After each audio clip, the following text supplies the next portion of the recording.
Dude, I want you to be as smart as I am. Motherfucker, give me a... Dude, I want you to be as smart as I am. Motherfucker, give me a... Dude, I want you to be as smart as I am. Motherfucker, give me a...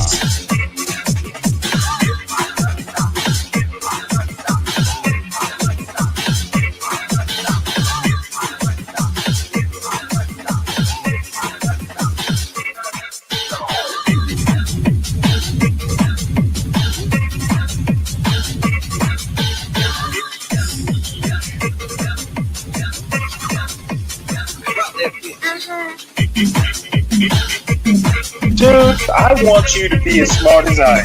Motherfucker, give me a specific...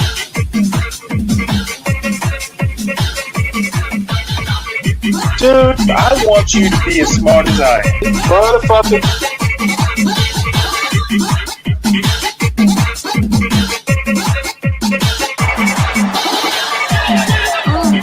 Come on out, you rapist!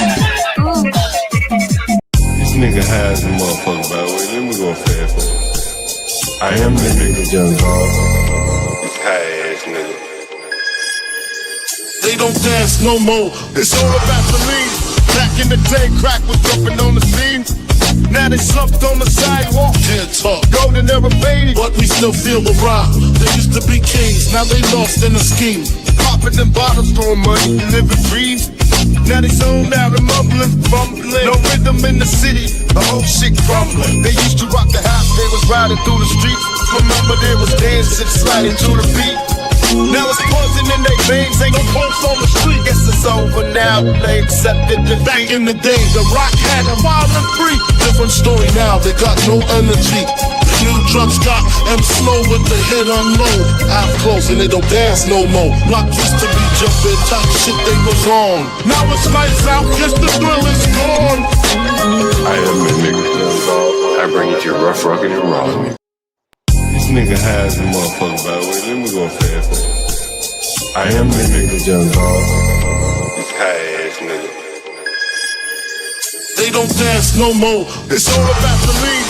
Back in the day, crack was jumping on the scene. Now they slumped on the sidewalk. Can't talk. Golden era baby, but we still feel the rock. They used to be kings, now they lost in the scheme. Popping them bottles, throwing money, living breathe.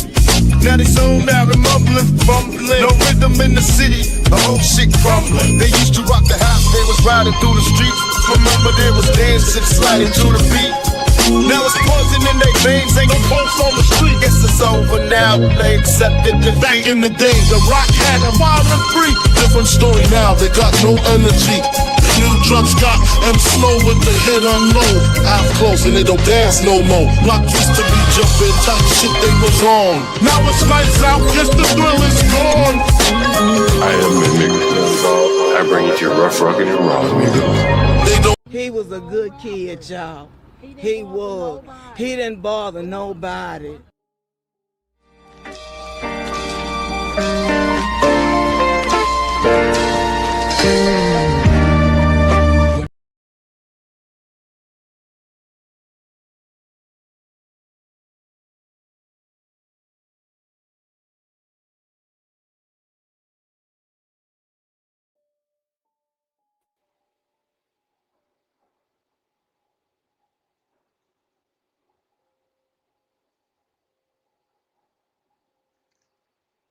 Is it playing? What's up, HB? Man, what's going on? I don't know if Not much. What you it's got working. What you trying I to don't know play? if it's. Nothing. I had to leave out and come back in for a second. There we go. Damn, what the hell? I don't know what's going on with this StreamYards. Let me see. Fuck it. There goes 12th man. What up, HB, John Galt? What's going on, man? What's up, my brother? Hey, HB, I don't know where you want to lead off with, so don't let me interrupt you, but I want to run something past you whenever you get a chance. Oh yeah, no. We could get straight to it because I'm I've been through this snowstorm, man. I had to stop maybe like 3-4 times just to wipe off the blades and my like radar detector. No shit. Yeah, it got brutal. It was so many trucks that flew off the road too on the side. It was Damn. brutal. But I knew once I got through Wisconsin and that would be the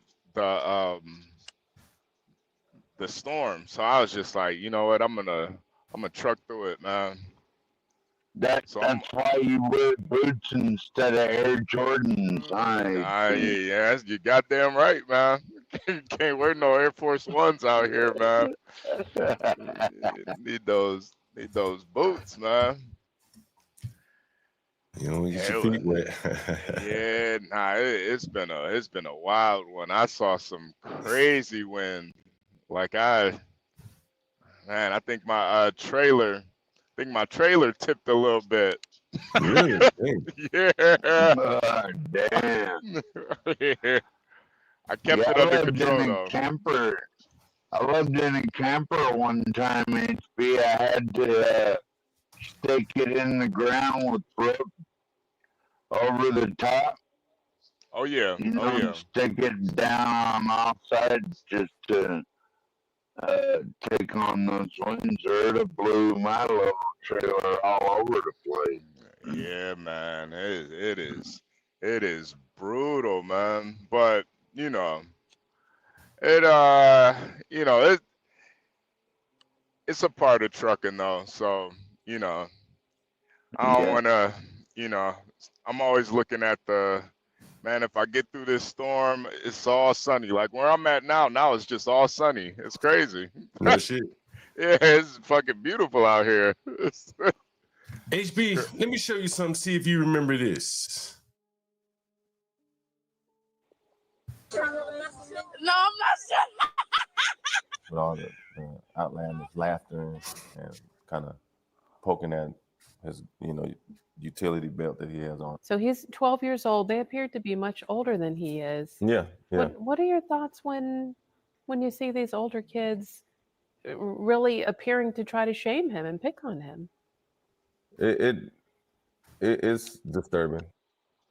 And twerking too. I mean, it's like, is that the new way of saying hello? To be honest, when they're bullying me, that reminds me that I have cancer, but I don't like thinking about it. I have cancer. I'm literally fighting for my life. Do you feel like some youngsters will do things that are distasteful, even if it's picking on a 12-year-old kid who's battling cancer, just so they can get likes on social media? When they monitorize social media, this is the problem. When they get 1 million likes, they get a little check in the mail, and they'll do anything. So even as it appears they were trying to hurt your feelings, DJ, you were determined not to let them hurt your feelings and to educate them. Well, really and truly, I'm like a 40-year-old, so I don't really have feelings like that. The only thing that people can do is just give them a hug, let them rub a few more bald heads, take a few pictures, and just listen to a story so you can get through anything that life throws at you. We can turn negative stuff into positive things. And you said you hope to do that in this instance also. Yes, upgrade yourself. Be a better person that you was 3 minutes ago. So you hope that's what we're all doing, is being a better version of ourselves with every breath that we take. Exactly. Every second, every day. Exactly. Damn. And that was the little boy that the Democrats refused to stand for. When he told his story, I knew I remembered that little boy. And I remember him being mocked. I heard his story. Wow. Mm-hmm. That was a year ago. Right? So small businesses, teams, developers, and I remember that. I said, damn, because he looked sicker then than he did this time. When we saw him last night. And you think about it, like the kids mocking him, and then he gets in the halls of Congress, and the Democrats would not even stand for him. Just no common ground can be had. You know what I mean? Yeah. Even for a cancer kid. Yeah. It really does just show how sick some of these people were. I heard there was one Democrat that actually stood for him. Yeah. But only one. And nobody, white lady. Yeah. Nobody. White lady. Nobody black. Can you imagine Jasmine last night? You imagine like Jasmine Crockett, all these motherfuckers kneeling for George Floyd, this, that, and then, a young black man who's seemingly showing more promise and intelligence and spoke better than George Floyd. Now, one fucking Democrat would stand up and give him, his due standing ovation there, considering what all he's going through. You know what I'm saying? Maybe if he wanted to be a rapper, they would have stood up for him. But I think, him wanting to be a cop, I think that kind of compounds it too. Yeah, I think that did it. I think that's part of the reason why the blacks were ridiculing him, because he had a cop uniform on. Yeah. That's very interesting. Very interesting. I saw that. Cop with cancer, man. That is. Oh.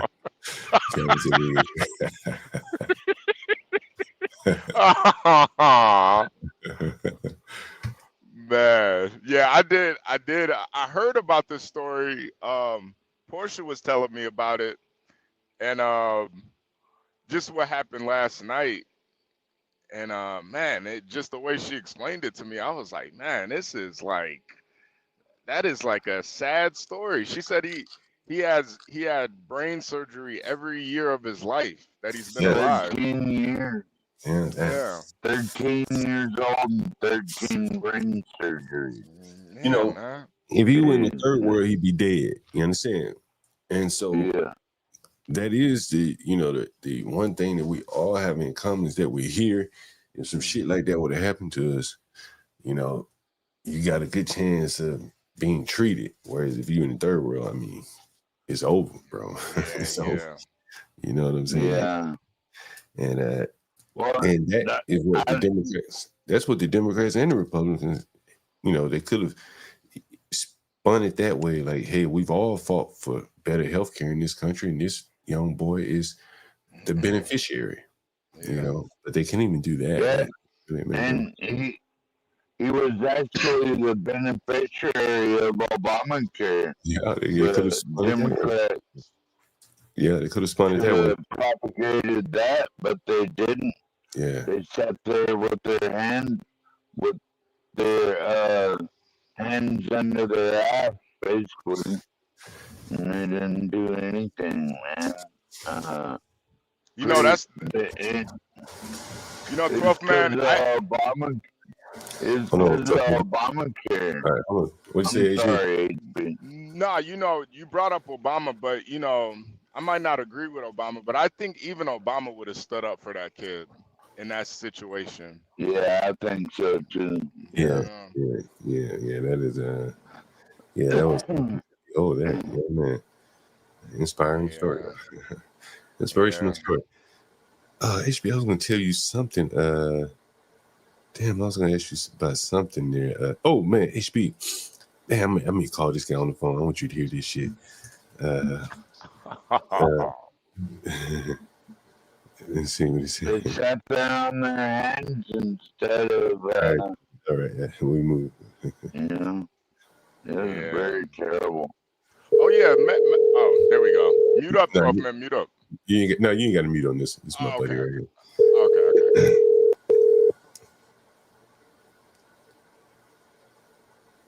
Hi, you've reached the voicemail of Chris Knight. Anyway, so he was telling me, bro, that's back behind the beats brother. He's in construction down in Atlanta. So he went to the Home Depot this morning, dropped his kids off.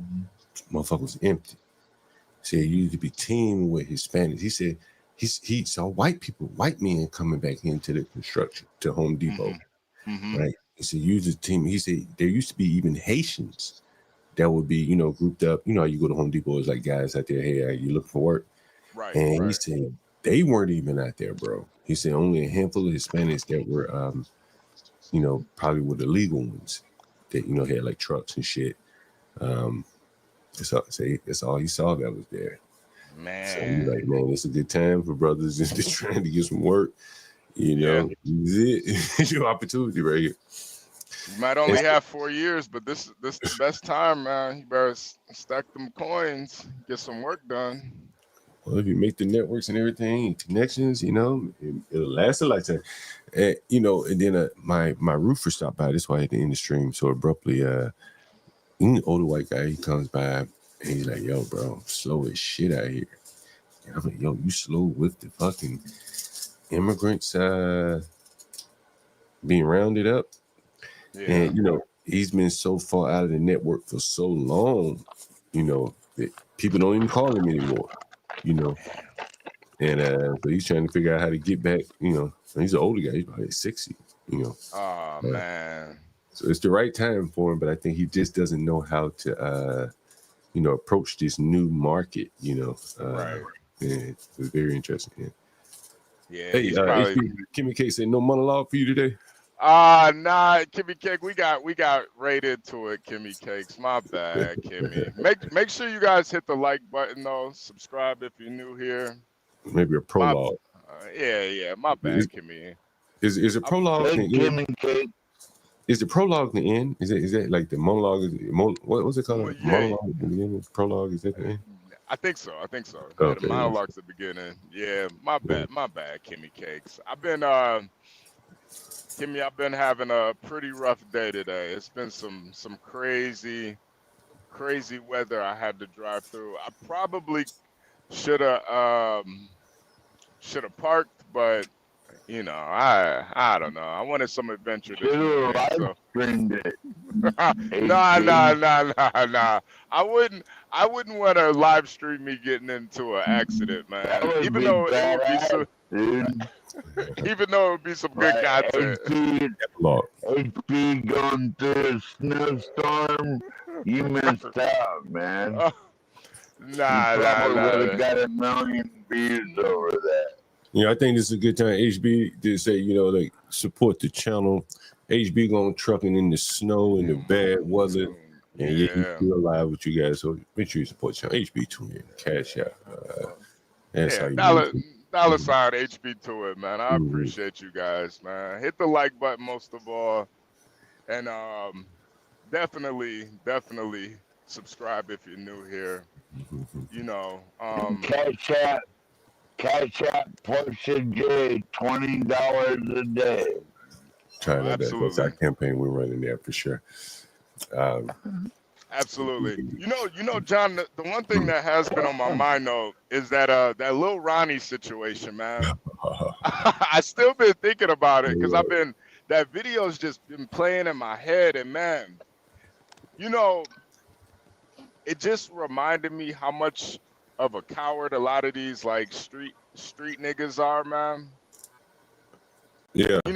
I feel like most fathers in that situation would have tried to shield their daughter. This nigga got out and ran. He ran on his own daughter, man. And it's like, man, it's just really shows what type of people these guys are deep down. What I found with a lot of black people over the years, HB, is that they just like the front, but when you put the bull to the horn, then they don't want nothing to do with it. Right? Yeah. I wonder how he would have felt if he had lived and they'd killed the daughter. That would have been rough. Yeah.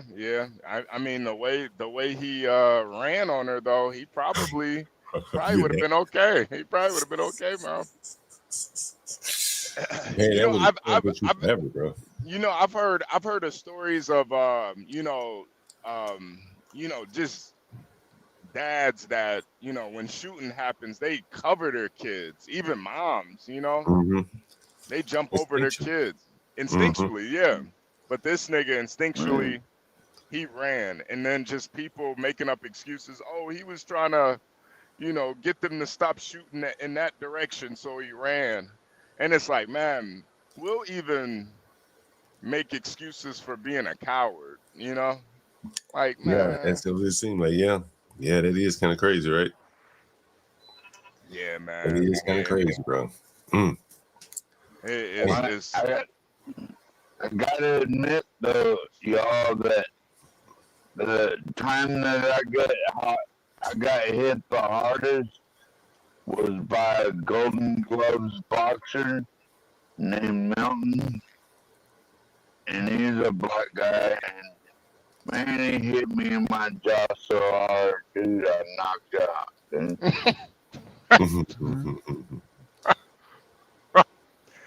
John, did you get to see any of the what was it yesterday? The Trump state of the Union? Yeah. I listened to most of it and saw bits and pieces of it, clips of it. Yeah. What did you think?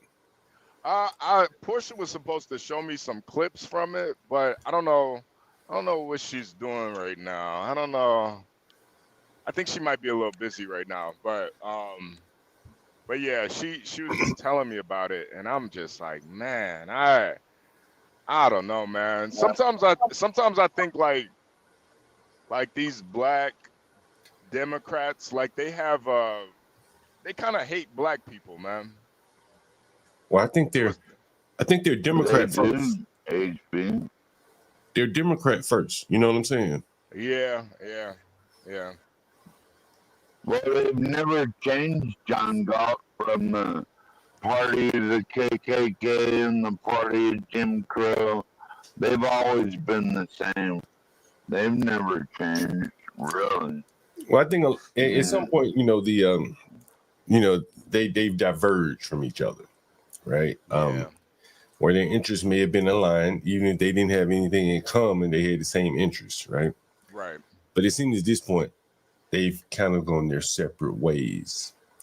And if you're black, you can be a good black Democrat, or there's really no fit otherwise. And right, as I say, I think most blacks are Democrats first. Yeah. And everything else comes secondary to that. Yeah, the politics comes first, and then their race comes second. It's their religion. Mm-hmm. Yeah, and it's just really sick sometimes, man. Like, just for them to not stand for that little boy, I don't know, man. That really does kind of rub me the wrong way. It kind of puts, I always wonder, like in a city like Chicago, why did they just let the mayhem happen? And that kind of sums it up for me right there. They just sit down. Why the bullets flying? They have no reason to stop it because they really hate black people. Well, I think it's kind of just an ambivalence, and I don't think they probably don't think one way or the other. I mean, they use them. Yeah. They may feel looked down on them. Damn, these niggas gonna let me use them again for another movement. And I don't see how you could look highly upon the people that are just more or less like just canaries in the coal mine, But here's this little boy here. Since you mentioned that, what's his name? Ronnie? The Gambler. You know what's interesting? Before I play this HB? Yeah, Lil Ronnie. Before I play this, you know what's interesting about this? Mm-hmm. He was really what's up? He was really a gambler more than a rapper. You understand? Yeah, big time. When we went to his Instagram, you talking about shooting them dice, playing checkers, spades, whatever, right? And so, but they're claiming that he was an aspiring rapper. It's like these niggas are going so low that an aspiring rapper really, is like a compliment for what he really was, right? Yeah.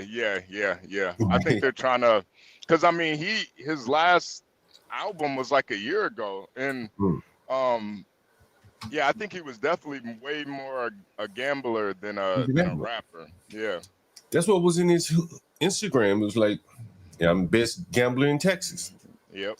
Call me for I'll pull up, and like the rapping is dead now. Right? Shit. Like you said, like that shit dead. And so what else left? You got to go down to another, low brow, low IQ. Motherfucker ain't even playing baccarat. Yeah. He didn't even mention poker. Remember when he mentioned, nigga, we play spades, right? Uno. Yeah, he said goldfish. Like goldfish? What?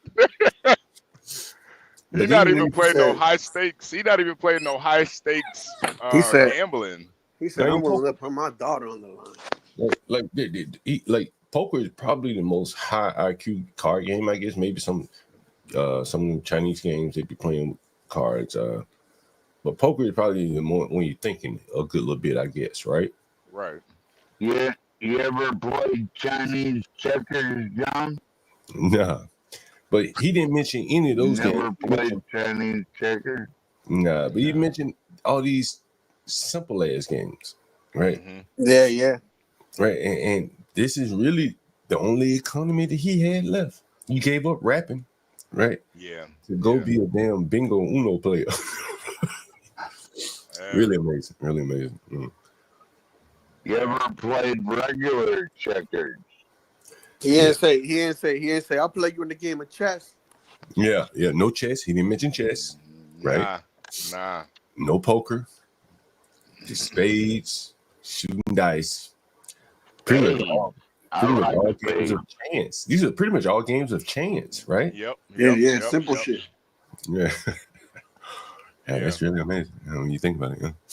Yeah, those, poker and chess, it definitely takes some strategy to play those games. Yeah, it does. Yeah.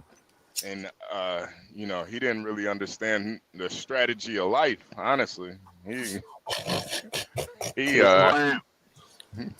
when you play spades, you gotta look at your partner's eyes and know what he's got just by looking at him. HB, he rolled the dice on his life. Yeah.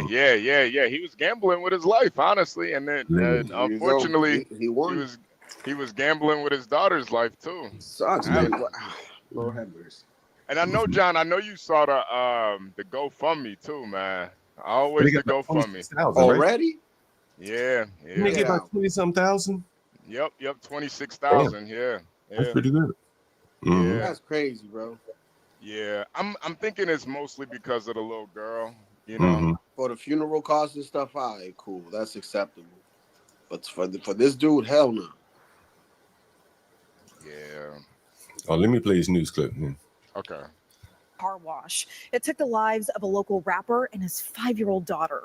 Those close to the family are now speaking out, telling our Aaron Jones the gun violence must stop. Kedrick Wilson first met Chucky Smith about 10 years ago. Chucky was an up-and-coming artist, and I was an up-and-coming DJ at the time. They bonded over their love of rap music. Wilson, known as Mr. Hit That, is a local DJ on K104.5 FM. He featured Smith, known as Little Ronnie, on his show and became his booking manager. He had great music on there. He had a few hits with other artists. And he just recently went on tour with Soulja Boy. And that was like a 40-city tour. But Wilson says his friend's most important job was being a dad. Got my little Valentine's with me today. He didn't miss the dads and donuts. He didn't miss the when you go into the school and you get to read to the kindergarten. Pause it real quick, John. Pause it real quick. And this what I've been thinking about too, man. Like, you see all these pictures he's taking with his kids and posting it online. I really think he was just using that girl for his image. For his image, just to get pussy, man. One thing I noticed about you, John, you don't never show your kids. You don't never show them. And I think mostly because you want to protect them from these weirdos online. But preach. I think this guy, he didn't care about his daughter at all, man. And the way they're trying to paint him like some upstanding father, bro. This is not an upstanding father at all, man. And I think that's part of the problem with the black community. They think this is a good dad. Part of it is, man. As you're saying that, man.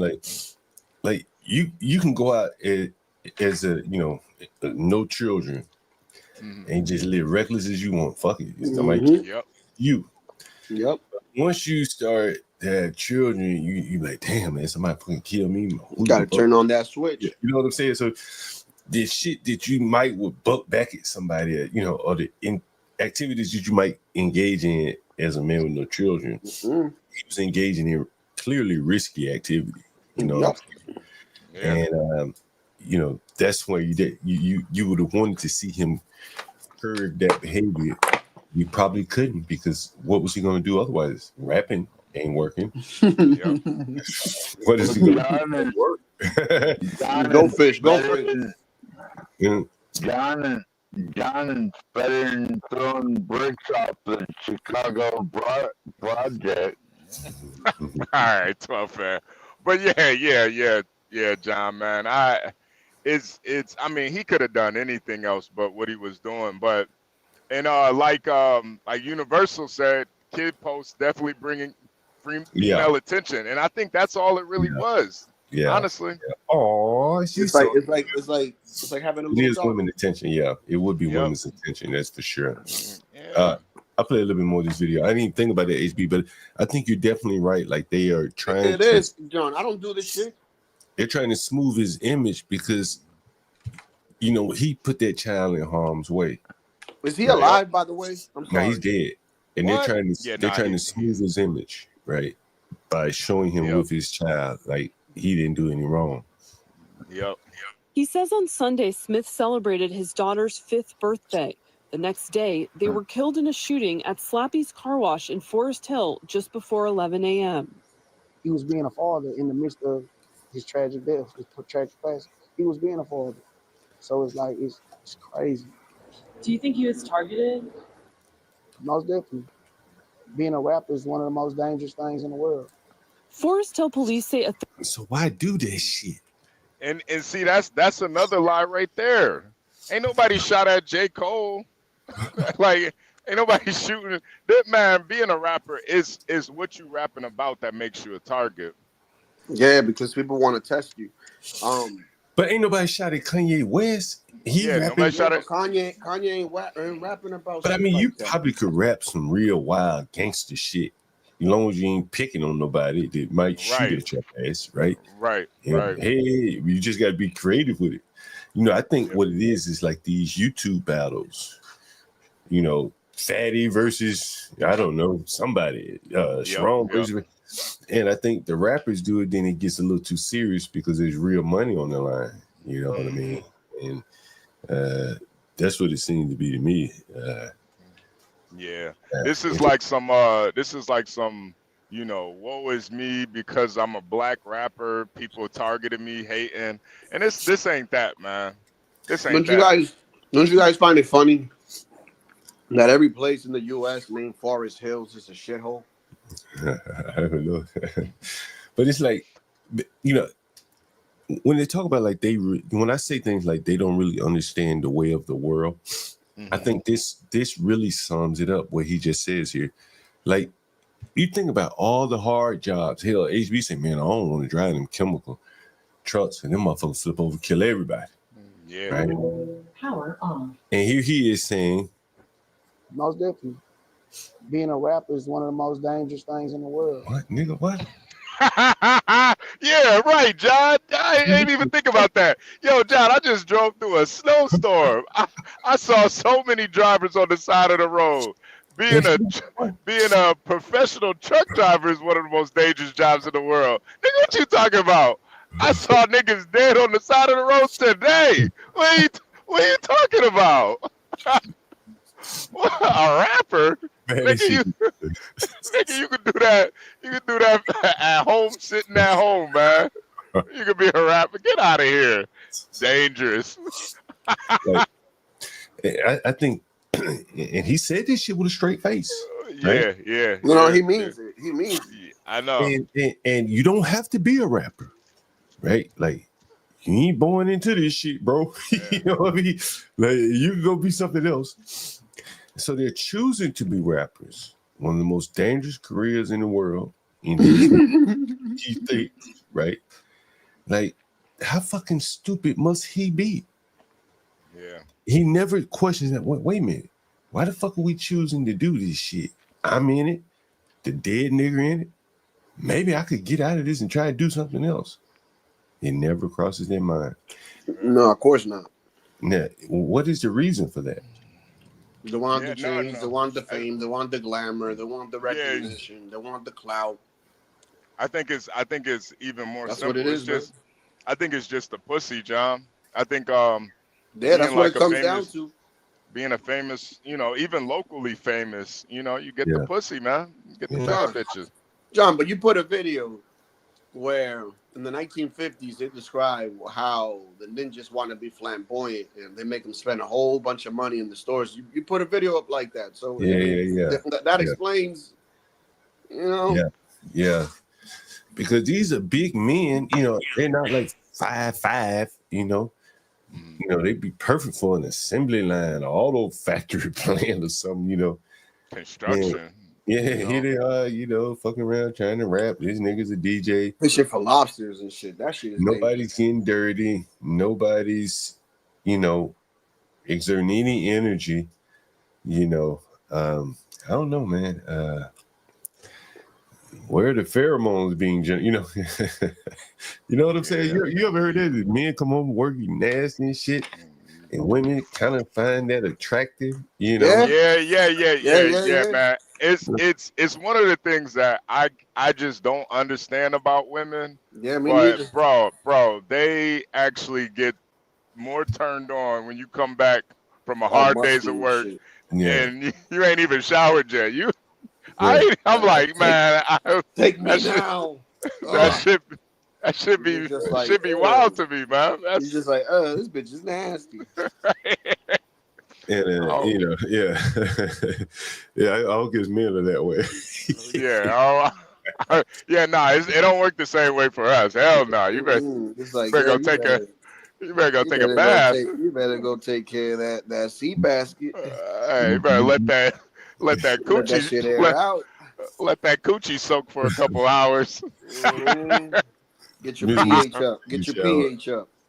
But I think that, you know, even if you don't, you know, you want him to take a shower, to see him come in having exerted effort, energy in something, you know, I think that strikes something with a woman. Yeah, you know what I mean? Yeah, a woman that actually appreciates masculinity. That's why you know, his baby mama. I saw her, and I'm telling you, John, those type of women, they don't really want masculinity, man. They want niggas like that in the street. So when that nigga dies, she could do a GoFundMe. You know, they don't want.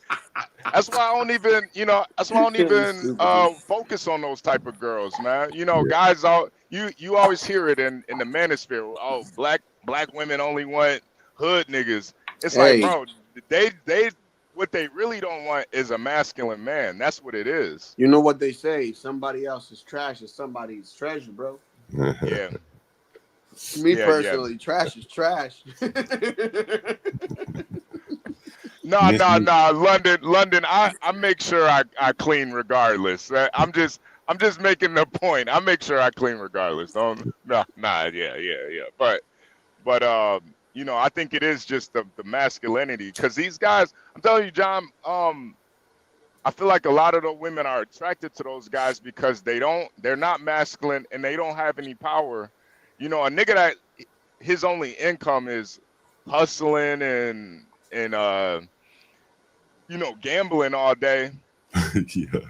That's a man that really doesn't have a future. No, he don't. He don't got no future, man. It's the roll of the dice. Yep. That nigga look at the roll of the dice. You can always be in control of that situation, you know. Yeah, you know, it's really amazing. Man, I ought to look out here and see how many more gamblers there are out there. Are young black men going into the gambling profession? Yeah, but like that's crazy, man, because these people be spending money, man. When I'm talking about money, I'm talking about money, man. Like 100 on a hand, 200, 300, 400, 1,000. I'm just like, why, dude? Like, why would you work so hard to get that money that you know is not promised and spend it like that? Man, I saw something on YouTube yesterday. Let me see if I can find it.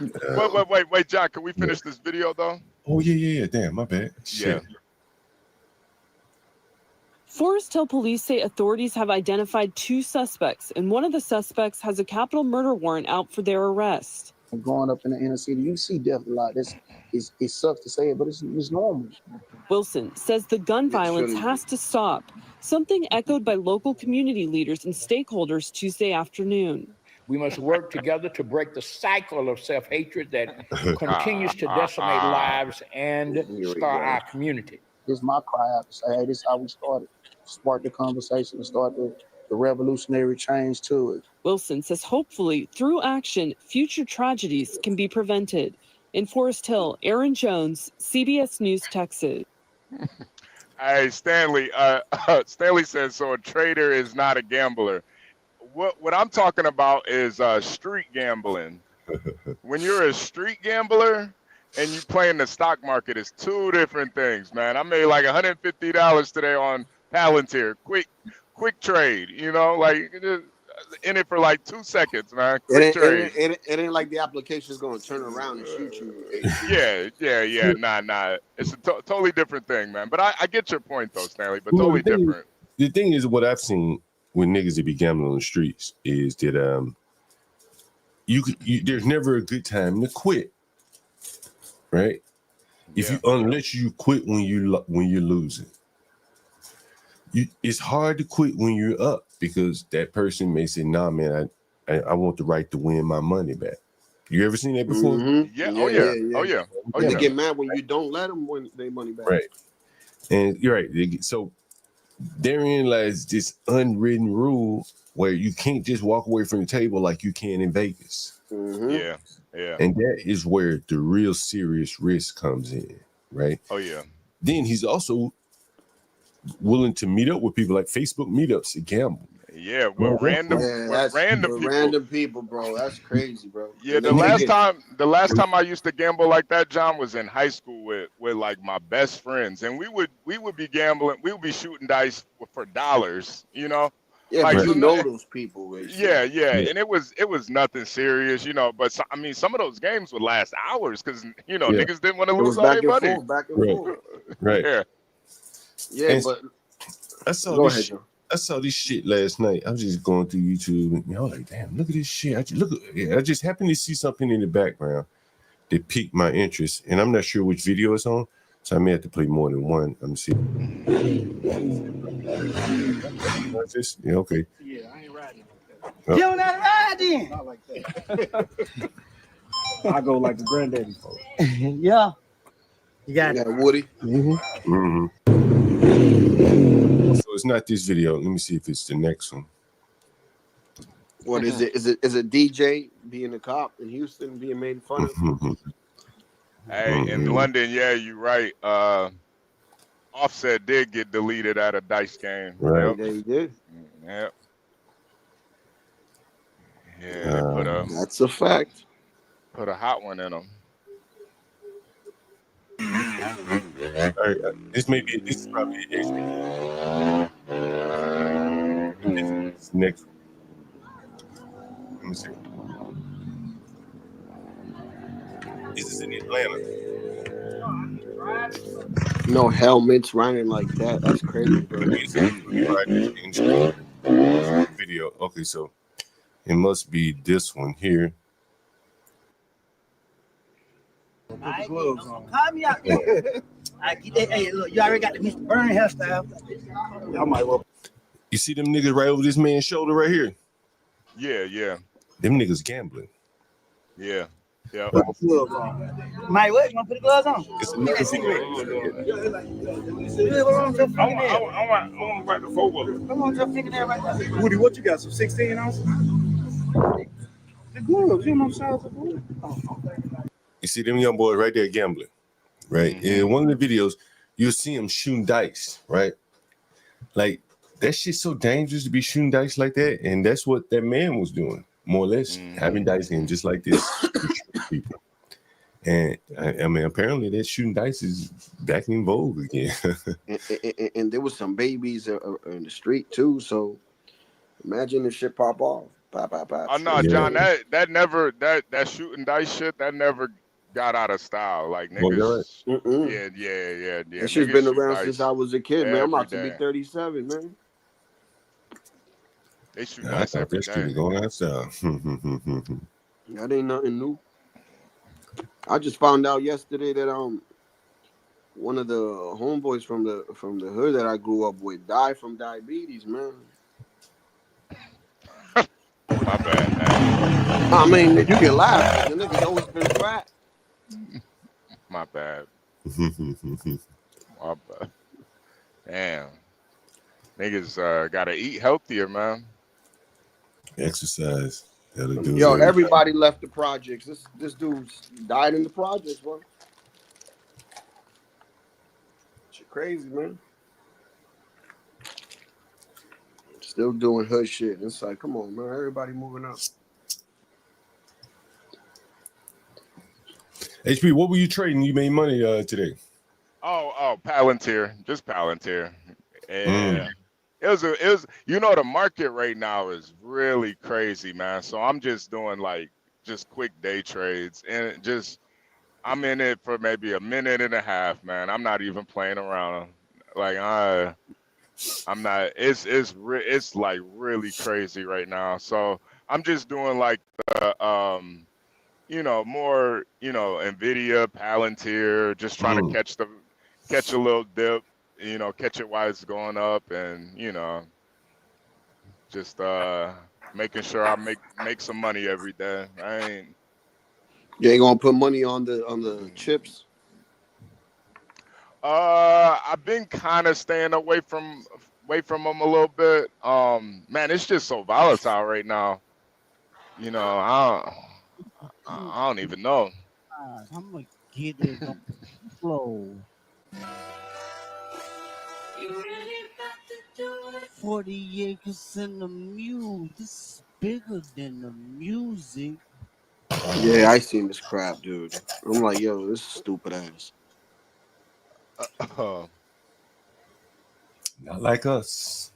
Oh yeah. Universal too. The sports gambling. A lot of women are getting into sports gambling too, man. Yeah, a lot of women. The lady that braids my hair, she's like a big time sports gambler, man. She be showing me her parlays and shit. I'm like, God damn. Yeah, I won 300 2 days ago. She showed me her account, man. She was up like 15K, man. I was like, God damn. Yeah, you just gotta pick. You gotta pick 4 and put $10. That should bring you back $200. I'm like, man. Quick 200, bro. Yeah, she is not playing. I think it's just black folks like gambling, man, playing lottery, all that type of shit. Yeah. Oh man, speaking of that, HB, I'm gonna let you listen to this shit. Right. But before I go, I knew you saw Jasmine, man. Oh no, I didn't see her. Here it is. Yeah, they tried to rig the game, but you can't fake influence. Hey, I'm tripping, I'm sliding, I'm right to the back like. Wow. Happy Black History Month, huh? Wow. This bitch out here shooting videos in the halls of Congress. Yeah. Wow. This is sad, man. Instead of signing bills and shit. This is sad, man. That's what I'm saying, man. It almost feels like these people hate black people, man. Like, why would you do this, man? Yeah, you stupid dog. Like, you're supposed to be influencing the younger generation and stuff, and you doing the same shit they doing. Yeah, for real. This You're is supposed sad. to be. It used to be a par from everybody else. Man, that is crazy, man. They're not like us, man. This is shit, guys. We talking about gambling shit. This is shit. Yeah. Almost $5,000. Gambling. Yeah, damn. On the boards. Listen, On the boards. I'm telling you. How much you think you spend on lottery though? You spend more money on lottery than the boards. Nigga, I spend way more money on the lottery than the boards. And the boards is just seasonal. So Jesus Christ. I spend around about 5,000 on the lottery. Oh Lord. probably a little bit more. You get what I'm saying? Yeah. I might go over there twice a week and spend $200 or $300. You feel me? Yeah. I don't know if you heard what he just said. Mm-hmm. You didn't catch it. If you didn't catch it, I'll explain. Yeah, explain that. Master Kim has talked about this. Mm-hmm. So I'm going to back it up just a couple of seconds. So you listen to what he says. I might go over there twice a week and spend $200 or $300. You feel me? Yeah. You heard him say that? I might go over there twice a week and spend $200 or $300, right? Yeah. Master Kim has talked quite a bit about lotteries and the Indians running their lotteries, and they're running them shits, illegally. Right. And I think, you're only supposed to cash out. There are rules to the shit. And he goes to basically Stanley's home county. So he crosses the Alabama line into Carroll County, which is where Stanley lives, and then plays the lottery. And he says he spends $200-$300 every time he goes over there. And then he plays these squares. You may know what squares are. Like, yeah. And it's just every week on every fucking sport. Wait. What are squares? The number squares on the board, and you 10 across, 10 down. Okay. Numbers on cross, numbers down, and if your team matches up at the end of the quarter or whatever, you win. We call it Keno over here. Okay, yeah. Well, that's what squares are in down south. Someone says Bolito. I don't know what Bolito is. Maybe same thing. Yeah. Okay. So just pretty much like a game of chance type stuff. Mm-hmm. Yeah, and it just goes on the screen like I believe it's every 15 minutes or some shit like that. And so he says he gambles. Like, man, listen to this shit. That's the addiction of it. When you keep doing it, and then when you keep when you keep doing it, it becomes an addiction. Yeah. And especially if you win it. Yeah, I can see if you win it. When you win it. Yeah, nigga. If you win it, you win it. But you ain't winning that much. God damn it. Huh? But you ain't gonna win. But this. And he goes on to talk about, just more and more gambling. And I really don't think he understands how odds work. Nah. He'll say something to me like, I almost won. Nigga. Don't work like that. Yeah, the odds be like 1 to 20, so like even more. But look what he said at the end though. He said, and when you win, it feel good, right? Mm-hmm. The study shows that when you win, gambling, it's like the same amount of dopamine that you get when you're doing cocaine. Yeah, it's crazy. Do black people play pool tabs? I don't even know what that is. Yeah, I don't know what that is either. Yeah, never heard. Yeah. But isn't that interesting, John? Though that it gives you a dopamine rush, the same equivalent of cocaine. No, I can see that. Oh, guys, I got something I want to show you. Ooh, where is it? I think I have it open. I'll start off with this. How about this? Yeah, let me do this, and then I'll look for what I'm going to show you guys. Now by Xfinity, una forma sencilla de obtener internet eficiente, móvil ilimitado y la tele que te gusta. Consigue Now Internet desde $30 al mes con datos ilimitados, equipo incluido y sin contratos anuales. Ve a s.xfinity.com/now.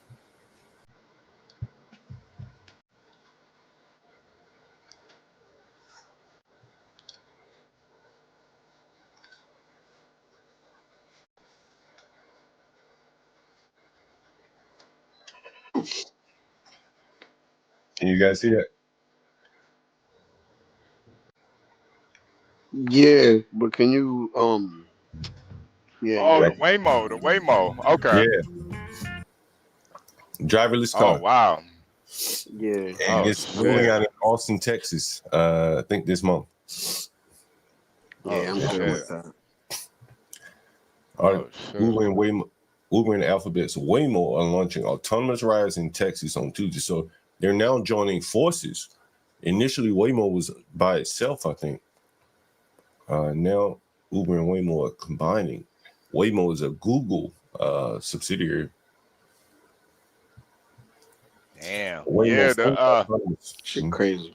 the CEO of Uber said, y'all drivers got 10 years, man. Said 10 years. Y'all, you got to find a new job, man. So. Yeah, man, I can see you dead serious. Yeah, it looks like it. 10 years, bro. They may not have 10 years by the looks of this. Because the thing is, their salaries are going to start to fall immediately. You understand? Like, as soon as they start rolling these shit out, like, they're going to have to get down to the robot wage. Yeah. Check this out. Chairwoman Laurel Stepney of the Texas Water Development Board defend herself and her agency after a Republican falsely accused them of race-based hiring and offering contracts based on race. It was full of anti-diversity, equity, and inclusion rhetoric that we're seeing across the country. I want you to listen to her words, her qualifications, how she defended herself and her agency, but I also want you to know what a damn shame it is that we're in a moment that she felt like she had to. 33 years working for the state. 33 years. I have 2 engineering degrees, 2 from the University of Texas at Austin, one in aerospace engineering and the other in civil engineering. Play the violins. Not the corner of Texas. It was a deep honor for me to be appointed to the board, to be confirmed by the Senate, to be appointed as chair. I've always been grateful to the governor. Always. But what have I done? I have protected the drinking water supply of 31 million Texans. I've sat across the table from IBWC in Mexico and made sure they delivered water to Texas, not once as a principal negotiator, but over 11 years. The stuff they have going on now, a million acre feet behind, that didn't happen under my watch. It did not happen. Wastewater treatment facilities. Oh my God. Issuing 600 of them a year. There's 3,500 in Texas. There's 7,000 drinking water facilities in Texas. It was my responsibility to make sure that they were done. They not only protected the environment, but they protected the economy of Texas. I sat across the table from EPA, from IBWC, from the U.S. Army Corps of Engineers, fighting the fight to make sure Texas was protected. Even when they agreed, I went to bat for Texas. Might agree. And it has been my life's honor. My parents worked 7 days a week to send me to UT. My father is he passed, is a Korean war veteran. And so it's my deep honor to serve as chair of the Texas Water Development Board. I am never this emotional. And I respect the legislature so much. Brian will tell you, I'm the first to say that is not in the statute. We cannot do that. The first to tell you, the first to say it. I was the one when I was at TCQ who developed the operating permit program for Texas major sources in Texas to protect the interests of Texas. And so it's always been my deep honor. And I don't mind tough questions. I never get this emotional. I doubt that. I can't even believe I'm saying this now. Highly. And what have I done? I enjoy being a public servant. It is my life's calling. Oh, God. And it's very important to me. Oh, Lord. It's very important to me, the disadvantaged communities, the rural communities.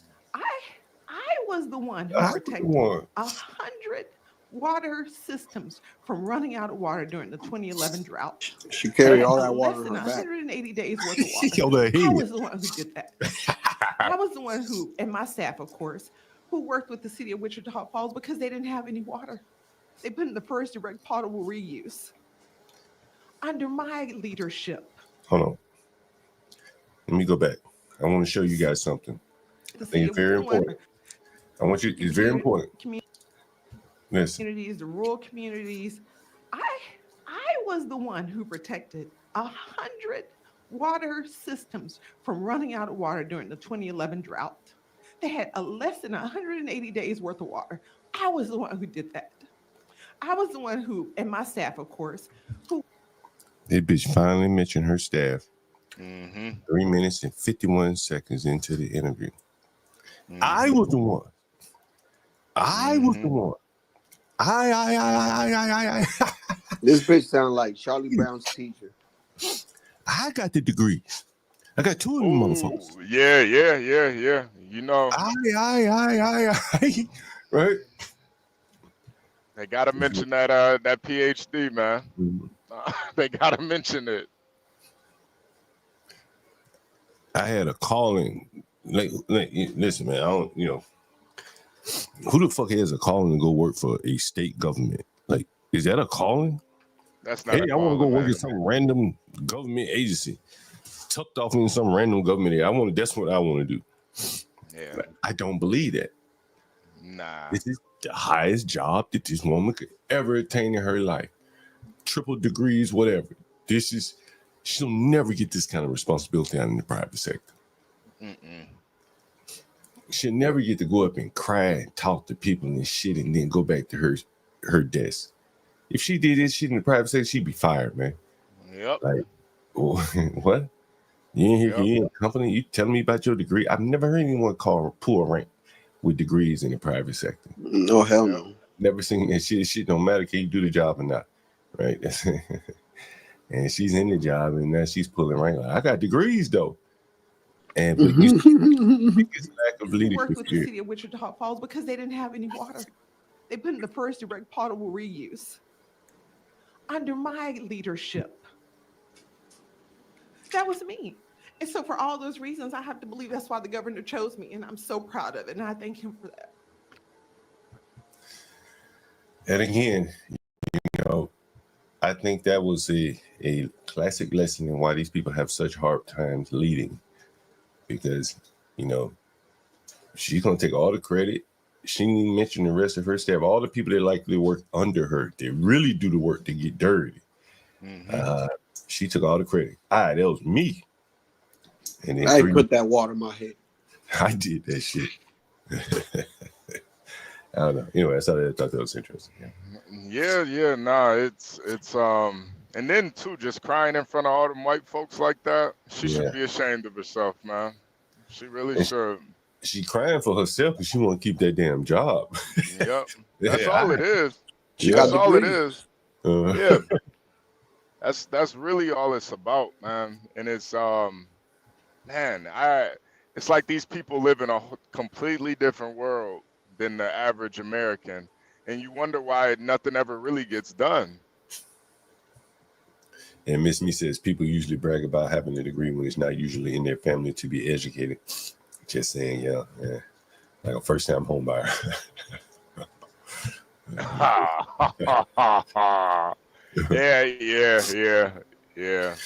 I say that to say, like, many people get tricked into buying a first-time home. We showed that on the stream.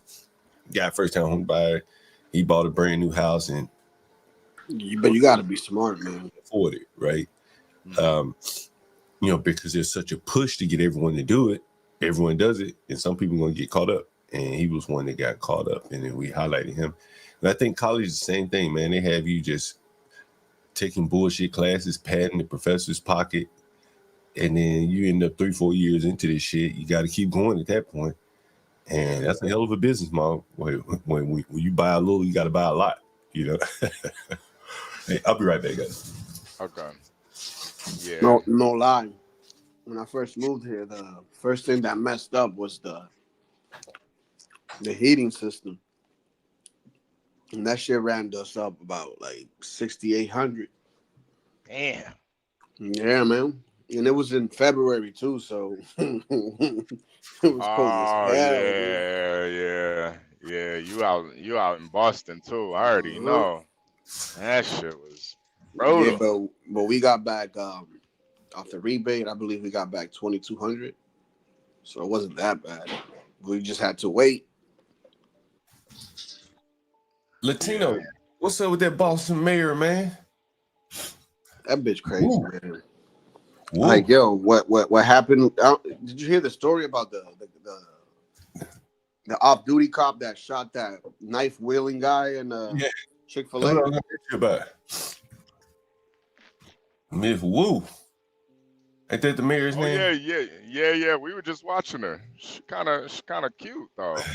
Damn, you and Stanley have a thing for Lord. Woo. Man, me and Stanley might have to fight for her. I don't know. Miss Yeah, Woo. Woo. She out here with the Woo. She got that woo woo woo. Yeah, Woo. You know, pop some more Woo. But shit, I got Woo. Nah, but it's crazy. I don't know who that guy I was talking before her and saying his feeling bad for the victim or whatever, his family and all this, and I'm just like, dude, the guy was in Chick-fil-A about to stab 2 people, man. Like, I'm sorry that he's dead, but could have been worse. Yeah, I haven't even heard about that. And the fact that you're here, instead of saying that this cop is a hero or even saying that this guy stopped this crime from happening, and she's him and the other guy praising the guy with the knife, I'm just like, yo, what the hell is going on here? So I really don't have no respect for her, man. Even my wife was watching this, and she don't really watch the news like that, and she was just like, yo, like, can you rewind that? Because like, I just want to know what the hell I just saw. And I'm like, yeah, what you saw is what you saw. Like, it's unbelievable, man. Yeah, I put the right. It's like you do wrong, and it's okay. But if you do right, then it's not okay. And I'm just like, this is stupid. Yeah. This is run his video, HB. Yeah. Oh, the rapper / gambler. Yeah. I mean, all the videos are basically the same, man. Yeah. Niggas with guns, nigga drinking lean, bitch twerking. And there's like one girl in the whole video. Yeah, I guess they couldn't afford that many, bro. We're gonna give us a mid.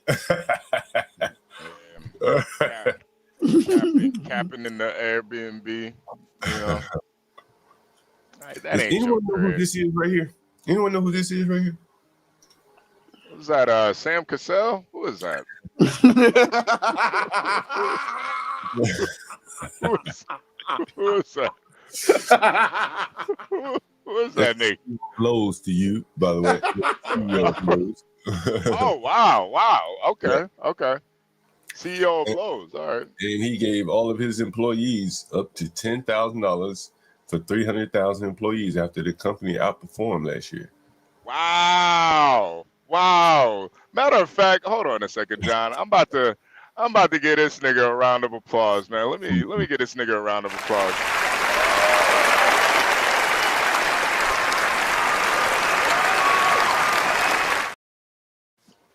See, that's really giving back. That's really giving back right there. That's really working for the people, giving back to the community.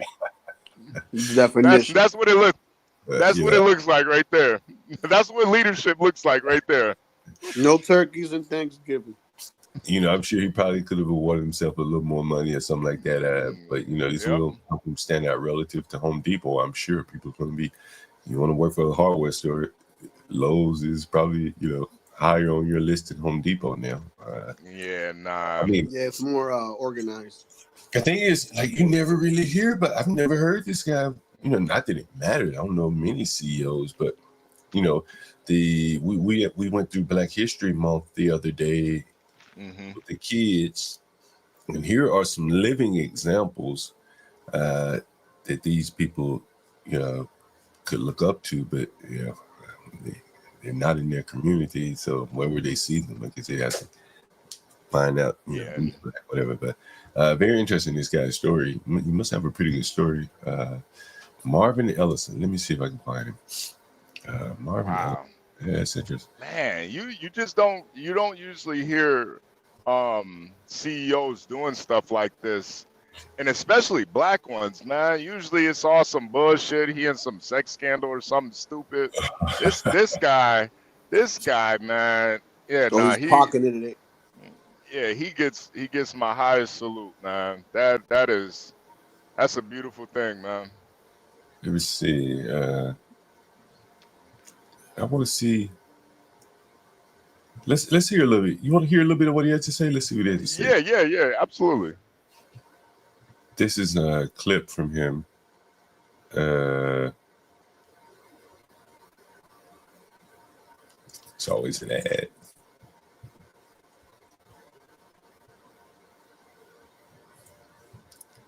Here it comes. Oh shit. Things to dictate your dreams. That I heard more often than not was never allow your surroundings to dictate your dreams. Because growing up in that little small town, having a family that didn't have a lot, it was easy to look around you and not see anything that looked like success. And so, just listening to those lessons from my parents really gave me the motivation to go out and try to do more than just be the next factory worker or working on the farm where a lot of my classmates, I always had a burning desire to do a little bit more. That was him there. See, I'd never seen the guy before. Let's see. Wow, here's another. Why is it that they don't praise this man? I was trying to get to that to see if there's something he said that assignments. And let me tell you something else that's a little known fact. I was thinking about it the other day. In the last 25 years, every position that I've ever accepted, including my current position, I'll replace someone who was fired or forced out. Last 25 years. In addition to that, I can recall at least 10 separate opportunities that I was passed over for a promotion. And in most cases, I felt I deserved the job. So I've had a lot of ups and downs in this very, very blessed career that I've had. But resilience is one of the key hallmarks of why I'm here today, because I've had lots of opportunities to just put my head down and feel sorry for myself. And I've had a lot of tough assignments. And I learned early on that the best way to move forward is sometimes to take assignments that no one else wants, that no one else is attracted to, looking frowned upon because they don't think that there's a pathway to success. But when you don't have sponsors, when you don't have an Ivy League education, when you don't have mentors with influence, results matter. And so I've taken a lot of those tough assignments because I wanted to demonstrate that I could lead. And I don't regret it. I mean, learn a lot of skills. Obviously, John, he's saying a lot. He's saying a lot. Yeah, he's saying a lot. I think that's probably why we haven't heard much of this guy, to be honest with you. Yeah, against the college. Yeah, that's why. That's why right there. He's saying a whole lot. He basically, yeah. I can. Yeah, he might be a Trump voter, man. Talking like that. He must be very outspoken on a lot of things. Yeah. A lot of things.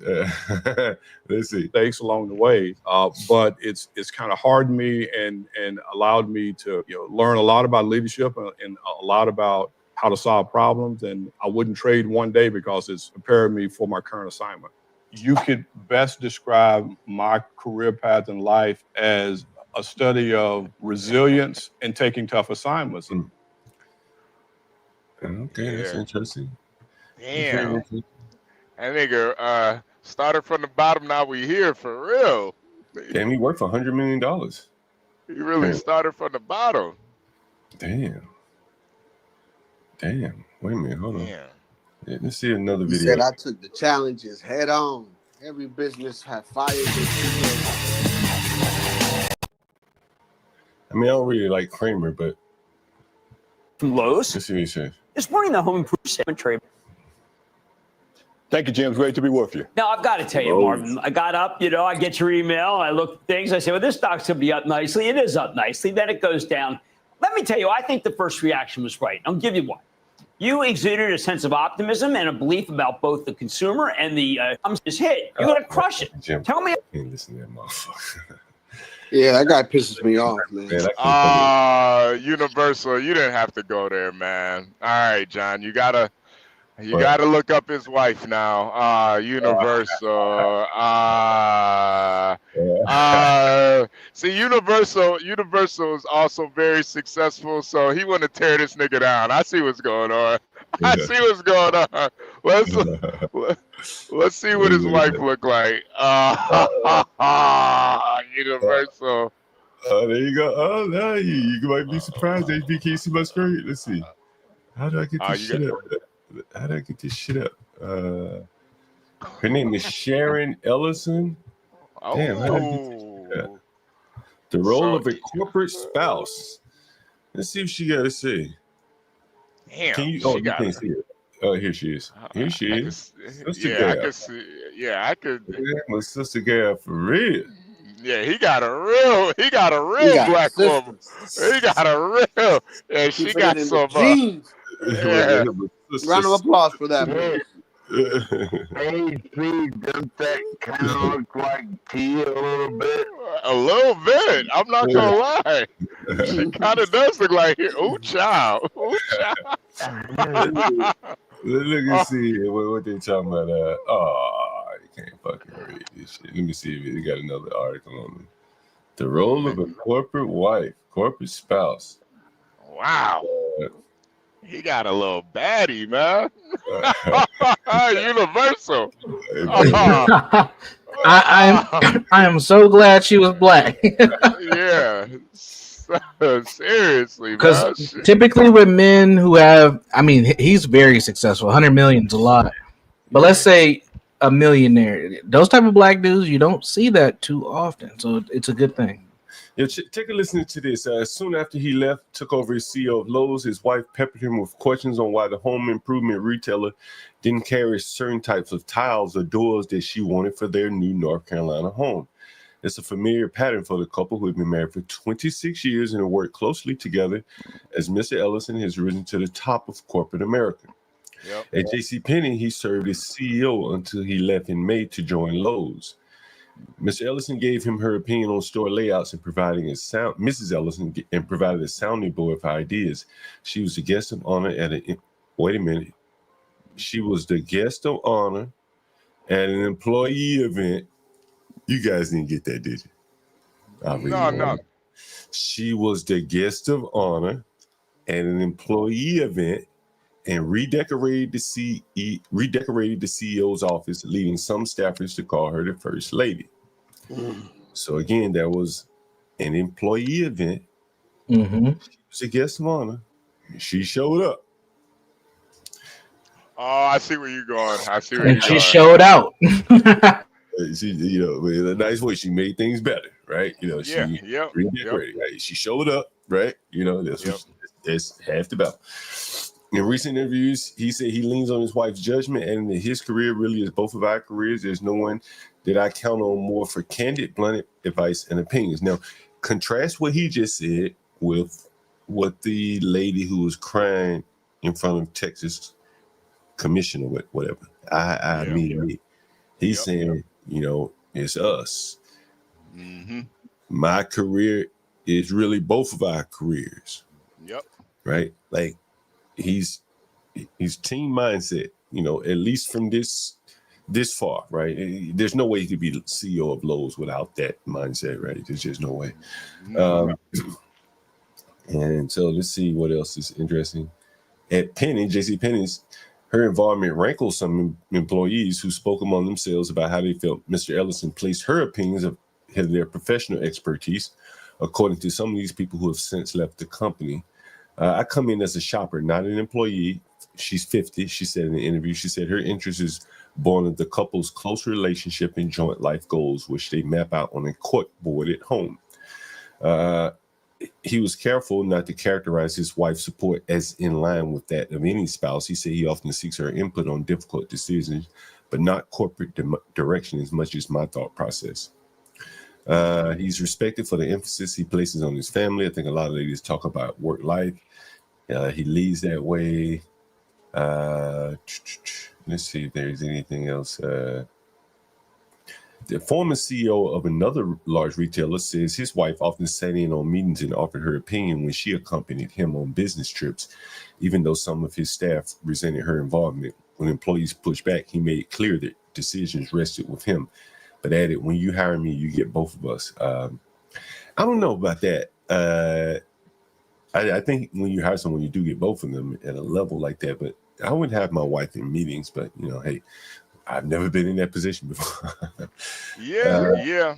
Mhm. Yeah, I don't necessarily think it's a bad thing. But man, I think this is the better way to go right here. Take a look at this, HB. Mhm. Former Saks CEO Steve Siddall said his wife was an important partner from a social perspective. She forged relationship with designers and customers and was an ally during the dinners, parties, and events necessitated by his job. But she never sat in on business meetings or suggested clothes the retailer should carry. I probably would lean more in that direction personally, but there's no right wrong there. Yeah, she's playing the John Stockton role there. Yeah. Yeah. She's filling the void of, a womanly nature, right? She's not in the meetings. She's doing the social things that women like to do. Most women, anyway, I should say. Yeah. The parties, the dinners, the events, decorating shit, so that's their role. Anyway, very interesting. Marvin Elephant. Wow. There's no right or wrong way to do it, so I'm not criticizing him. Yeah. It obviously works for him, man. And she I mean, she's easy to look at, so that probably helps. Yeah. Especially for 50. Yeah, Yeah. Here's Marvin again in Savoy. Anyone ever read Savoy? I think Savoy is a black publication or something like that, like a high-end publication. And so here is Kimmy probably be reading that. I don't know. Kimmy might be have a little column in there. You better be careful. Yeah. Oh, he grew up in Brownsville, Tennessee. Segregation was very much present during that time. Wait a minute. Did he say he didn't graduate from college? Yeah, I don't think he did. No, he went to college. I think he said, let's see. He didn't go to Ivy League. Okay. He went to University of Memphis. He was a janitor, truck driver, warehouse operator, and convenience store clerk before he worked in security at Target. That's pretty interesting.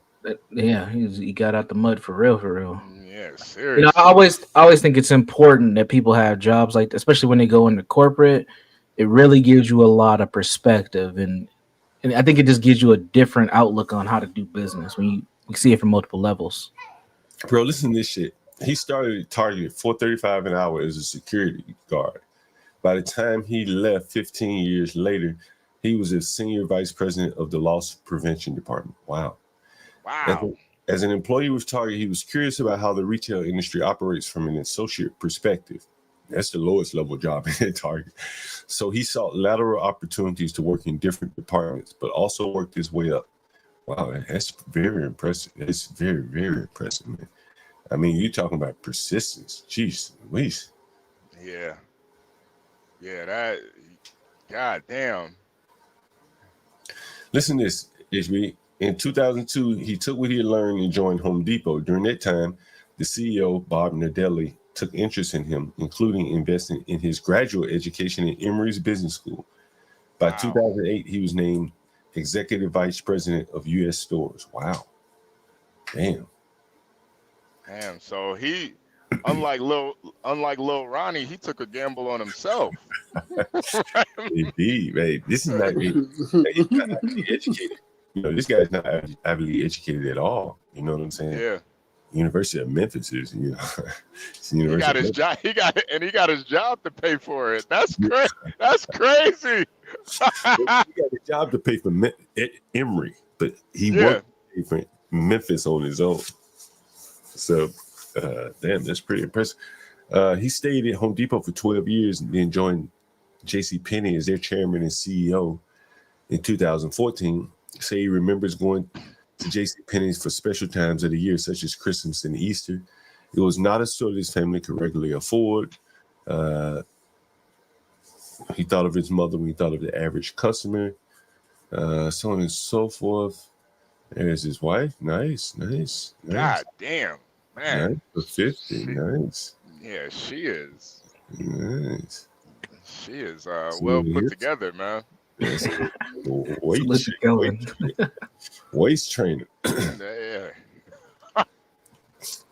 Yeah, I don't think she missed the gym. She is.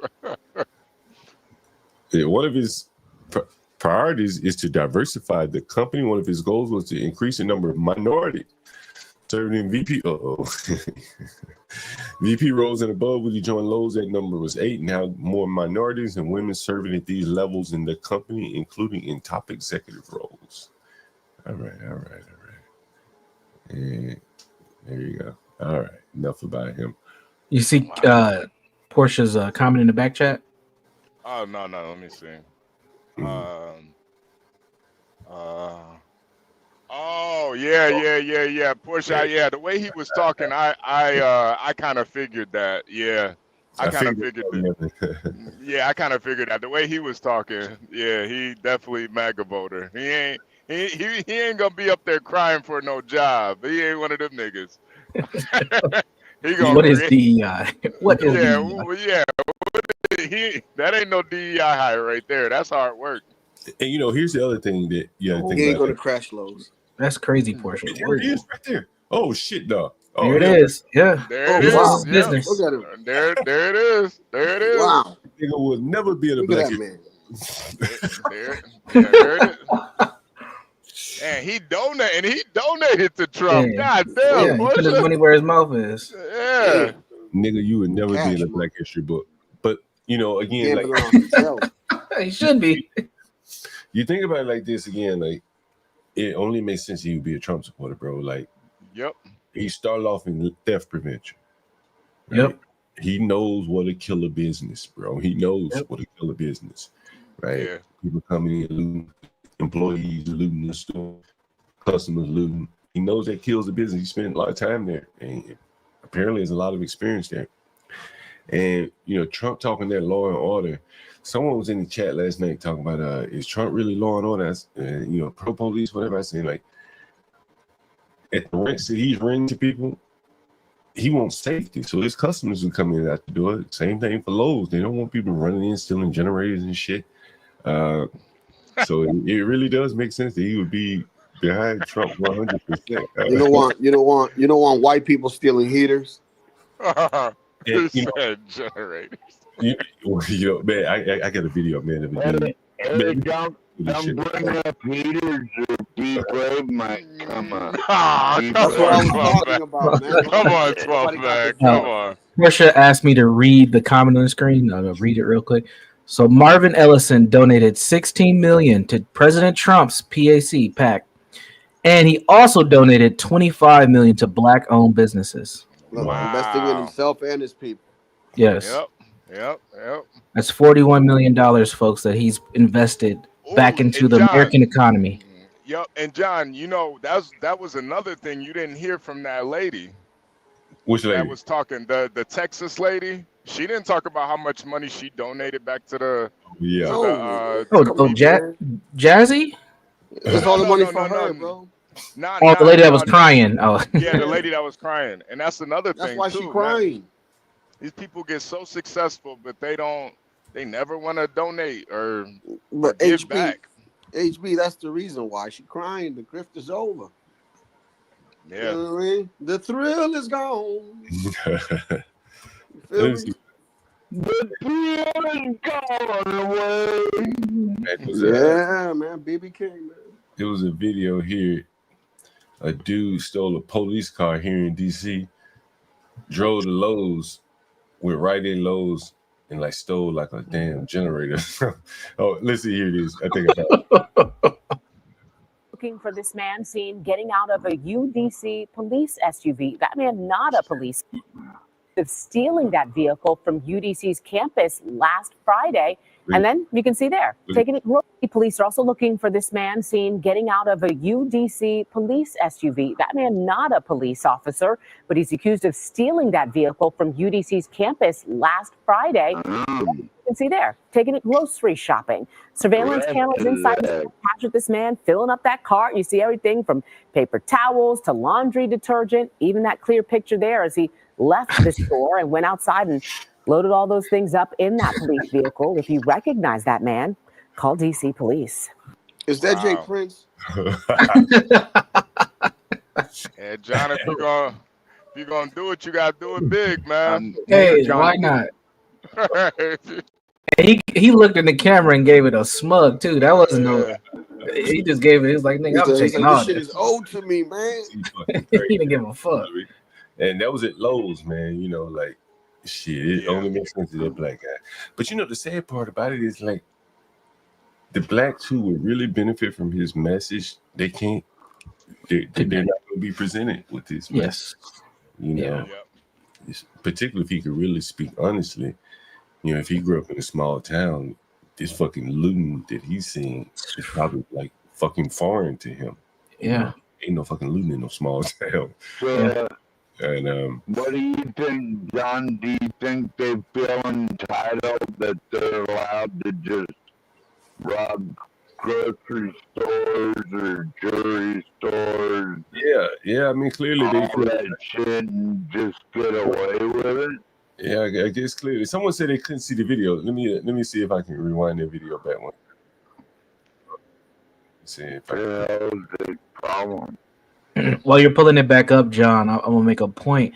Like, notice the difference between Jasmine and her approach and her dancing in the political offices, and this man, he's just getting the work done, right? Yeah. No dancing, no one knows who he is. Yeah. Well, I think what the problem is that some people feel entitled to other people's property, and that's a problem. They're like, oh, we're just gonna go take that shit, right? Because it belonged to us. I'm gonna take your land, 12.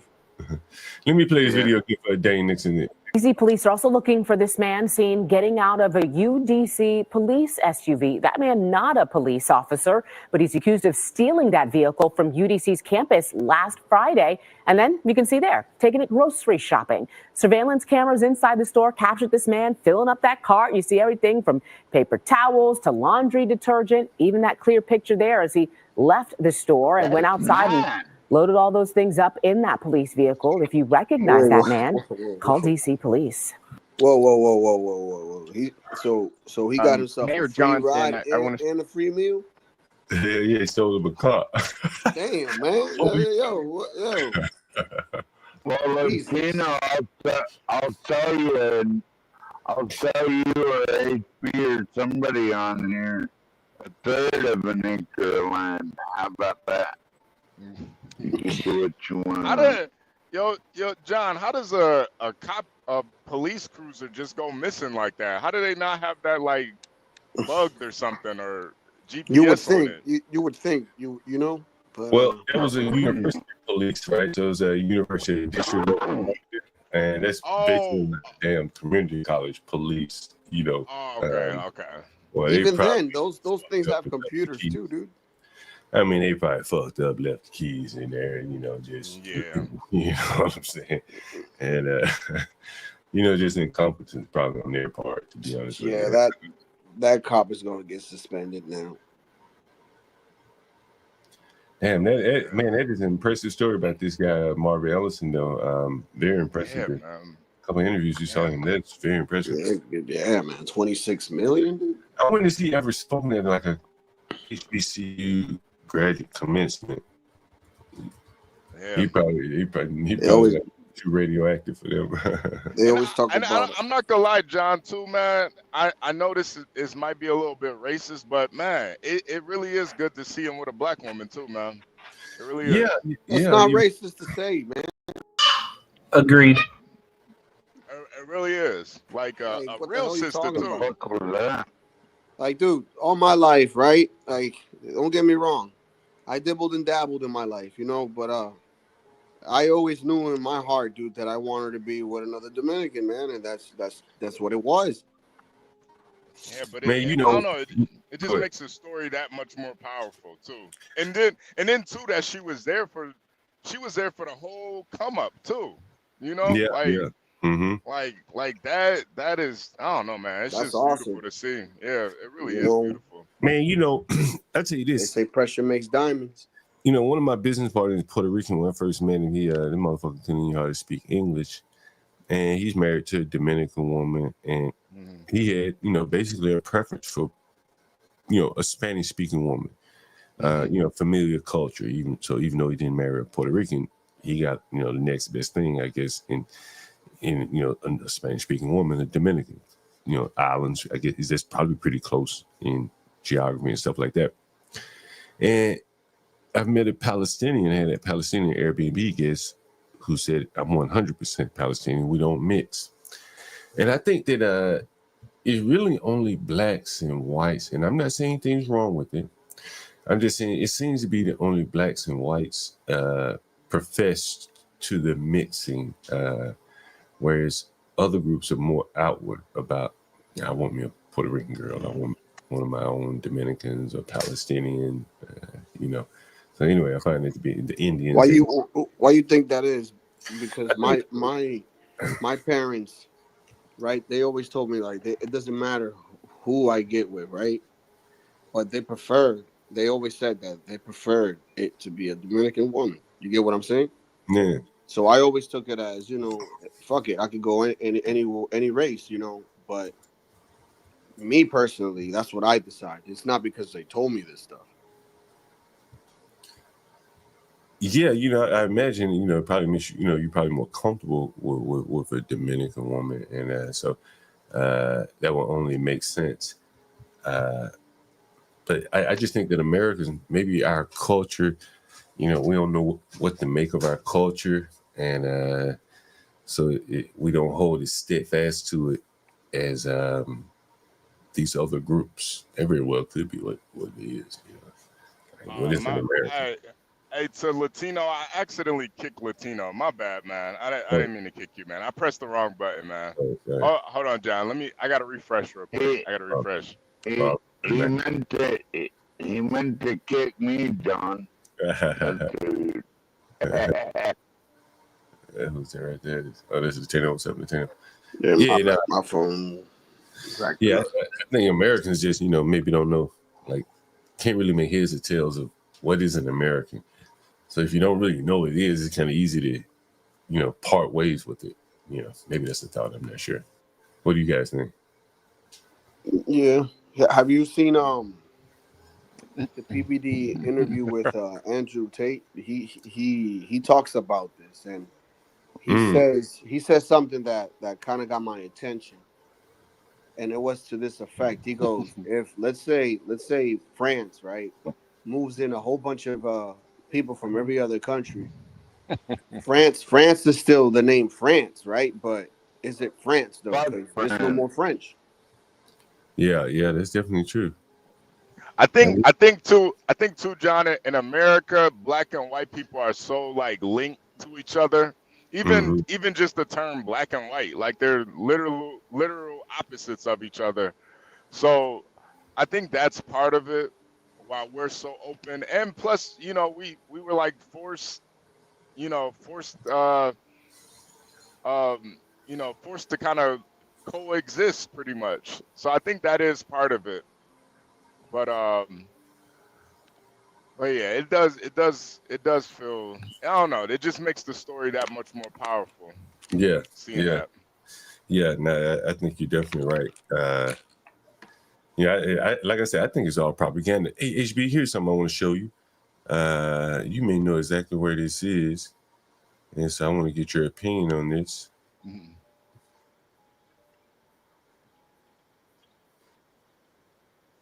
It's empty. See that there? It's all empty. You see this These are empty? all empty. It's the only. Back it up.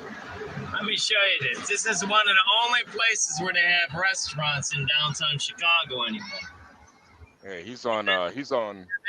Look at that. See, it's all empty. Can you tell where he is, HB? Yeah. I think he's on like State Street or yeah, he looks like he's on State Street, downtown Chicago. Here? That thing he It's was 11 riding under, that o'clock. was the train. That was the train he was riding up under. So it's 11 o'clock. He's listening to WBBM. There's no one even having lunch. Look, it's empty. See that there? It's all empty. These are all empty. It's the only place to get food downtown. You see that there? And it's empty. Don't you see that? There you go. There's no one here, man. It's an abandoned city. It's over with. It's not going down, it's down. That's all closed here. That's all closed here. There's no one here. That high rise is abandoned. It is high rise abandoned? Yep.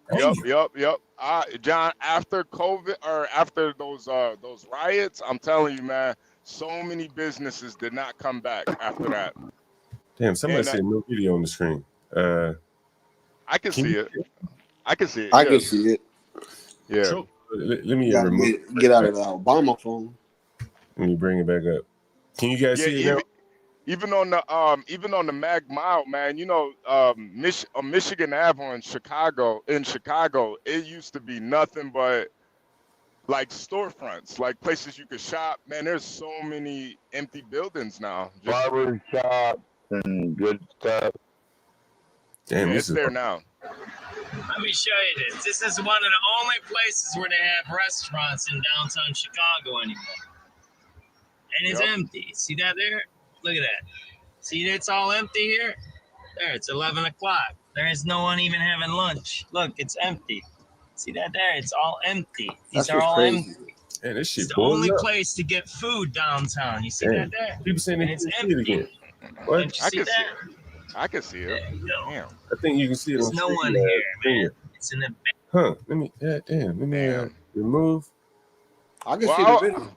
Yeah. Well, it's a. I'll explain it to the audience though. It's a guy that sounds like Mike from Boston, and he's riding downtown. He's riding downtown Chicago, showing all the empty, basically storefronts, and that's. I would probably think that might be why the property taxes in Chicago has gone up like 60-70% in the past 2-3 years. No, that there's people sleeping in on buildings. Are those built? It's not going down. It's down. That's all closed here. That's all closed here. There's no one here. That high rise is abandoned. We're at dystopia. We've gotten there already. There you go. These are the federal buildings. You see that? There's no one in the federal buildings. The federal employees. Man, yeah, John. Yo. Matter of fact, right where that's at. When I first went to school out there, right where if you keep going, you'll see the building that I used to live in my freshman year when I went to school. Out in Chicago. Keep playing it because it was right next to that federal building. Tell me when to stop. Buildings. Okay. That? There's no one in the federal buildings because the federal employees aren't required to come to work. See that there? The Federal Plaza. The reason I'm showing you this, it's what? 11 o'clock. Oh no, it was on the other side. Lunch, but anyway. The point is, man, I remember when I would go out for just leave my dorm room, man, it would be so many federal employees out there smoking cigarettes. It'll be at least like 50 of them out there just smoking cigarettes, like, man, downtown Chicago used to be a madhouse when I first moved there, like 10, 11 years ago. Like there would be certain streets you couldn't even like walk through. There were so many people. But after COVID, it's like a ghost town, man. It's insane. Should look like North Korea. Yeah. Go SubX News. Damn. Like, bro, there were sometimes you would have to walk in the street. It was so many people walking on the sidewalk. This is Chicago. What area? This is downtown. This is like this is like the Loop. This is right in the heart of downtown Chicago. And I'm telling you, John, after those riots and COVID, Chicago ain't never been the same.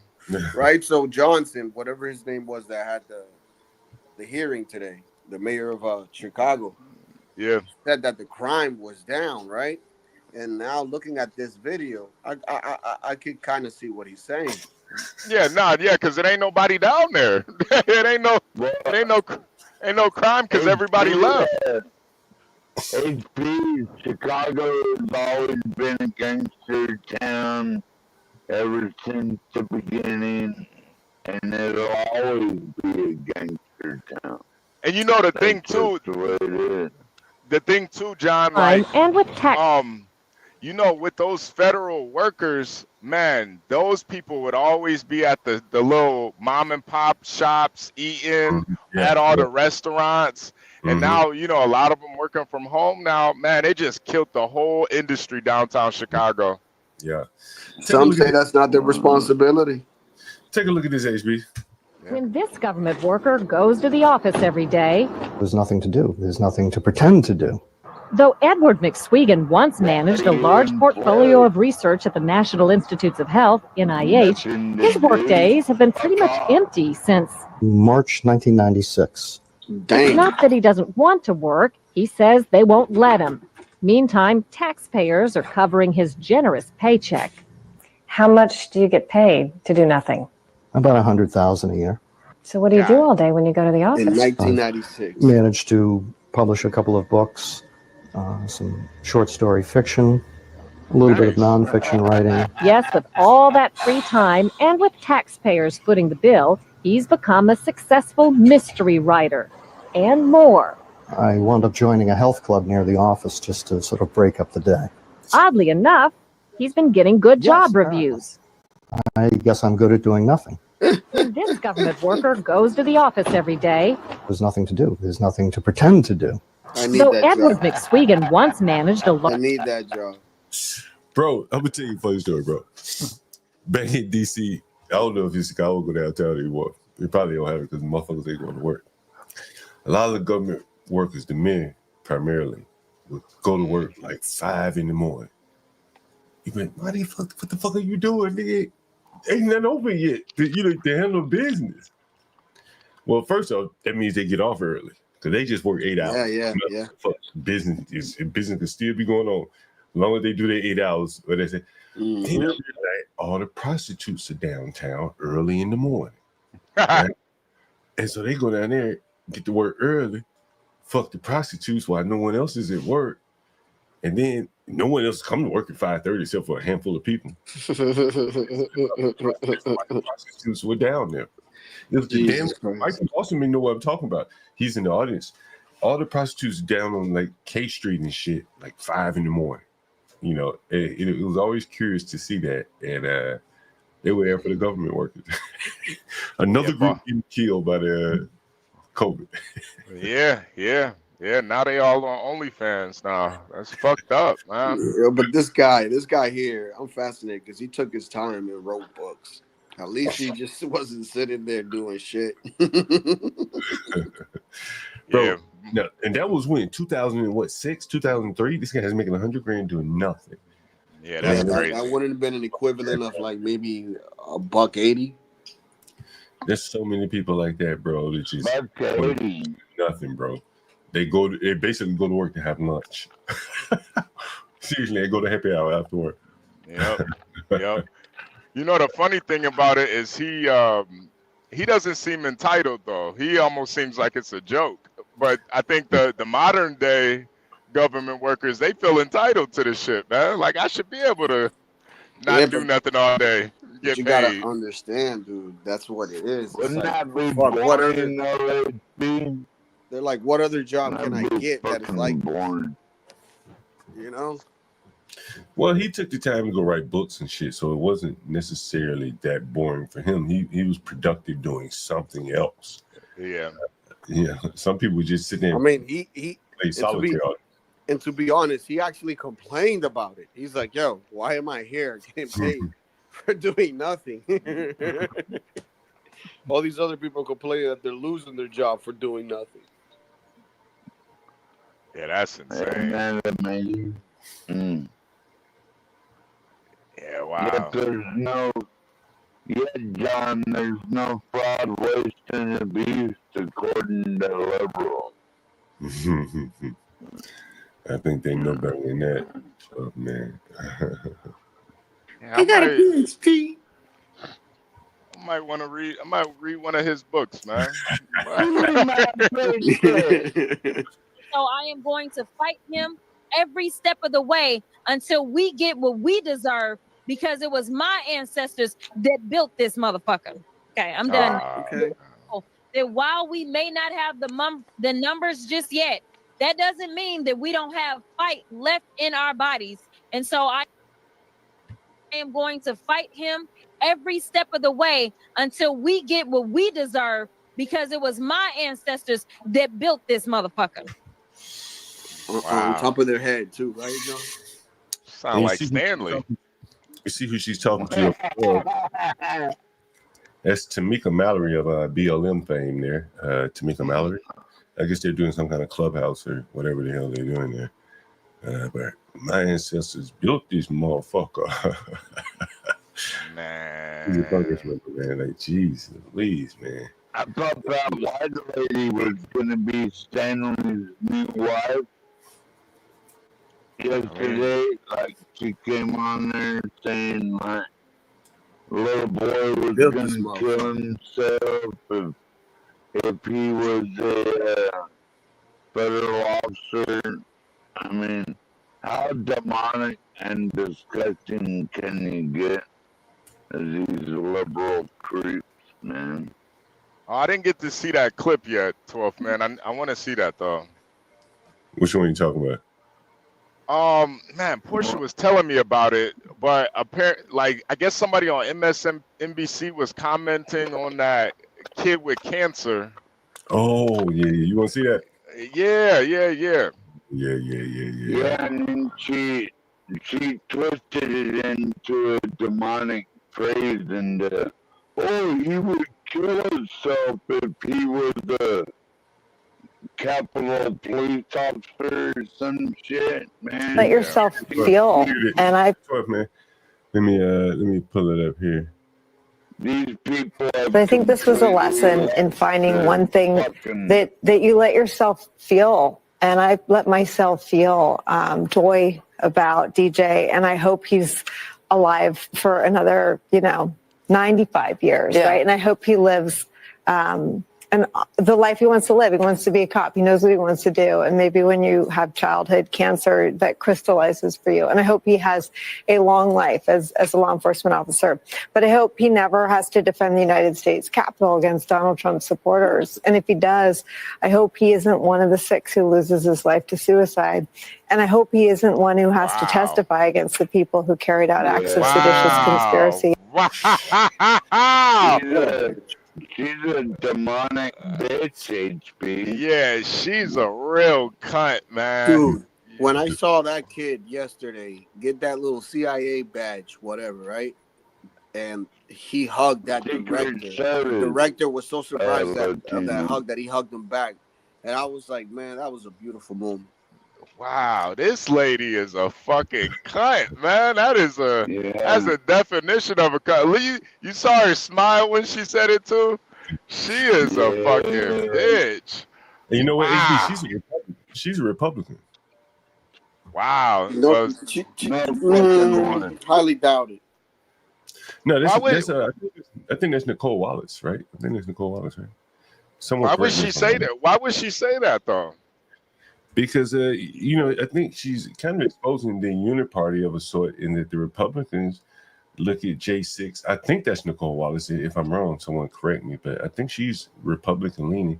But a lot of the Republicans, agree with J6 too. It's not just the Democrats, and so that's why she went to that like that. Jesus Christ! If that's her. There could be someone else, but I think that's Nicole Wallace. But I could be wrong. Yeah, that was brutal, man. Portia would know. Is that Nicole Wallace? I'm sure Nicole Wallace used to be a Republican, right? Let me see. Yeah, Portia, who is? Yeah, Portia, who is that lady? Now we. Why would you ever mix? Go ahead, Twelfth man. Go ahead. Why would you ever mix a success like that into a suicide. I mean, these people are totally demonic, HP. Yeah, that is Make sure sick. that's her. Nicole, that's her. Nicole Wallace. I think she was a Republican. Yeah, she worked during the Bush presidency. Yeah, so that explains it. Yep. That figures. Yeah, she used to work for the Bush. She's a horrible person. Yeah, and then I mean, fuck the kid, like bringing up those dead those police officers that killed themselves just to make a political stance. Like I don't know, man. That's some cold-blooded shit right there. Yeah. You know, as you can see here, though, that like George Floyd would have never been spoken about like that by her. Never. Oh, not St. Floyd. Right. She would have said something like that about him, boy, she'd have been thrown off the air, right? Yep. But a little boy with cancer, like that motherfucker there, fair game by the Republicans and the Democrats. And as you can see, she is a Republican, or used to be a Republican. She worked for George W. Bush, Bush. What's up, Joe? She's a Liz Cheney Republican thrown out of the Republican Party. But you know, for the black people, for the ones that slowing the uptake and can't see things or don't want to see things, I think they saw it last night. As ugly as it was, right? The only person standing up for that little boy was a white woman. All them other blacks played in politics first. While if it was a drug addict that can be used to advance the political football, they would have kneeled, stood, clapped, threw the nigga 3 or 4 funerals during a pandemic, right? But for this little boy, who has innocence on his side, these She's niggas, a demon, John Galt. She's a fucking demon, dude. And then, you know, you listen to what the school said, they just wanted to monetize the little nigga by putting him in special ed. I mean, like, it's really a reflection of how this system is really shut down or really stopped functioning for our benefit here. You got the damn woman on TV criticizing the child, right? You got the Democrats refusing to stand for the child. When again, it should be like a collective achievement. Yeah. If we were able to keep this damn boy alive, you know, and allow him to have dreams and shit, where anywhere else he'd damn near be dead now. Well, you know, John Galt, they could have been celebrating the fact that he was saved by Obamacare, but no. Yeah, that's And then live to see Donald Trump. Yeah, that was the thing there. Let me, HB, you may not have seen it. For people that haven't seen it, let me show the honoring of the little boy. Before I show this, you saw the little boy being ridiculed first. Did everyone see the little boy being ridiculed? Right. Yeah. Dave, did you see that? Damn it, man. Did John Dave still here? Dave, you there? Yeah, I'm here. Okay. What's good? Can you hear me? Yeah, loud and clear. Yeah. Did anyone see the little boy being ridiculed? Oh man, I don't give a fuck about that. Now, bro, John, you might have to play it again because it's cool. It's cool. I seen that shit. I don't give a fuck about that little boy. No offense, man. Motherfuckers wouldn't be talking about that. On Monday, nobody knew about him. Today, we don't give a fuck either. No, you know, actually, I knew about him when I saw him last night. I said, I know that little boy, right? I knew I'd seen him. I'm just saying, it's no offense. This shit, you know, what are we really talking about?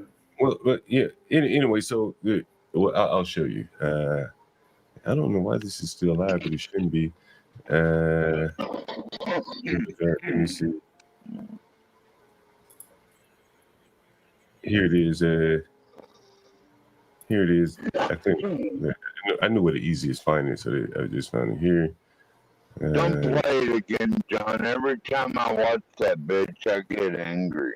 Yeah. Let me No. He's gonna play the story before he was up there with the Secret Service. 12 years old. They appear to be much older than. No, I'm not sure. No, I'm not sure.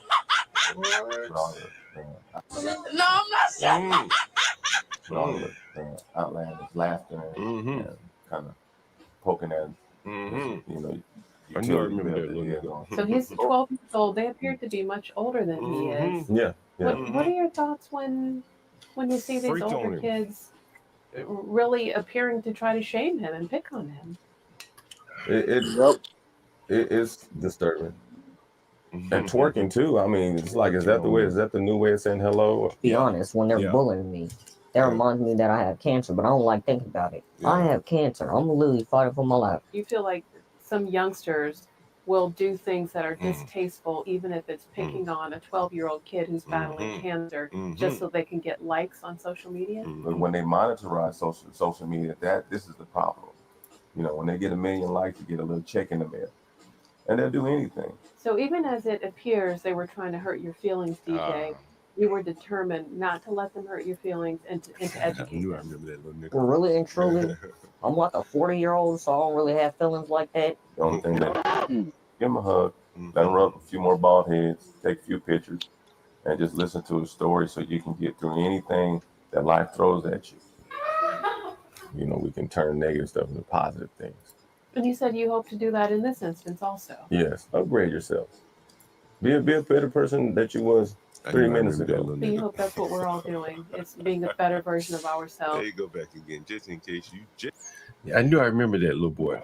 You know what I'm saying? I remember them blacks twerking on that little boy, picking on him. You know what I'm saying? I actually sent you that video in the back. Yeah. And that's fucking crazy.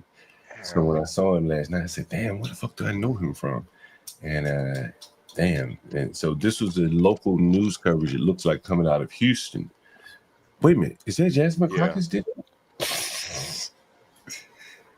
Oh, man. That really brings it full circle when you think about it. HB2N Latino Day. Was she there? Did she stand up for someone in her? Oh, that little boy in her. Was she there? I don't think she stood up. Nah. She could care less, man. That's why it does seem like it's like they hate black, especially black children. It's like, man, do y'all just hate black kids, man? Y'all could really care less about them at all. Portia, was Jasmine Crockett there at that State of the Union? If she was there and didn't stand up for one of her own citizens, Jesus Christ! One of her. Portia's gonna take her down. Portia's got a passion to take her down. Damn, that would be interesting if she didn't stand. That would be interesting if she didn't stand, though, wouldn't it? That would be very interesting. Yeah. She won by 85%, John Galt. Jasmine Crockett did. Yeah, she's safe there. She's probably pretty safe, talk, man. Yeah. Wait, can you show the yeah. Oh yeah, let me show that. Give me 1 second. Portia says she was there. She said she was there. Oh, yeah, damn. I wonder, did she stand up or no? I don't think they didn't. She said take her down. She said they didn't stand up for him, man. Damn. Jesus Christ, these people are really fucking sick. Here it is. Here An it is. agent of the United States Service. Johnny and John are demonic. The biggest honor. Hold on a second. I am asking our new Secret Service Director, Sean Curran, to officially make you an agent of the United States Secret Service.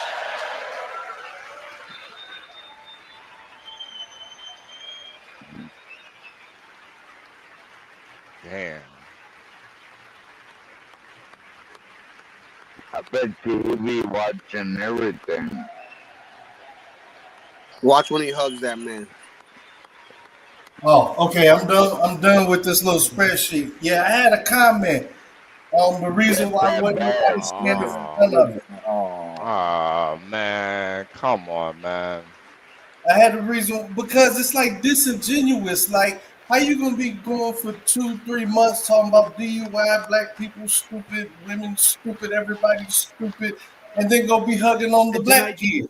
It's kind of like making the black kid look like a prop. Like, we love the kid and shit, but you know what I'm saying? It's like, you know, it ain't got no thing against the kid, but it's like It sounds like you wanted to. Let me just finish this quick statement. It's like how you gonna go for months and months and say, yo, black people stupid, DEI, y'all don't deserve no jobs, all this other type of shit, and then be coming in using a black kid triumph story and shit like that. It's just that's kind of the thing that a lot of people looking at. It's like, you know, Who's looking at that? Who's looking at that? Me. Oh. Well, you know the majority of DEI hires are white women, right? Well, but that's not what them people were saying, man. That ain't what been going on. What people are saying this? The people, you know, white people. Who are the people? Republicans, conservatives, the uninformed people. Yeah, what the fuck are you talking about, conservative? You know, black people are number 5 on the list of DEI hires, right? But that wasn't the narrative. But hold on. Listen to me. That wasn't the narrative before they started skinning the cat. They only saying that shit now because they started skinning the cat and realized they fucking themselves. Hold on, but Dave. the narrative for months was. Hold on, Dave. You guys slow down, Dave. Slow down, bro. Like, why can't we all just be happy that this boy, by way of America's healthcare system, is still alive? And you know, why can't we all applaud that regardless of his race? It doesn't matter if he's black or white or Hispanic. You know what I'm saying? Like, we should all be happy with living in a country where this is possible. Everyone should be able to agree with that, right? And by the fact that we're sitting here, you know, debating this, that, whatever, this is this little boy's dream. And another man was able to make it possible. He's gotten many awards. This isn't the first time. I just showed him on the news. That was a year ago. And, you know, I think we should be appreciative of things like that. It's just my thoughts. He got presidential honor, John Galt. It's to me, because John, honestly, because to me it's more about the story than him being black. Like it's just like he happens to be black, but right.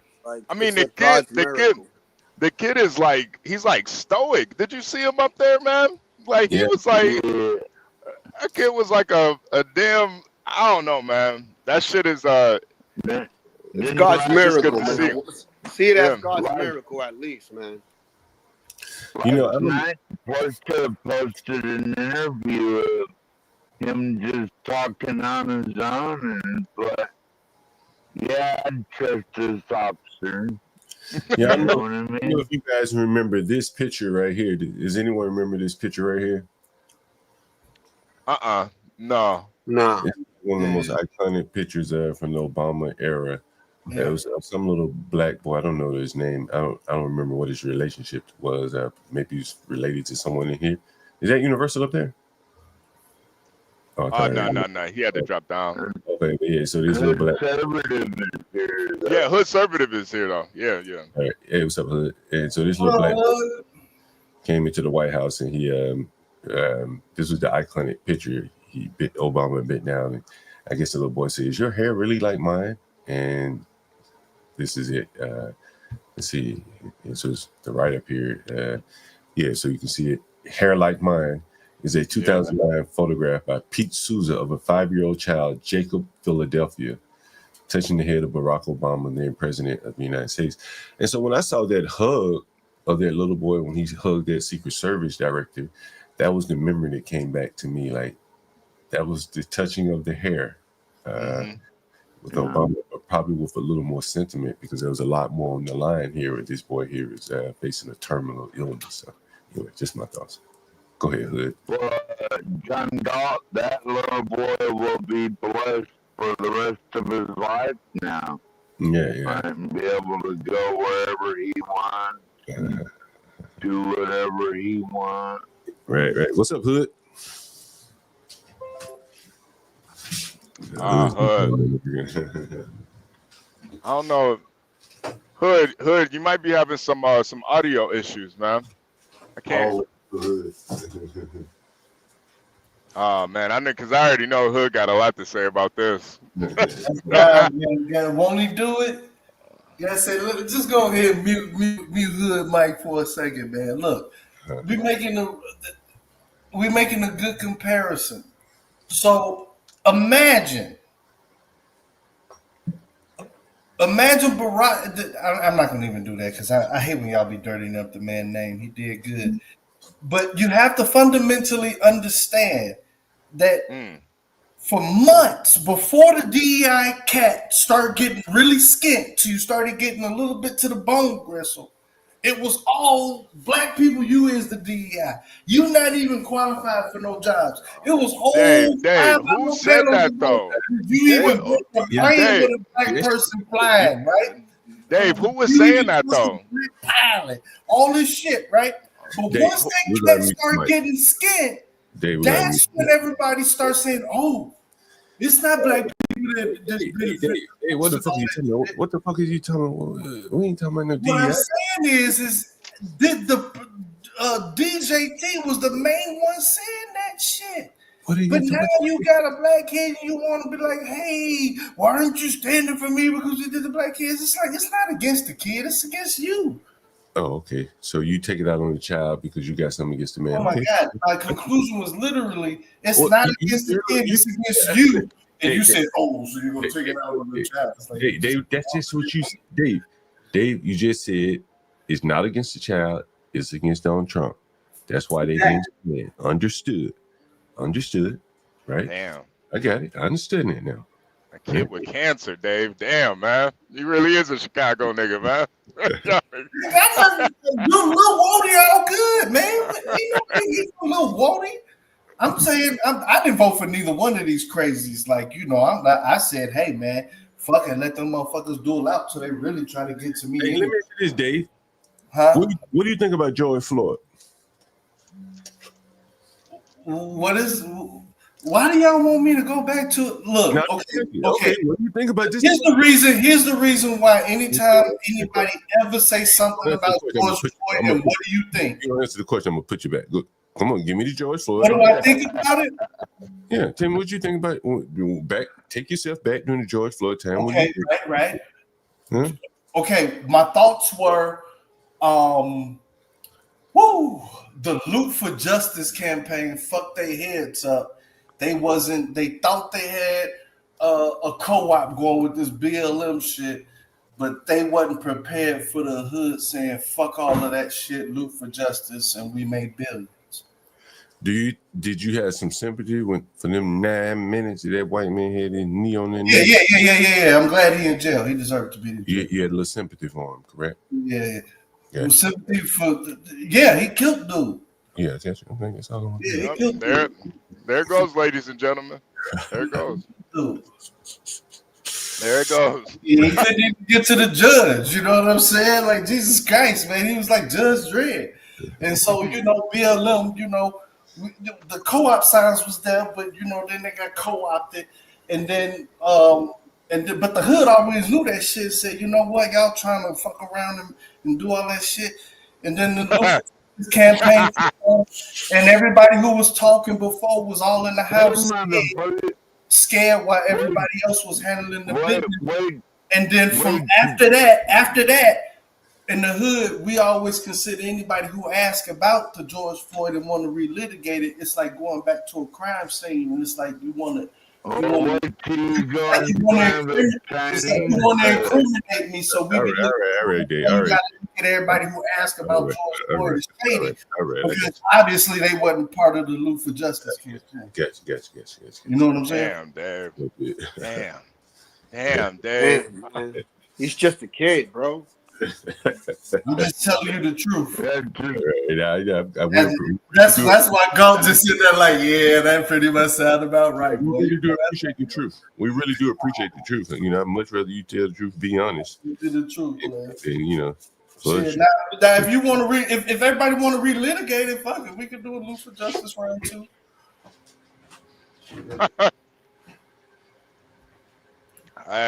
I thought it was litigated. So when people say going back, I be thinking like, man, do they want to bring people back to try to put charges on them?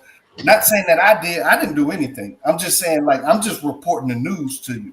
You know what I'm saying? So when you go into black folk and you want to talk about George Floyd and they be getting upset, the upset part is it's like, damn, man, this motherfucker want to try to lock me up. You know what I'm saying? Because that was a rough, turvy time. You know what I'm saying? People did some things. And for you to bring it up again, it's like, are you the feds?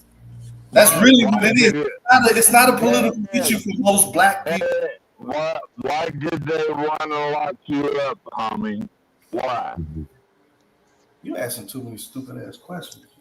Hey, I want to play another video here, guys. Keep the ball in the air here. MSNBC is going to end. We're not going to put up that objection to order. We put it in the record.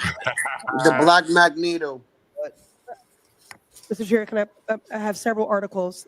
I need to enter them. Let me just go ahead with what the articles are. What's the next article? Let me proceed.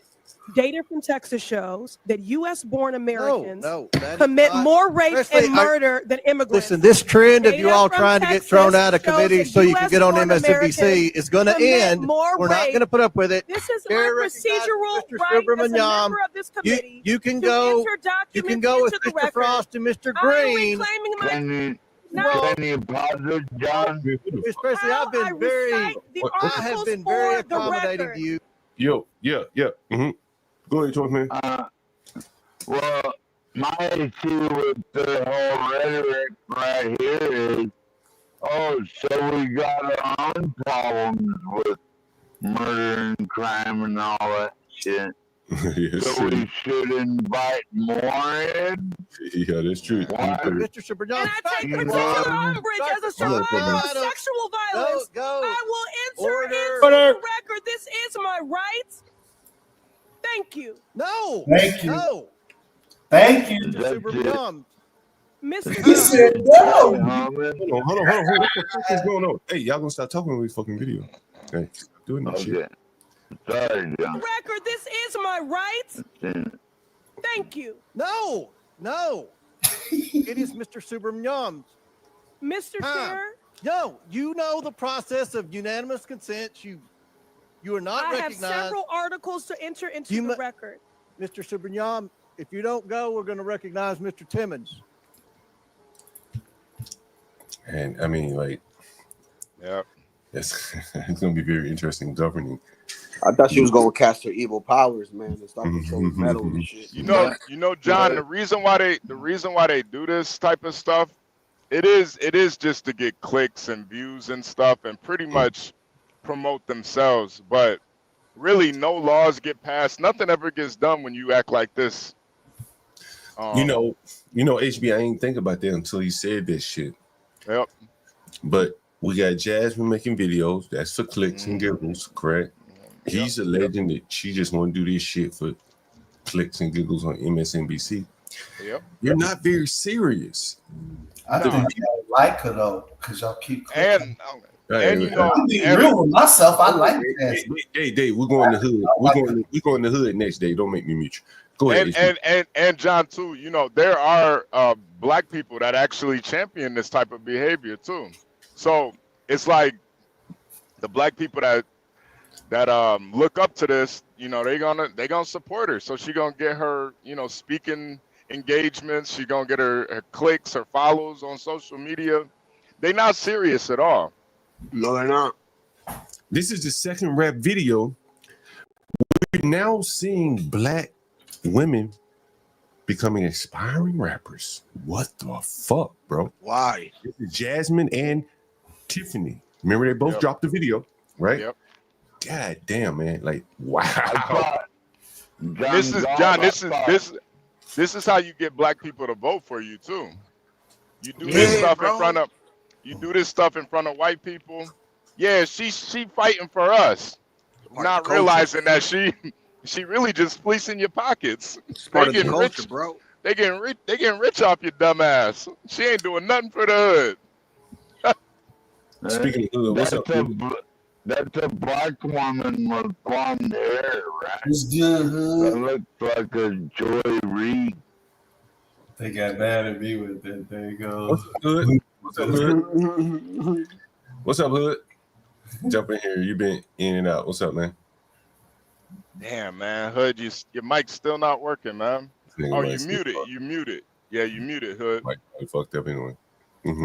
Hold on, give me 1 second. Give me 1 second. Oh, okay, you're perfect now. You're perfect now. There you go.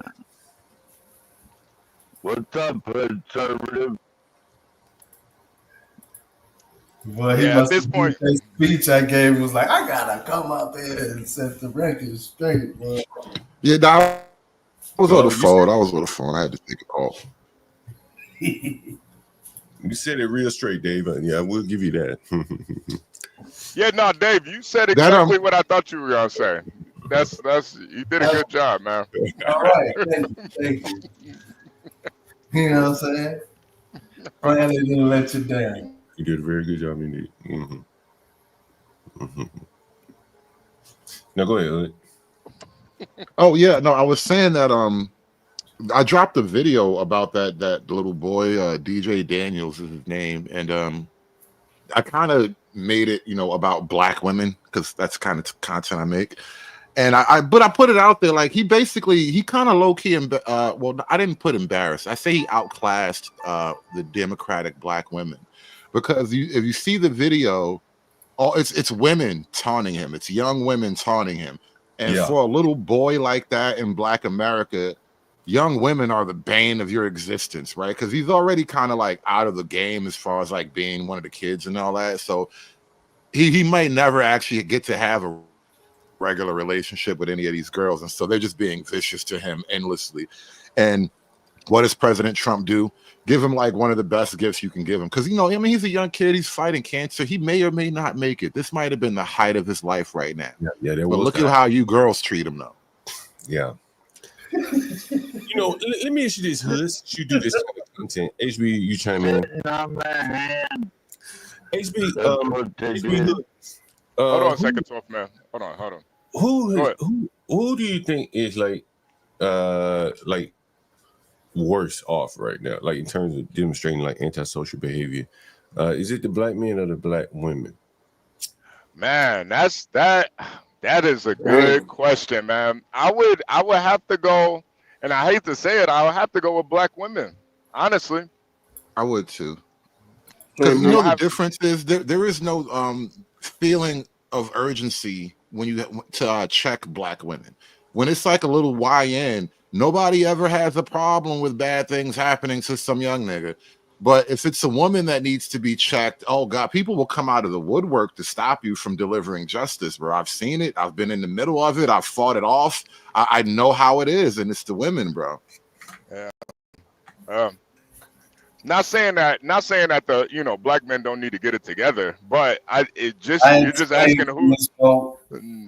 Just that question is definitely like the antisocial behavior is definitely the black women, man. Yeah, I mean they're the ones that raise these boys by themselves too, right? Look at this video right here. Look at this. Audrey, huh? So what's up? You like being racist, right? Oh yeah. Really? Yeah. You think that's something to be proud of, right? No. Yeah, and you're just listening to people. There was a video out in I want to say like Kentucky, I believe, University of Kentucky. What, bitch? And there was a white girl who was like drunk, and she just said the N-word. Literally in her charges, it was like, in the headlines about her charges, it says she said the N-word 100 times in a drunken rant. Oh yeah, and, I remember that. It was on a college campus. It was bro. That girl got time, bro. Yeah. I'm like, nah, free my Becky. That's outrageous. Free my Becky. I don't care what she called y'all hoes. No. There's only two. I can't tell you. No. They're not. You're not supposed to. Only if Becky said there's only two other words that can follow, and it's two. I don't care. Listen, man, get over yourself. I thought this was America, people. You shouldn't be in jail because niggas are offended. Niggas grow up offended. Yeah, nah, John. Some of these black girls, man, honestly, like the antisocial behavior that they have, man, it really. I mean, you could say some of them are like psychotic, honestly. Like that level of violence. That's why I said that that fighting thing is really good for him because I know it. I know you gonna see people in the comments. Oh, why we gotta represent our black sisters like that? That's them, though. That's them. Yo, I remember. John, in high school, man, there were probably 10 girl fights to one guy fight in high school. Guys didn't fight like that. And if we did fight, we met up after school. We had a little spot. We had a little hideaway spot. Memories, HB. We did that shit in the bathroom when nobody could see you. Right. We did it. We did it in the locker room. Yeah, we did it. So it was like damn near organized. Like we weren't about to be just scrapping in the middle of class like the girls did. Like they HB had his own fight club. That's how we have to though. You have to. As the periods go by, people like, is you ready? As boys, you get in trouble. Hold on, guys. We want to play a little, what they call this shit, word recognition? With the chat and everything, right? I want to play this video, and I want to get you guys' opinion on this video. I just, did like first words that come to mind. I just like, what was that flow of consciousness? If you're in the chat, and I'll stop the video every 2 or 3 seconds. And I just want you to give me the words that you're thinking right now. A Rorschach test. All right. Is that what it's called? Okay. Yeah. Y'all ready? All right. Everybody ready? Yeah. Now we're not gonna talk through this video, 12th man, right? You're nodding your head over there, 12th man. All right. We're gonna play about 5 seconds at a time. We eat more animals than the animals and making more animals. Word association, Rorschach. What you got? Retard. Let's know. Ignorance. Retard. That's the first thing I could think of. Illiteracy. Dave? Slime, gooey, ooze. Who? Like slime, gooey, ooze. Cat, what do you guys? Neon. John, I like this flag gif you got in the background. I wish I'd have thought of this first. Thanks for Porsche Day, guys. Speaking of that, $20 for Porsche Day, guys. All right, that's 12th man. You got any thoughts on this? First 5 seconds, if you saw it. First 7 seconds. Well, something happened in my internet for a minute, so I missed it. I asked you to. Oh, okay. All right, let me rewind it back. That's exactly how they talk, like your internet's broken. Listening to them talk sounds like your internet's fucked up. We eating more animals than the animals and making more animals. What? So your internet fucked up. That's the one. You thought it was the video. Nah, your internet's slow. Every time they play the video, your internet slow down, bro. That was the first word that came to mind. That's the first word. What? What? I bet you that motherfucker eating squirrels. You know what also came on my mind? My money's $1. They got it. Know what to do. What? My money's $1. Know what to do with. All right. 5 more seconds. So, 12 minutes. God damn. Let's start up again. Yeah, I gotta go back. Let me get back to about 6 seconds here. Oh. So they making the new meat that y'all eating, that y'all eating. They making the new. The new meat. He's the smart one. There's 5 people there because there's one other guy kind of off to the left a little bit. There's 5 people there. And look at, they're all kind of like looking on him because he knows things. Leader. Right. He's like tech support. Whatever that nigga said. So, any thoughts on this, HB? I'm still trying to figure out what he's even trying to say, man. You like what? Yo, You like I guess it's what? What? He's enough cows and animals for us to be eating all this meat. So he ain't. Okay, all right. I'm trying to lower my IQ to understand what they're saying. Anybody else want to chime in before I play a few more seconds? Anybody else want to chime in before I want to play a few more seconds here? Yeah, I mean, he probably never seen a cow up close. That's what I'm thinking. You probably think bacon comes from a bird. What about their hair? Comment on how they look. You know, just whatever you see, whatever flow of countriness, stream of countriness. All right. That's why I said slime ooze. I saw the neon and the red colors and the shirt. Gotcha. All right, here we go. New meat that y'all eating us, and they said they trying to save animals so we don't run out of animals in the world, and that was enough for me. Yeah. Animal lover.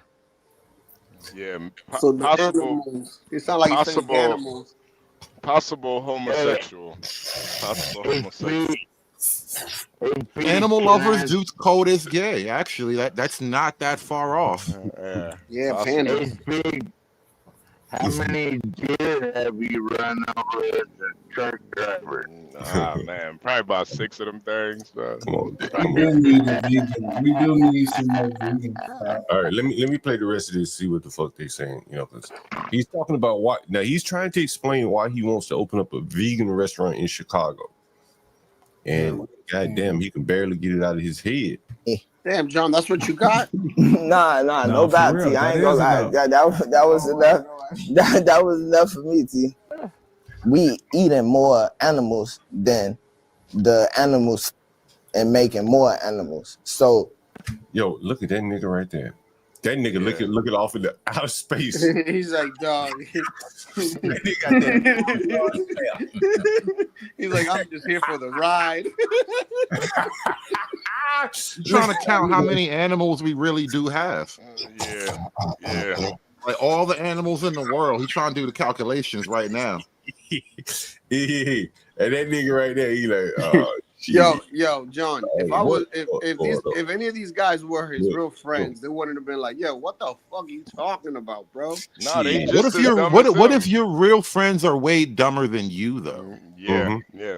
He's the smart one. Remember, he's the tech support. They call him when shit fucked up. Right. It's correct. It is correct. Right. Yo, Lord. This motherfucker, he is the smartest one. Right? He's the smartest one. You know, he's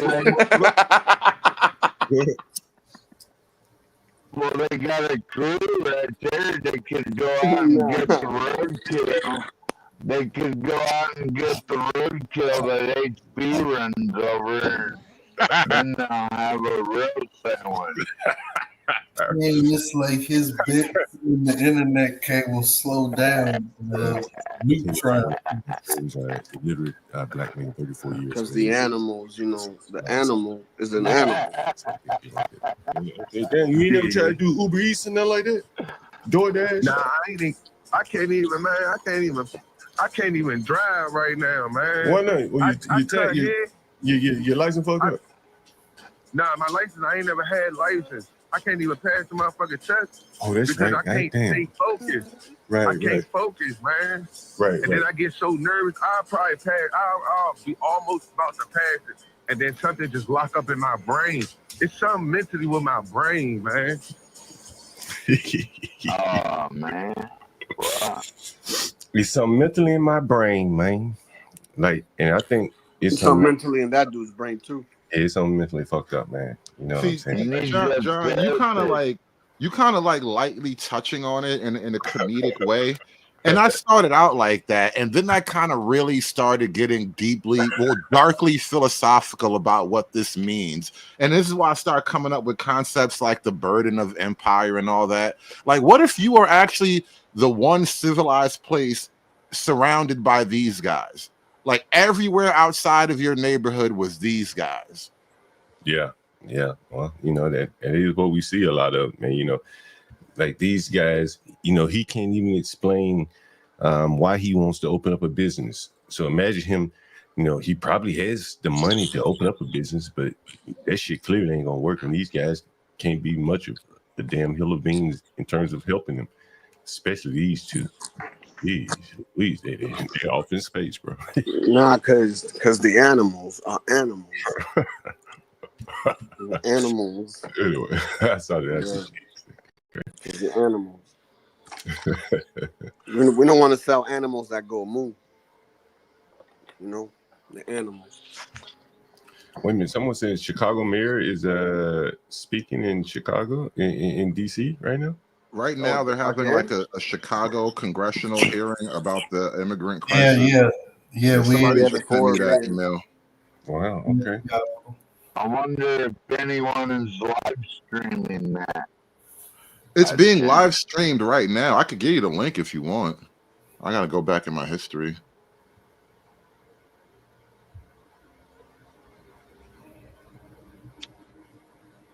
Everyone loves live stream. That's what it's at.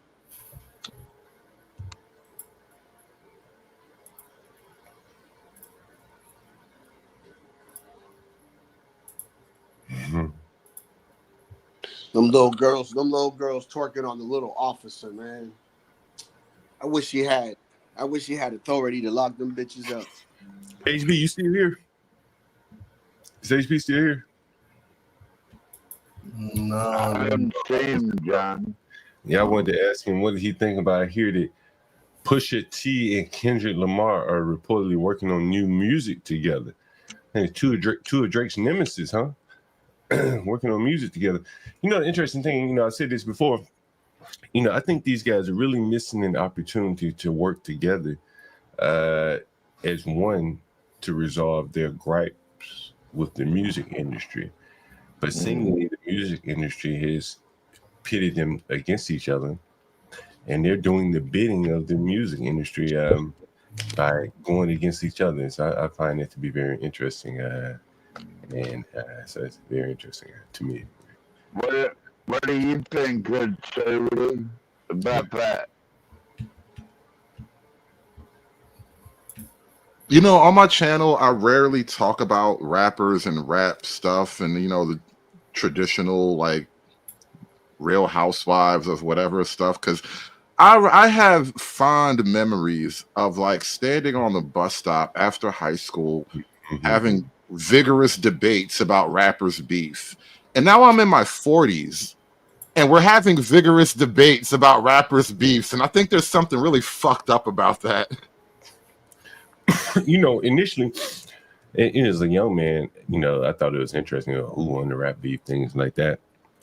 I think now this rap beef in particular is devolved into we want to destroy this man's career, and primarily it's based upon like cultural things or cultural. They're trying to make a cultural distinction between the two.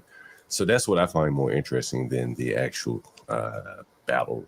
Well, that is the thing I noticed about it, because I do cover that sort of angle. And so when you understand, all right, like the industry is run by, you know, faceless people and the labels and whatnot, you know, and everybody understands the ethnicity of the music industry in Hollywood and shit. So what I see with Kendrick Lamar is Kendrick being used to fan the flames of Black people's racial energies.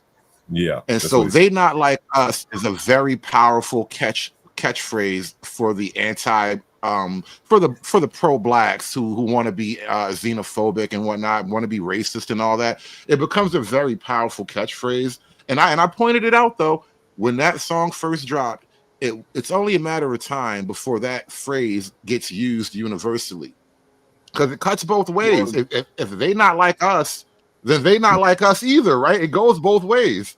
Right. Who is us? I constantly ask him, who is us? John's always saying, they don't know who is us. If you know, you know. Well, but that's what I'm saying. You know, if you leave it up to me, I'll figure it out for you. You know, if you leave it ambiguously, people will figure it out, and they may come to conclusions that you don't necessarily agree with or like. And so that's just kind of how I see it.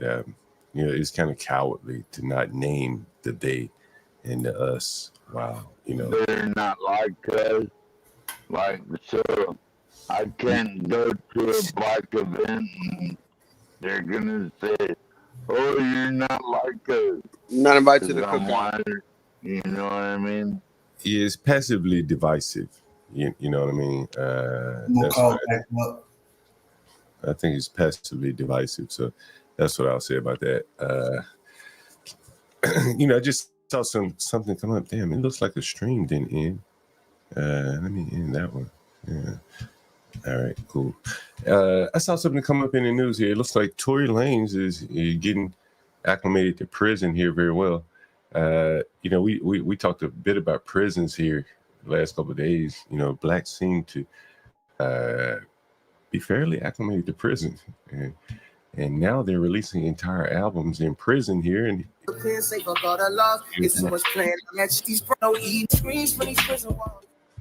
this is album there. John Galt, how do you release an album from prison? I have no idea. I have no idea. If anyone has any idea, you can comment in the chat. Through the phone. Oh, is that right? Damn. Well, I will say this. If he can actually release an album from prison, he's going to eat like crazy, even if it doesn't sell that much. Because one of the things that was happening with him, and again, this is not about rap beef, but it's something about the business and the industry and how shady it is. He was working now. He had a whole live stream about cutting out the middleman in the industry, owning all of your production and your property, and then keeping most of the money for yourself. And then a few months later, he gets into this event or whatever, this incident with Meg Thee Stallion. And Meg has got like rap powerhouse money behind her with like Rock Nation and all that. And so he was kind of going up against the beast quietly. He wasn't really just fighting Meg over a shooting, bro. This is deeper than like rap. Really? So this is why people are alleging that Rockefeller had something to do with him going to prison. Is that right? Yeah. Yeah. Rock Nation. Wow, that's fucking interesting. Let's see, John. My cousin produced his last couple of hours of the music. Wow, man. What's up? I John, he stayed did. away from that motherfucker in prison, John Galt. John, he did name it. He did name it Drake. But what Kendrick did is nothing new. I'm not sure what you're referring to. Oh, you mean making the album in prison? Okay, cool. I was going to do that with Obsidian on Rumble, but the schedule fell apart. What's Obsidian? I'm not sure what Obsidian is. Oh no, Obsidian was he was big on YouTube for a minute, but he kind of got kicked off the whole platform. It was a whole controversy.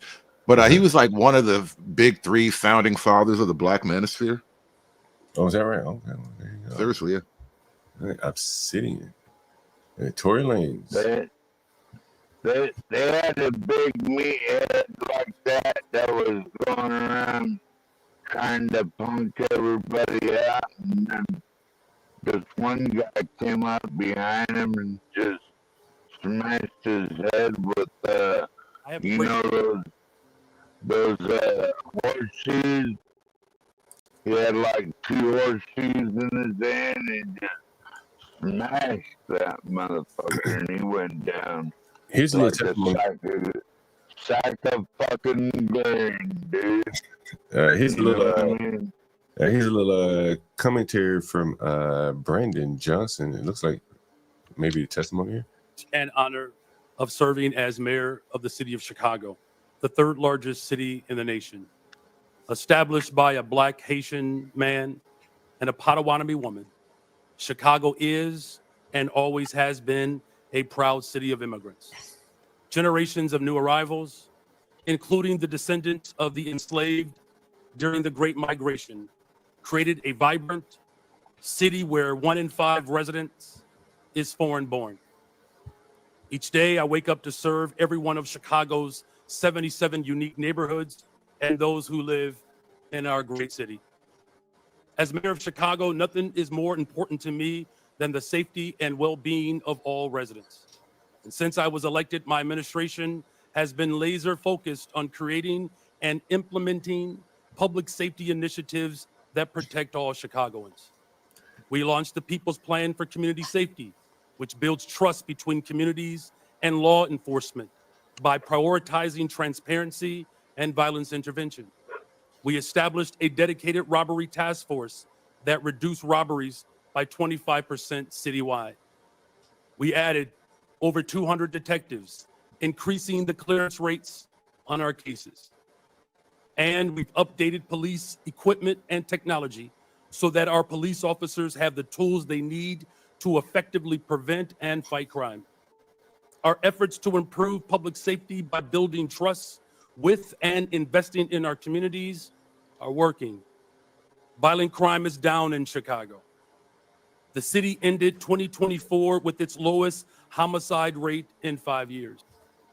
Well, here you go. It's Brandon Johnson. Give me an update on Chicago and how well they're doing it. Yeah. What do you guys think about that? I mean, it goes to the video that you showed in downtown being so empty. So when he said that crime goes down, I mean, I think of that video. Yeah. It's down for good reason, right? Like, there's no one there to rob and shit. Yeah. Anyway, very interesting. CKJ3, you need to get your cousin up here, man. Tell us all about the process of producing the album, all that. How did he get into business? What did you think about all these people trying to become rappers and aspiring producers? That's interesting. What's up, Warren? Well, there's never, John Galt, there's never going to be rappers after niggas with attitudes and all those people, man. Like rap, they have their own. And Too Short, I'll go ahead and I'll slide Too Short in there. And other than that, there's no rap. What's up, Warren? What is that there? Hood, what's up, Hood? What you got there? Good to see you guys. Yeah, what's up, Warren? Warren. Go ahead, Warren. Good to see you guys. Hey, what's up? What you got for us? What's up, Warren? How about the address last night? Hey, what did you think about it? What stuck out to you? How about the address last night? What stuck out to you? It was.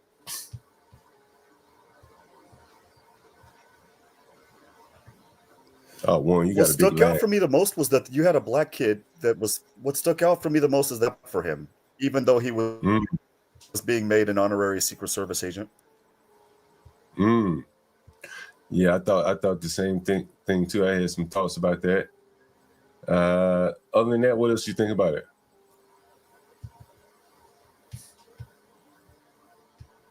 Damn, Warren's got a hell of a lag over there. He's got a hell of a lag. Yeah, must be some tough internet down there toward Mexico where he's at. Yeah, his internet is bad, right?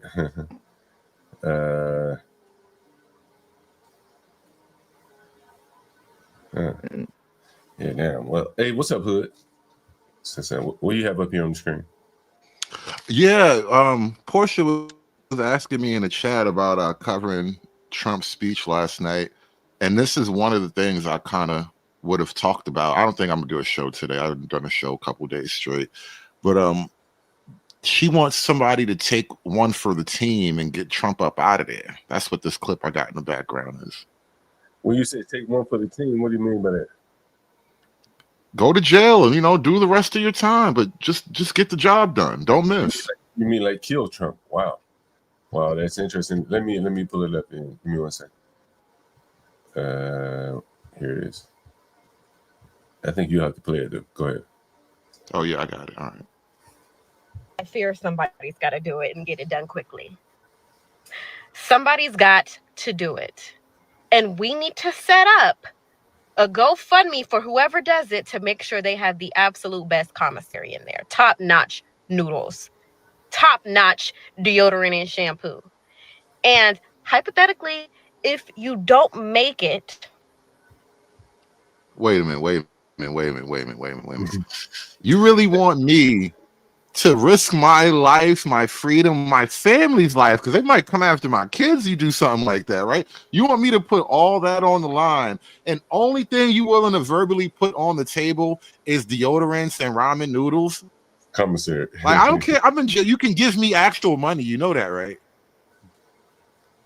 Oh yeah, no, that's too much of a risk for that type of a war. Can you guys hear me, by the way? Yeah, we can hear you. Yeah, now you're here. You're here. Yeah. Real quick, John, I'm sorry. After you do, Go ahead, play it, Hood, and then we'll go to one. I fear somebody's got to do it and get it done quickly. Somebody's got to do it. And we need to set up a GoFundMe for whoever does it to make sure they have the absolute best commissary in there. Top-notch noodles. Top-notch deodorant and shampoo. And hypothetically, if you don't make it after you do it, your kids' will go to the top universities with that GoFundMe we'll set up for you. But somebody's got to do it and get it done quickly. I fear somebody's got to do it and get it done quickly. Somebody's got to do it. And we need to set up a GoFundMe. She should be Who's going? reported to the Secret Service. She's talking about. Well, I'm pretty sure she'll get a knock. Yeah, you usually get a knock on your door for this kind of thing. Yeah, I was gonna say, what are you setting up the GoFundMe for? Is it just so that you could go ahead and live your best life while your man is imprisoned? That sounds like a scam. You know, it's illegal for me to actually get the GoFundMe behind a criminal activity, right? You can't set up a GoFundMe. You can't benefit from the crime. Right. So they will just shut that down on all kind of levels. Yeah, man. You know, it just shows like the, you know, as I said, man. I think Black people have adopted being a Democrat like a religion, and they're Democrat first and Black second. And you know, a lot of them are so strongly Democrat that I remember when they shot at Trump, they were like, "Well, he wasn't hit." You know, like shit, like shooting at somebody is not a big deal. John, real quick, and Latinos and Hood Conservative, I think you guys would agree with me. They were actually mad that the shooter missed. Yeah. I saw so many TikToks, you know, days after that happened, where they were like, "You shot and you missed," and I'm like, and they were pissed off that he keeps saying that they shot him in his face, and he goes like, they didn't shoot him in his face, they just nicked his ear. You know, it's like a lust for a bloodlust there, and coming from women is again very disconcerting because again, you know, I told you guys. Why is it disconcerting? Because it's coming from women. Well, I'll tell you a story tell you as to why. One night, and I showed the lady on stream. I'm pretty sure I showed it to her early on in the stream years ago. You know, it happened years ago, but I put this woman out of my house, right? I wasn't dating her. I don't think at the time. And she, it must have been 1 o'clock at night. She convinced just some nigga to kick my door in.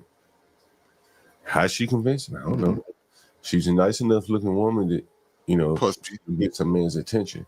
Pussy does it all the time, right? You know, and this kind of talk is dangerous. She may not talk someone into killing the president, but this murderous lust, she might talk somebody into killing her ex-boyfriend, right? She's got it in her heart, clearly, to kill or want someone killed. And so it wouldn't be a stretch for her to say, kill my ex-boyfriend. He's trying to get custody of my children. Is that a stretch? Ain't no pussy worth that dumb Galt. Yeah. I want to share something with you, John, because you seem to be you seem to think a little bit deeper about these ideas than a lot of other people. So this is something I was thinking about, and I talked about this on my own show the other day. We're stuck in Groundhog Day. You understand the concept of Groundhog Day, the movie with Bill Murray, every day over and over again. So after World War II, and then after I guess it was the 60s when King was assassinated, that was the creation of our what I call the new moral world order. And so liberalism is tried to create a world order based on morality, which in the new and it's a new thing because generally the order is set by power and money. But liberalism, they said, no, we're not going to rule by power and money because, you know, might doesn't make right. And so they try to rule this moral world order. And in this moral world order, it becomes a religion unto itself because they've abandoned traditional religion. They've abandoned tradition, period. And so what you have is a new religion where Martin Luther King becomes Black Jesus and the mean guy from Germany becomes the devil. And these are the two pillars of the new moral world order faith. Hoodservative. It's satanic. And the reason why it's satanic is because everything is completely inverted. Does that make sense? It absolutely does. I wasn't going to go there, but I'm with you 1,000,000%. It's difficult to speak about that kind of stuff because it messes with your algorithm, for one, and then two, not everybody kind of gets it. Hood, you saw the little boy last night. I showed you the little boy being bullied. Warren, did you see that? You mentioned the little boy. Are you talking about the boy that was held up that became an honorary Secret Service agent? Are you talking about him? Yeah, when I saw him last night, I remembered his face, and I've seen that boy from somewhere. And here Put he the is. video in the back chat. Here he is a year ago. One. Let me see. Oh, I don't have it on the screen. Sorry. Utility belt that he has on. So he's 12 years old. They appear to be much older than he is. Yeah. What are your thoughts when you see these older kids? 12th man. You see the video playing? Come on. Yeah, hang on a second, 12th man. Same shit over. All right. Really appearing to try to shame him and pick on him. It's disturbing. And twerking too. I mean, it's like, is that the new way of saying hello? To be honest, when they're bullying me, that reminds me that I have cancer, but I don't like thinking about it. I have cancer. I'm literally fighting for my life. You feel like some youngsters will do things that are distasteful, even if it's picking on a 12-year-old kid who's battling cancer, just so they can get likes on social media? When they monitorize social media, this is the problem. When they get a million. I ain't gonna show the rest. I already showed you before. And you kind of see him blaming social media. He's saying when they monetize social media, that's the problem. That's not the problem. The problem is, young girls not having compassion for someone who's, in a bad way there. But yeah, that's the video there that I remember seeing about the little boy about a year ago. I think it's both, but it's definitely the girls way more. But social media is a new advent. But this is outside of social media. We just have a weird issue with like female accountability in this country. Girls and women can do no wrong, and when guys, specifically fathers, come in to correct them, that's when we get curb stomped, and you can't do that, this, that, and the third. Only men are guilty, right? But the thing, go ahead. I'm sorry, John. Kimmy Case wanted to know whose video this is. This is the father of the little boy, and this is the boy anyone likes to get a little check in right here. When you see these older kids, he was getting bullied about a year ago. I guess he was getting bullied in his hometown, Houston. I guess. Really appearing to try to shame him and pick on him. It's disturbing. And twerking too. I mean, it's like, is that the new way of saying hello? To be honest, when they're bullying me. And that's the little boy right there. So that's who that was. That's the boy that was at the White House, at the Capitol last night. Go right ahead, guys. He got bullied last night too, though, John. You saw he did. You saw the address live. I was watching you guys and watching the video while working at the same time last night. But you guys saw how nobody clapped for him. Everybody on a certain side gave him the dirty, the bug-eyed stare and everything. The stink eye. It was almost like they were unappreciative that this kid wanted to have a career in law enforcement. And then on MSNBC last night, I didn't catch it last night, that part, but I caught it this morning when I was getting ready for work. The same thing. It was they basically said, why don't you delete yourself, without saying, why don't you delete yourself? Yeah, Nicole Wallace. That was Nicole Wallace who you referred to. Former, she worked in the Bush White House, so this is what wasn't a Democrat. This was a Republican saying these. This was a Republican. You're absolutely right. A Republican saying those things about the boy. Yeah. But again, as you can see there, that the January 6th was a uniparty operation, and that both of them referred to it to make political talking points, and that's what she did in relation to the young boy wanting to become a police officer, if you remember her statement there. I hope he doesn't delete himself, but go ahead, delete yourself. I mean, that is, when it comes from an adult, that's a whole completely different level of low. back in the day, we'd be like, great. We want you to be whatever you want to be. Yeah, man. Strive. You know, now it's like, hey, I hope you don't commit suicide. You should be a homeless person. Fucking Don't have amazing. dreams or hopes or aspirations. Don't be shit. It kind of shows you how divided politics are. Once again, guys, we're doing a campaign for Portia J, and of course, me, John Galt. You can always support the channel any way you see fit. The Cash App, the PayPal, whatever. The Streamlabs. I always like to see the Streamlabs. We can read those off to you, but we can read Cash Apps as well. Always much appreciated. And we're always running a campaign. $20 a day for Portia J there. Let's make that happen. $20 a day for Portia J. Amen. Yeah. Oh, and by the way, and don't forget to hit that like, ladies and gents. Hit that like. Do that as well. And one more thing I wanted to announce here.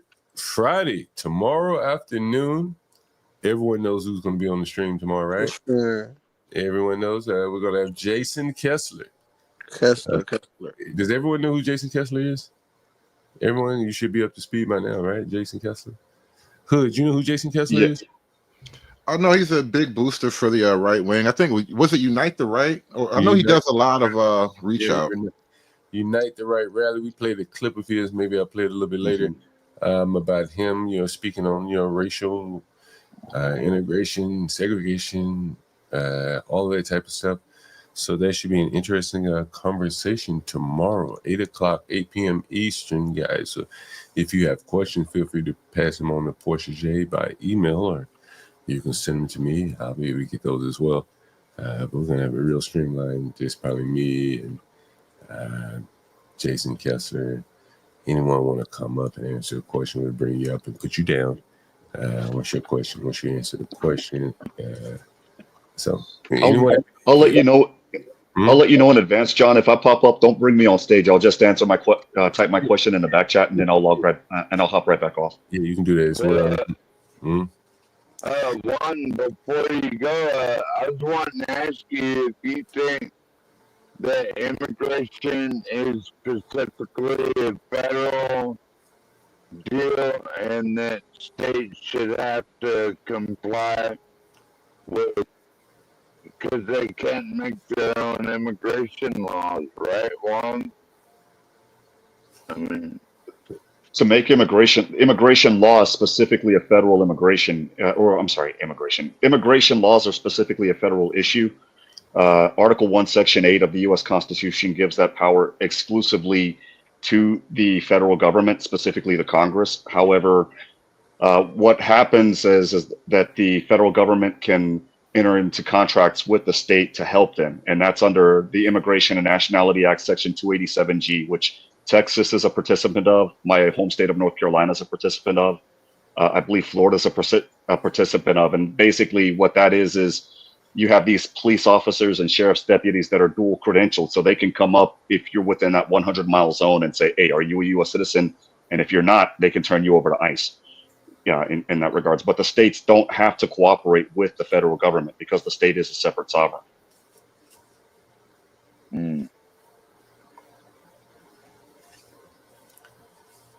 Yeah, it's interesting the way we'll see the way it works out. Hopefully, Congress acts on immigration instead of laying on their ass like Stanley talked about. You know. Hood, did you hear they're getting rid of Black Lives Matter Plaza here in Washington D.C.? It's gone. Gone. Yeah, I tweeted about that on my X account. We're doing hate crimes again. Dope. What do you think about that? You remember they put a black woman in jail in New York City for painting over that.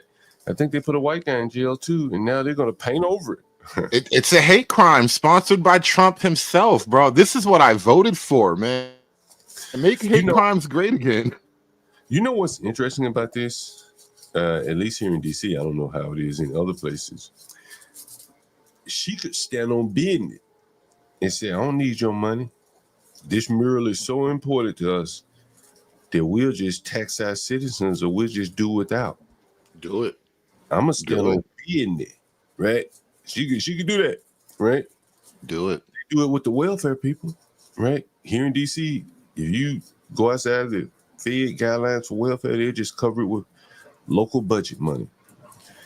But they won't put their money behind Black Lives Matter because it was just, a passing fad that they used at the time to advance the political football, as I said. And now it's of no more use. They're tossing it overboard for federal funding. These people ought to feel tired of getting used, Well, John, the issue is never the issue. The issue is only and always the revolution. Yeah. And so Black Lives Matter was never the issue. They were useful in the moment, but the issue was never, it wasn't even George Floyd. They listen, they trying to get Trump to pardon Derek Chauvin now. Yes. And then BLM will become relevant again. But the issue is never the issue. The issue is always the revolution. I don't think it's a good idea to pardon him, though, to be honest with you. Because he have to go to state prison, and they kill him in state prison, so he's better off. If he's in federal prison, leave him in a federal prison. Yeah, because I thought this was a state thing anyway. I don't know how Trump could pardon somebody guilty of a state crime. Yeah, they charge him federally too, right? They charge him federally. So that was a federal trial that we watched on television. Okay. No, that was a state, but that's what I'm saying. But they later charged him federally. Well, so he's in federal custody now. I'm not sure. Well, I think he pled guilty to the federal. You understand? Okay. And so I think maybe when they stabbed him, he may have been in state prison. Maybe right. I can't. But they want him in state prison. Understand? That's why they want him, so they can kill him. He'll never get out of prison if he stays in federal. If he's in federal, let me look and see what. If he's in federal, he may get out alive. If he can stay alive, that's the point, right? I think they want him dead, so he can never vindicate himself. That is a point of contention, so because I'm not concerned about the titling of it. I would rather him be free, but I don't want him to get pardoned federally and then get thrown into the meat grinder. Right. So he's in federal prison right now in Texas, FCI Big Spring. If they would have let him out of prison, he'd go back to prison. Well, he was in Oak Park Heights. He was stabbed in federal prison, though, FCI Tucson. He got stabbed in Tucson? Yeah. In Tucson prison? Yeah. So it looks like there. So he probably was trying to kill that.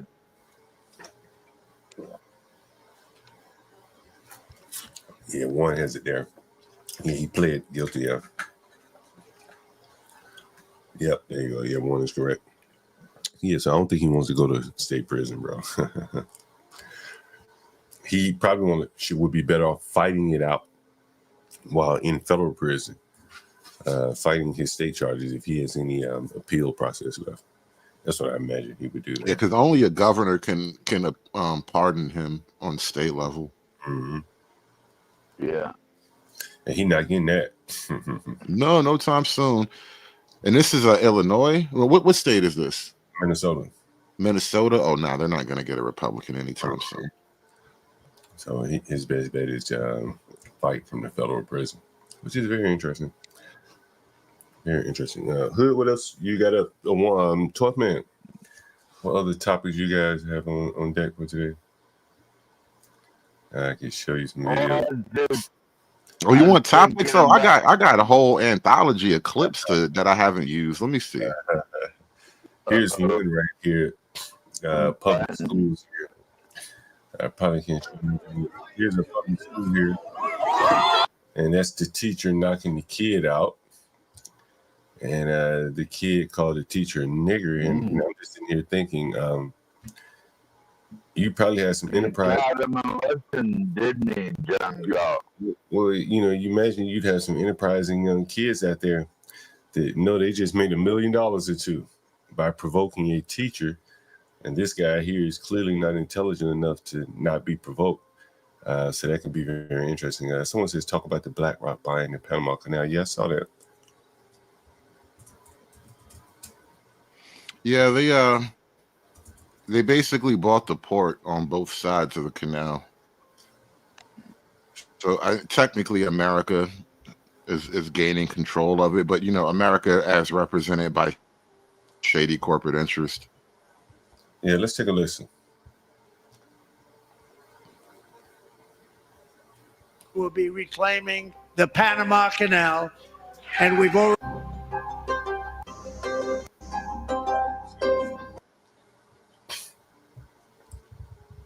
I wonder how that's going. Will be reclaiming the Oh, I want to see something. The Panama Canal, how's that coming along? I wonder. $0.5 trillion in assets last year.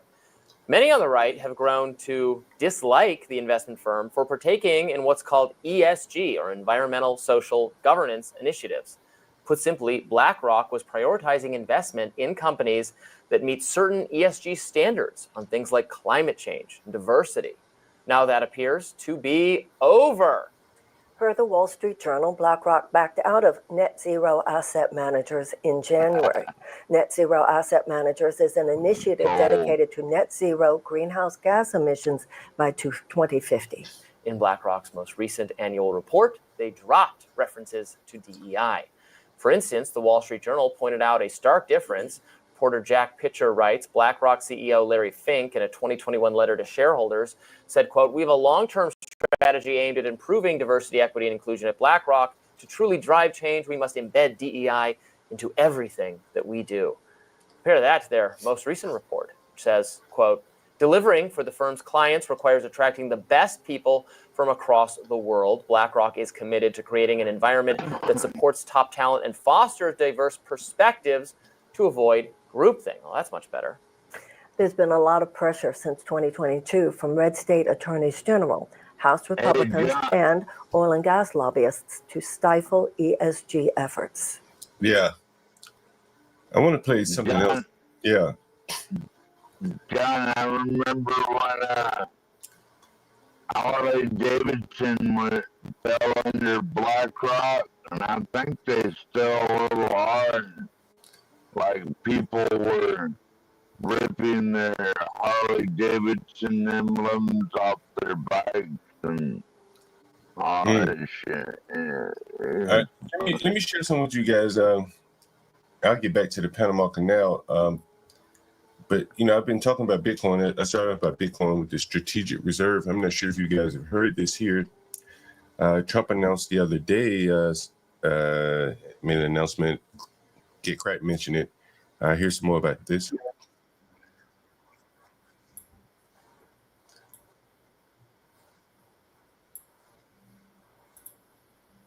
So I see you got my video up. What's that? John, I'm a bit of a far right fascist, I suppose, and I rub elbows with the white nationalist types. I actually had a panel just last night, but it was on Rumble.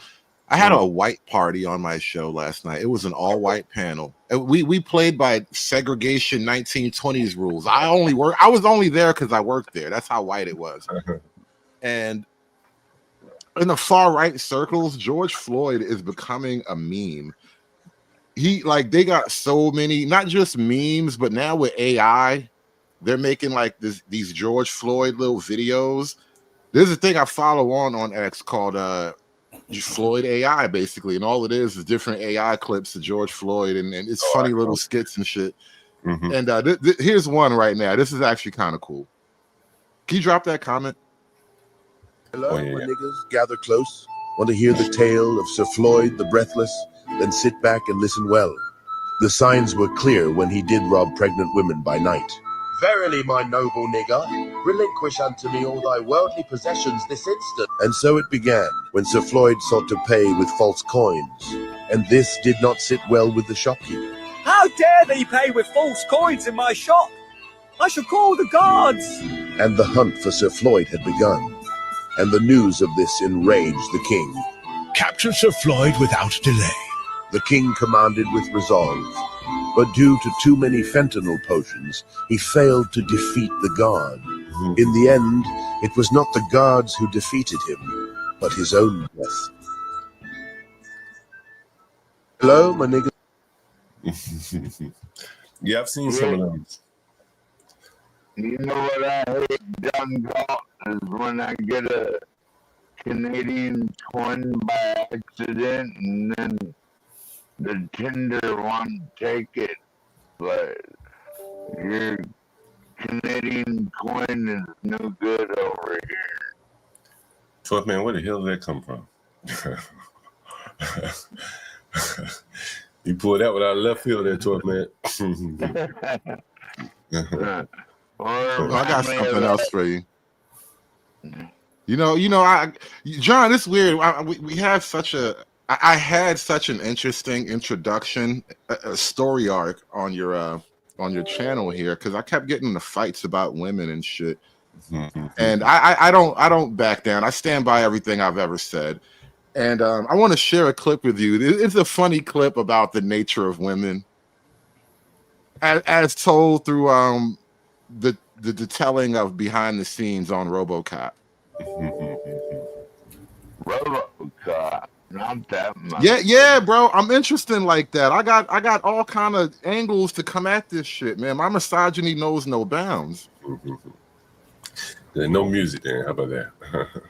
I don't think there's music in it. No, this is actually like actors telling stories from behind the scenes. This is an interview. Do you think we need RoboCops now? What the hell?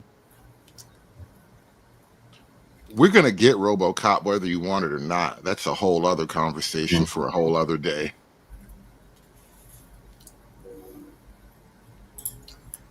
Well, you're the one that brought it up, so. Well, because I have a clip in the background. I want to play the clip. If I play the clip, you'll understand why I'm talking about RoboCop 12.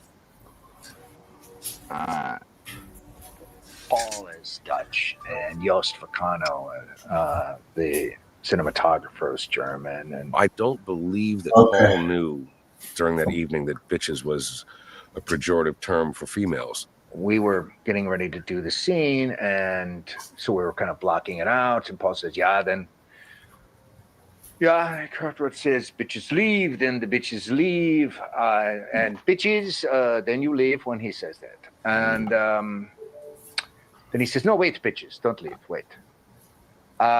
Jost, what do you think? Should bitches leave when he says bitches leave, or should they wait for him to make a motion? Jost goes, the bitches should leave. Yeah, bitches. Bitches, you leave. Miguel and I are just sitting there cracking up. And the bitches, they didn't seem to have a problem with it at all. You know, they were. And the bitches didn't have a problem with it at all. Not the bitches were happy. They were like, do you want me to go? You want me to stay? Where? Should I stay in here? Bitches. They have a problem with it. Y'all didn't have. Miguel and I are just sitting there cracking up. And the bitches, they didn't seem to have a problem with it at all. You know, they were like, okay, fine. Sure. Very good. Thank you, bitches. Very good. That's a wrap on the bitches. Thank you very much, bitches. How you doing? Bitches leave.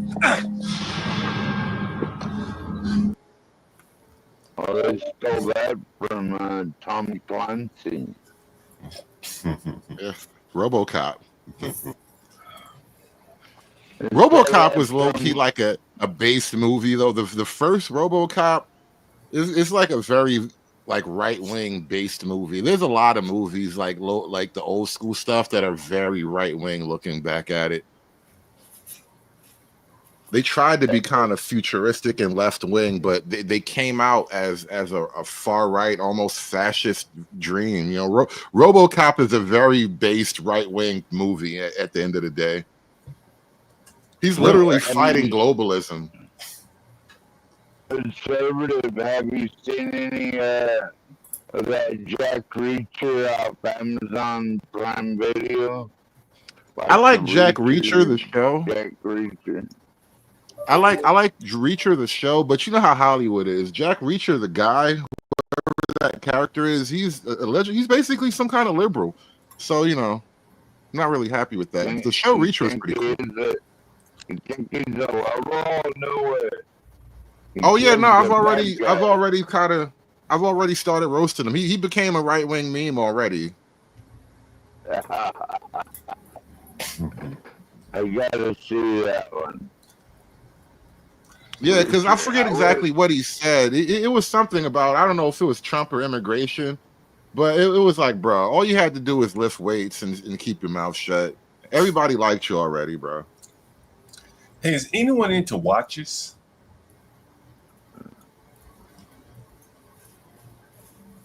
Anyone into watches? No, what do you got? I heard Floyd Mayweather say something interesting. I don't buy watches, so I don't know anything about this. Tell me, this sounds weird to me. Listen to this.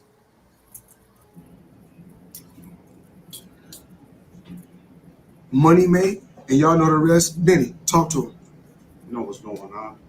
Big money out here, big factory out here, and we got more shit on the way. Nitro. Let's go. The money man is back. I'm here in New York City with the one and only Benny the Jeweler. Benny, tell the people what you sold me today. All right. You see what's going on? We got the Eye of the Tiger factory on a full pave bracelet.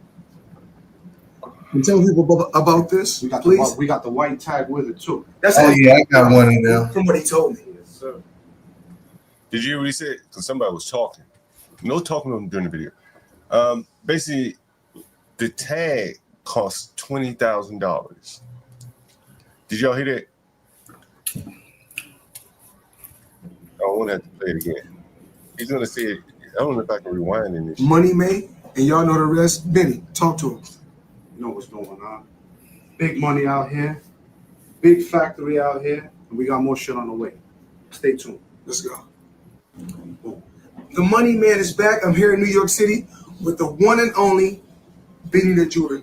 Benny, tell the people what you sold me today. All right. You see what's going on? We got the Eye of the Tiger factory on a full pave bracelet. And tell the people about this, please. We got the white tag with it too. That's an extra $20,000 from what he. So you see that he said, from what he told me, that's an extra $20,000 for the tag. Is anyone familiar? Well, why would you pay $20,000 for a tag? I guess I could look it up, but anyone familiar with that? No, rich people buying shit just to buy it. Yeah, well, I guess the tag must have some kind of value or something. But anyway, very interesting. $20,000 for the tag on the watch, not even the watch. Damn, that's amazing. Man, these people really spend a lot of money conspicuously. Like, 50. Like he probably had $1 million on his net.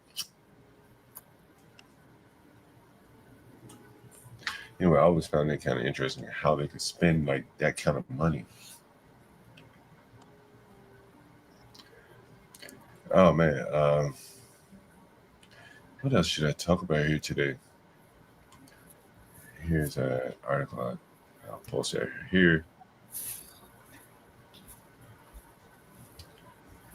Line from opening businesses in white neighborhoods because white people didn't want Asian Americans operating in their neighborhoods and didn't want Asian Americans profiting off of white people. But because the positionality of Asian Americans is weaponized to oppress Black people, Asian Americans were being given loans to open businesses in Black communities, even though Black people were not able to receive loans in their communities. And as I've said before, as a result of this, Black wealth is essentially paid out twice when it goes to Asian American businesses. Once when the individual pays for the goods or services, and then again when the Asian American business owner removes the profit from the community. Because usually people open businesses in their own communities, and this is mutually beneficial, where the business owner is making a livelihood off of providing goods and services to their community. And by being a member of the community, they're contributing and they're investing back into the community. This is an ideal situation, and that is not what happens with Asian American businesses operating in Black communities. What do you think about that?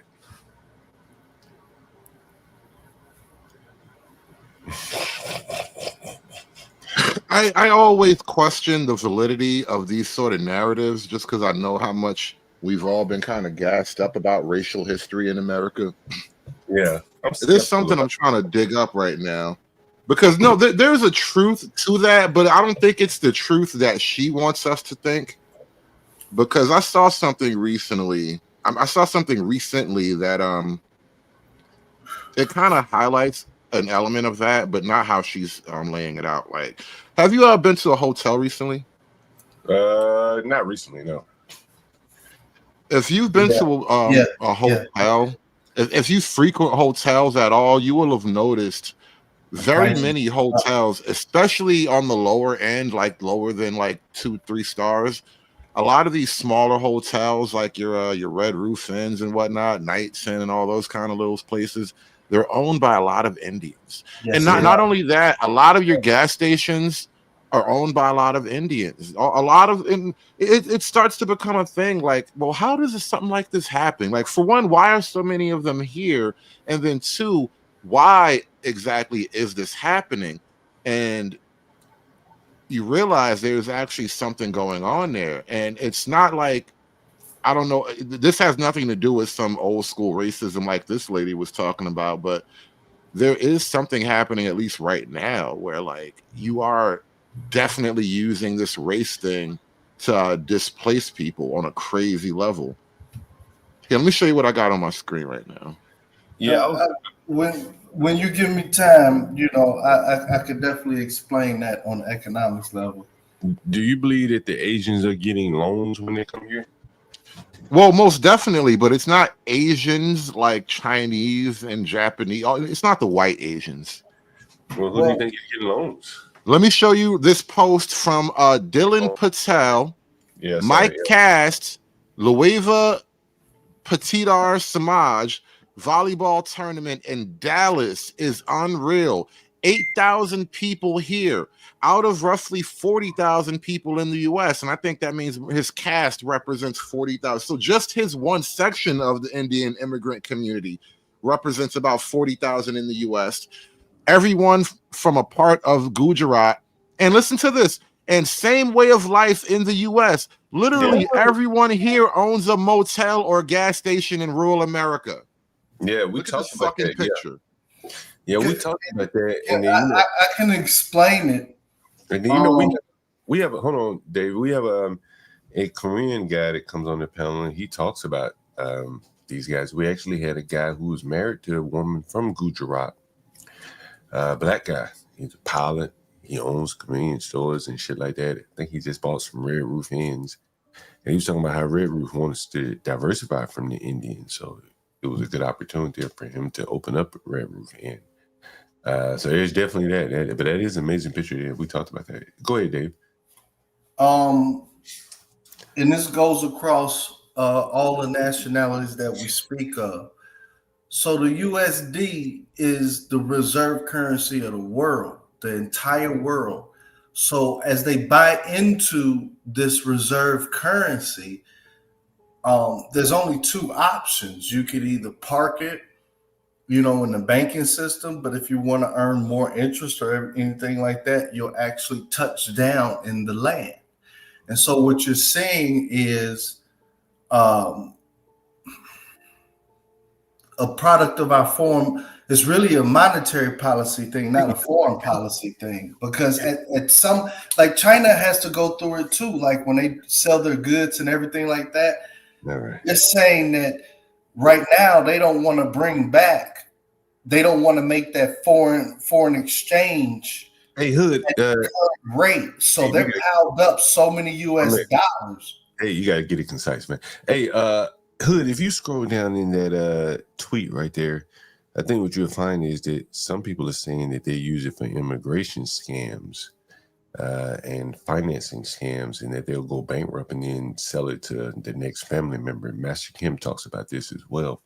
Yeah, I saw that exact thing. Yeah, that's you must have read down there, because that's literally what I read in the tweets. Yeah, if you read down in the tweets, you pull some of them up, you'll see exactly how the scam is being played.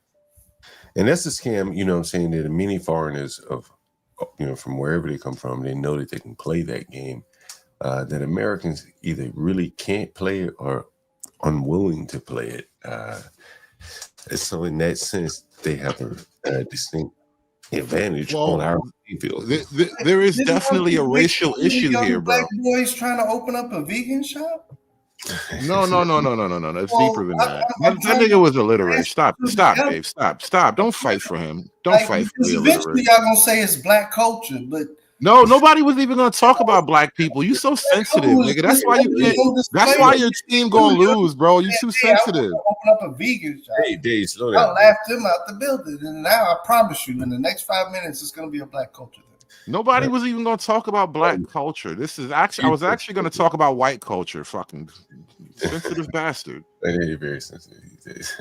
Anyway, the issue with white people, because you know this is for white people to deal with, right? Is you want to keep America white, you want to save your country and shit. So, and plus it's rural America, right? This is where white people live, rural America.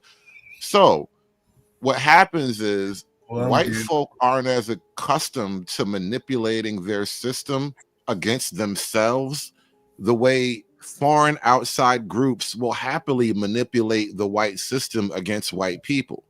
And so there's definitely an avarice at play here. There is a predatory element at play here. And you have people who come from outside of your system, like in the same way that black people in America have a historical grudge against white people. Indians have a historical grudge against white people too, because colonization, you know, India was owned by Britain for who knows how long. And so they come over here with a certain attitude and a certain chauvinism, and they have no problem. And this is another thing, because this is why it becomes racial too. There in Indian culture, lying, cheating, and stealing aren't quite the sins that they are in like white Western culture. And so you have a group of people who are just accustomed to lying, cheating, and stealing as a way of life. And they come over here and they see how easy they see all the weaknesses of the system. Fuck you. I ain't talking about black people. You sensitive nigga. And so now you have you have a group of people who are accustomed to like attacking all the weaknesses of a system. And they come over to America, the system is open for attack. And white people, if they actually speak up against it, then they get attacked as racist. If they organize against it, they become the racist white nationalists. It's very much like they're frozen in place in a lot of ways. It's like you don't want to do what it takes to stop this from happening, but this is fucking happening.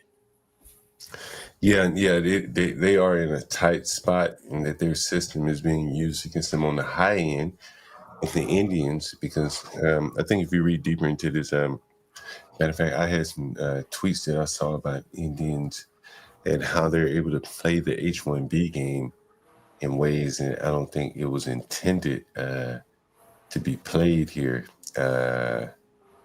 Here's another article. And then you find out a lot of these so-called H1B people are literally from India. It's probably like 70% or higher of the H1Bs. So there's definitely something going on with gaming the system. No, the U.S. need them to be allies to counter China. Like this. Why doesn't China need smart Indians to be so fucking competent? That's a stupid ass answer, bro. Oh, China doesn't need it. We need somebody to counteract. Okay, like right now, geopolitically, we're trying to cozy up to India as a counterweight to China. And part of a lot of this that is a stupid answer. I'm tired of no. What tech needs? Right. What tech needs? What tech wants? What big tech wants? No, because your diagnosis is retarded. What big tech wants are cheap coders. They want people who are willing to work for 25% of your standard salary in the tech industry. That's what they want. I think the making up China as a boogeyman. My master's classes was filled with Indians and Chinese. You know, I think the AI Chinese spies and Indian fucking freeloaders. Listen, and they had remote campuses in India. Yeah. There's a strategic partnership with India to contain China. Hey guys, I need to make one phone call here. Right. Hold your tongue for a second. Gotta call an African.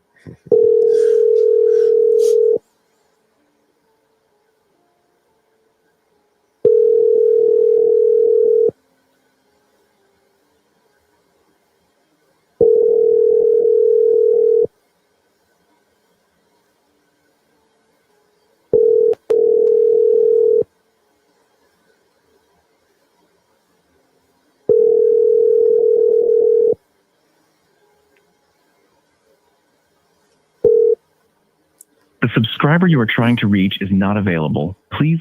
Anyway, go right ahead. Damn, what the hell is that hood? Oh, that's fucking bear. Dang. I mean, who is this? Yo, you guys, you still there? You ain't gonna try to call them again? You know how black folks be. Yeah, I'm gonna call one more person. That's a big ass bear. Is it brown? Lay down. Is that what they say? If it's brown, lay down.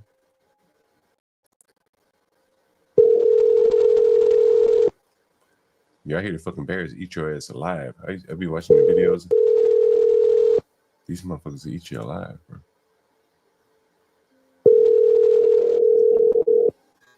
Yeah, I'm looking at see. Man, Hood, man, I had a guy that rented a room for me, and he's a black guy. It's an interesting story when you really think about it.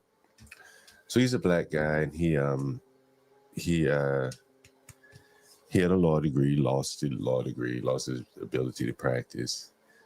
Then he get probably a paralegal type job with a black-owned law firm. So he calls into the stream, and 2 or 3 weeks, a month into working there, they just stopped paying him on time. And I just think about like, and then like shortly thereafter, an African guy calls in. He has 2 jobs at a hotel. You know, he's not as educated as the lawyer guy, but he has steady work. And here's this lawyer guy, can't even practice in his field. And, you know, it just highlights the struggles that education just isn't everything. We're making a lot of people lawyers, a lot of blacks are lawyers, and they, you know, they have the education, but they just can't seem to practice it. Are you real good friends with this guy before I say what I want to say? Yeah, he's a tenant of mine. I don't even know him. Oh, he's a boss. Okay. But as I say, you know, I found, you know, the black educated have such a hard time paying their rent, very hard time. Whereas the blacks that have some skill with their hands or just willing to go work manual labor will find it a lot easier most of the times.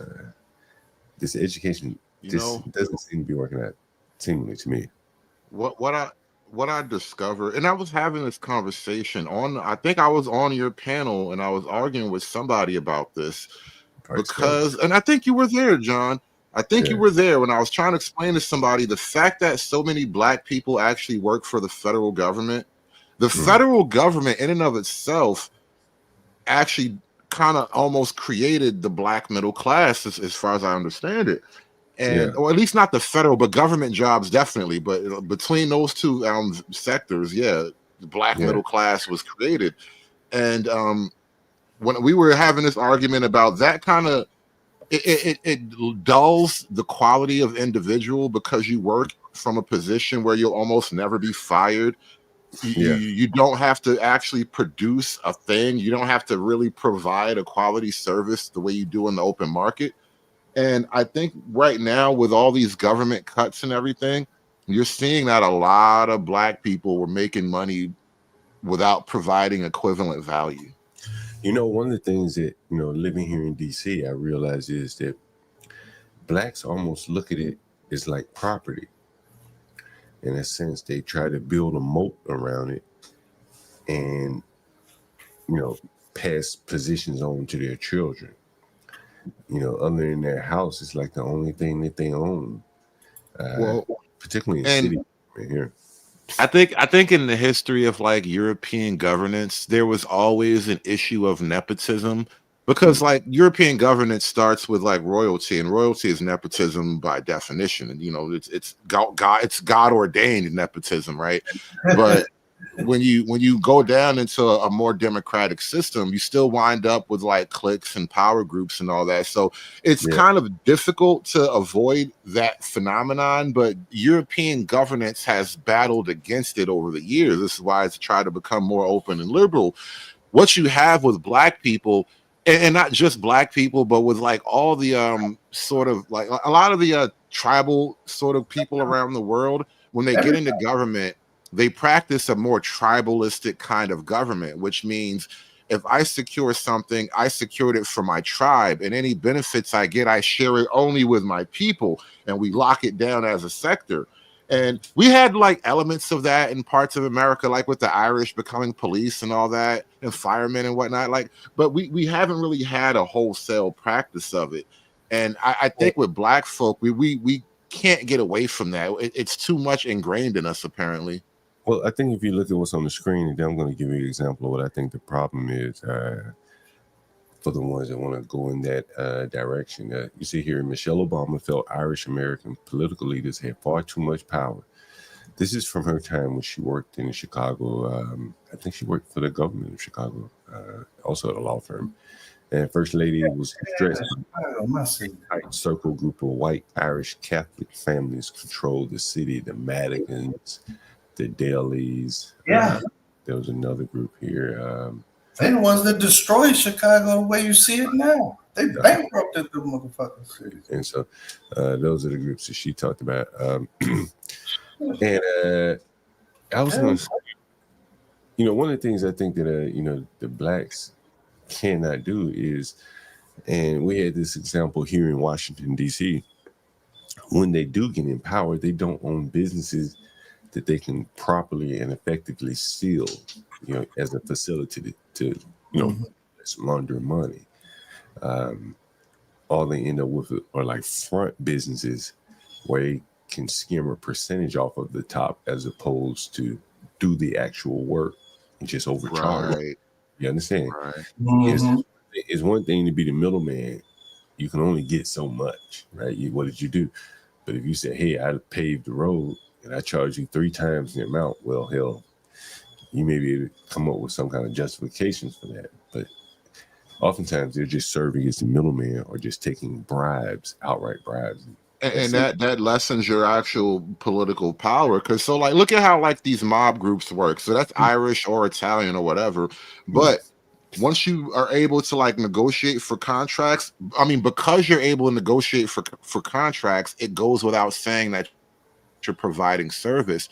And this kind of reminds me of the Booker T, W.E.B. Du Bois argument, where Booker T said black folk needed to actually dominate the services, and you learn from the bottom up. Example of that, because they don't have because I'm from Chicago, sitting in it right now. We don't have the demographic majority to do that. A good case study would be Atlanta, and then you would see, you have your H.J. Russell. Well, still, I think the argument stands, though, that on the wholesale level, black folk went the political route as opposed to dominating the actual trades. Because if you dominate the trades, you can parlay that into a political thing. But once you only go for the political domination, you wind up just a skimmer. Yeah, that's very true. And you end up with someone like this skimming who clearly is not intelligent enough to skim with any effectiveness. This damn woman is fucking blind, and she's a Democrat leader here. She gave one of the responses last night to Donald Trump, and I mean, I've been looking for her response. What is her name again? It's like Talisha something. I gotta look her up again. Latifah, Queen Latifah. She had a ghetto rat bitch name. 2 E's and an F, my friend. 2 E's and an F. Latifah. Yeah, and so one of the things I was telling people yesterday when we were talking about this lady is that, there are like these Democrat groups that these people work for that, just say pecking order. So let's say there's CAP, Centers for American Progress. You've heard me mention that here. That's where the big time political heavy hitters and the people who have a career go work. And then it's filters down. And so she's at the Working Family Progressive Party or something, Working Family Party or something like that. So she gave the response for them, but not the entire Democrat Party.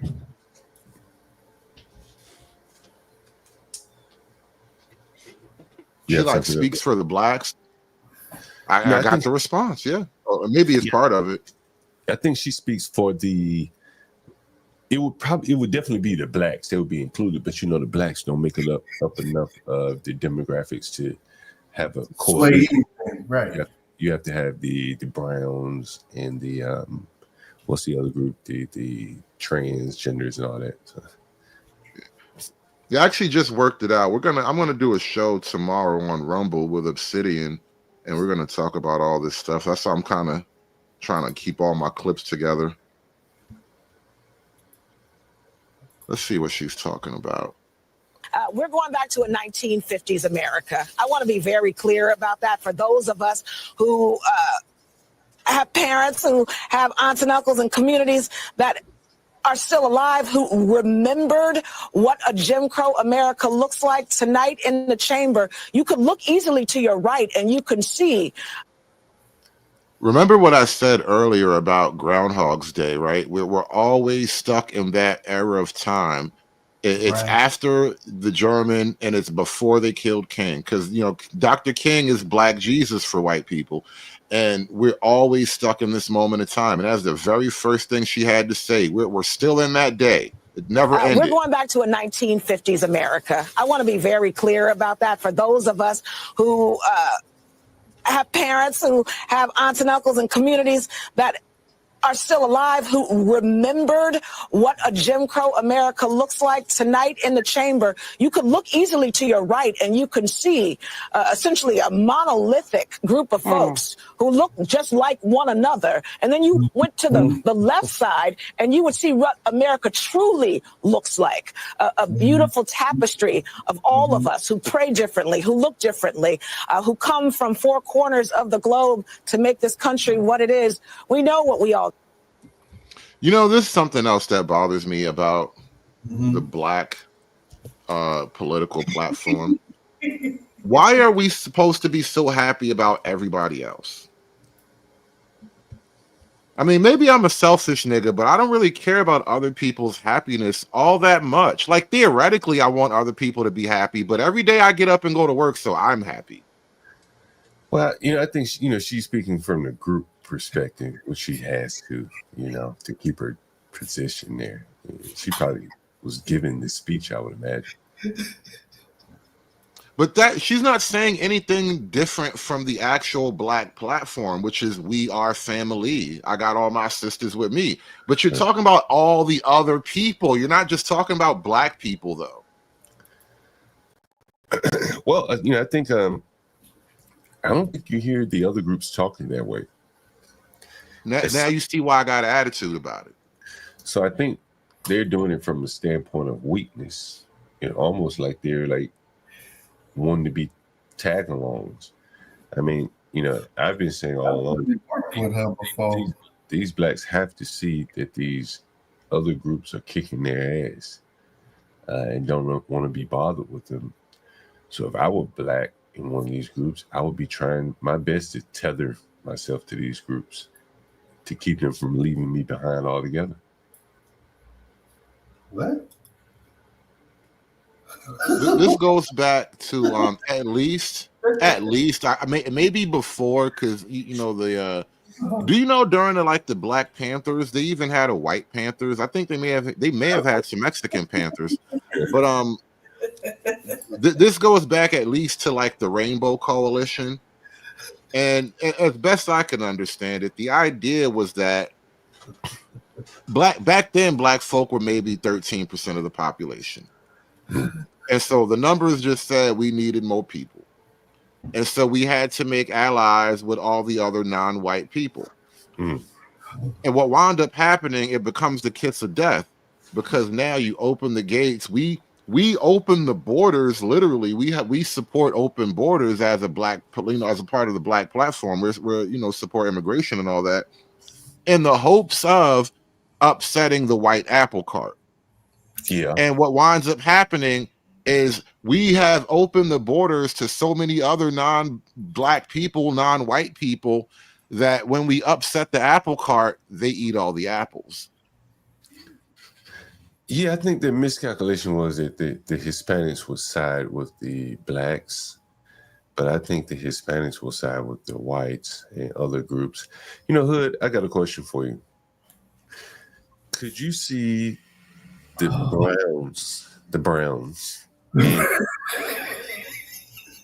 Yes, boy, he giggle boxing there. Brown. Man, y'all are entertaining, man. For the past 10 minutes, I've been nothing but laughing. Well, put yourself on mute so you don't interrupt. And you can happen. You see the Browns,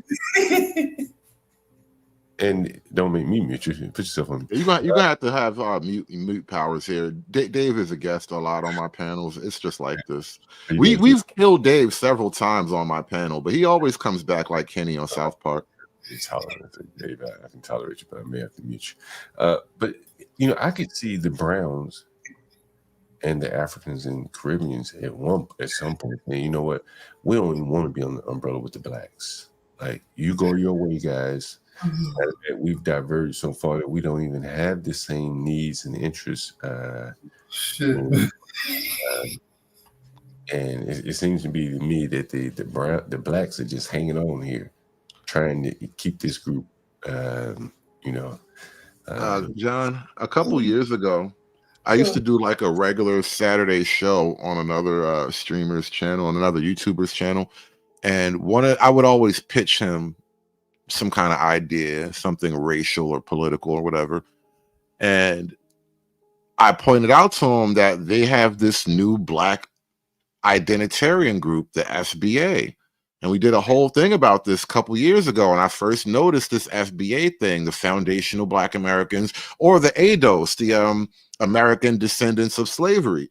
And what was happening was a very organic movement to recognize specifically Black Americans, people who can trace their lineage at least to the time of slavery, if not actual slavery. And what that means is Black Americans are discovering a weird nationalism, but only as a sort of rejection of other Black groups who don't toe the line. That's the weird part, because other Black groups aren't really politically in line with the pro-Black cause. They have like tension. Plus, there's always ethnic tension between groups and foreigners and shit. And so we have this kind of fake allyship that finally is starting to break down, where like we have an official like Black American movement that is becoming nativist to a degree, and they're not going far like totally white people type of like anti-immigrant. They're not fascist in the way I'm looking at things, but it is like a very tentative start. They're getting nativist, which is nice. Yeah. Yeah, no, I can agree with you on that. Hey, Hood, give me 1 second. Let me respond to text. Go ahead, Hood. You keep talking. I'm gonna play this clip. I'm gonna finish the clip. Deserve. And I got to say, as a new member of Congress, I was shocked at what seems like a blatant disrespect for the House. And it wasn't coming from Representative Green. It was coming from the men behind him on the right side who were telling him and yelling, "Sit down." I mean, it felt like I was watching something in a history class of racists yelling at an elderly Black man challenging the president of the United States not to cut medical care for the sick. What have we become? Tomorrow means we organize, we enroll folks in continuous care, because Medicare and Medi-Cal. Everything about the Democrats at this point is some kind of weird moral shaming. And I've been sort of like developing this idea over the last couple of days, the liberal moral world order. And because they're not religious, because they don't hearken back to any particular tradition of any people from history, their morals are created based on nothing, essentially. So as much as she's talking about like healthcare, for all we know, Medicaid is probably paying for transgender surgeries at this point. At this point, yeah. And so like you want to morally shame me about this dire medical issue, but I know what you call medicine. You call it removing the breast of 12-year-old girls. So I don't trust you on this moral shaming. And is she cockeyed or not? Am I seeing things? Because the freeze frame game got me looking at her now. I think she is cockeyed. We talking about her yesterday. I think so. Okay, all right. I'm gonna leave her be, but she definitely. No, that's just one eye swollen and the other one ain't. Somebody punched her in the eye. She got That's robbed in what I was DC last night. Nah, she cockeyed. Well, She's bad blind. She's pillow. legally blind, but somehow she made her way through Stanford or somewhere, and All right. she got pregnant by a white man. By the way, had one child. They all do. They all do. And Medicaid Anyway. are still ours in my state. We can't lose those things. But again, 2026 is too far ahead. Folks got to get on the ground. We got to get proximate. And I believe that that's what we will do. You know, one last comment. I'm gonna let you guys run away with this, but I'm watching black women, and the Democrats recently are becoming unhinged after Trump. I'm noticing the uptick in profanity usage by elected officials. Like Jasmine Crockett.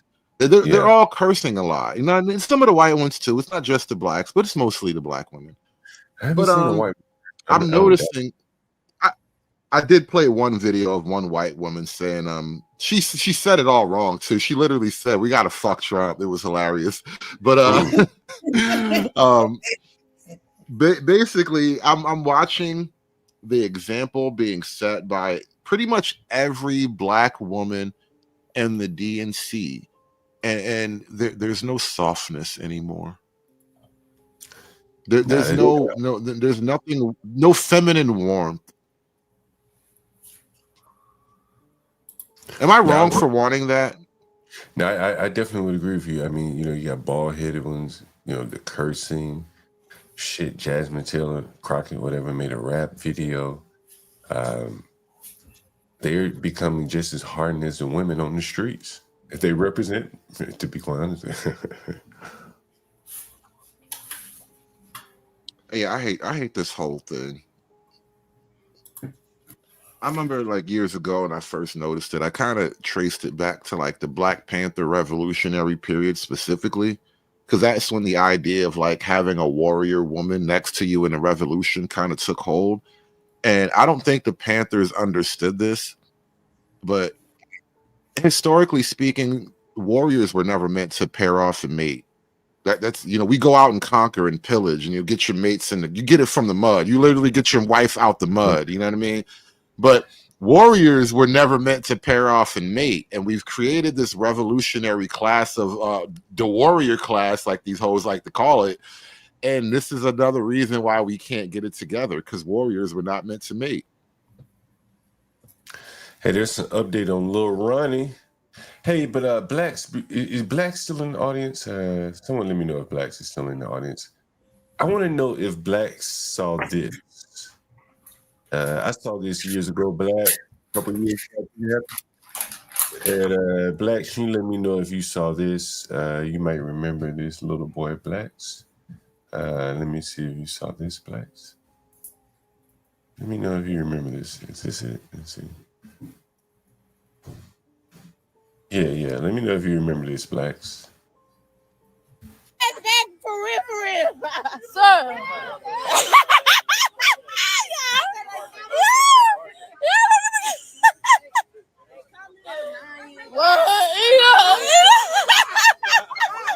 You know, Hood, I just realized I can't understand a goddamn thing they're saying, bro.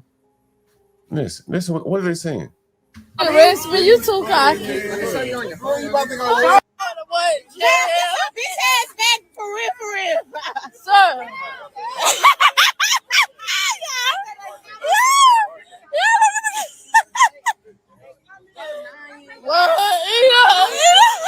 What did she just say? Do you understand anything they're saying? What's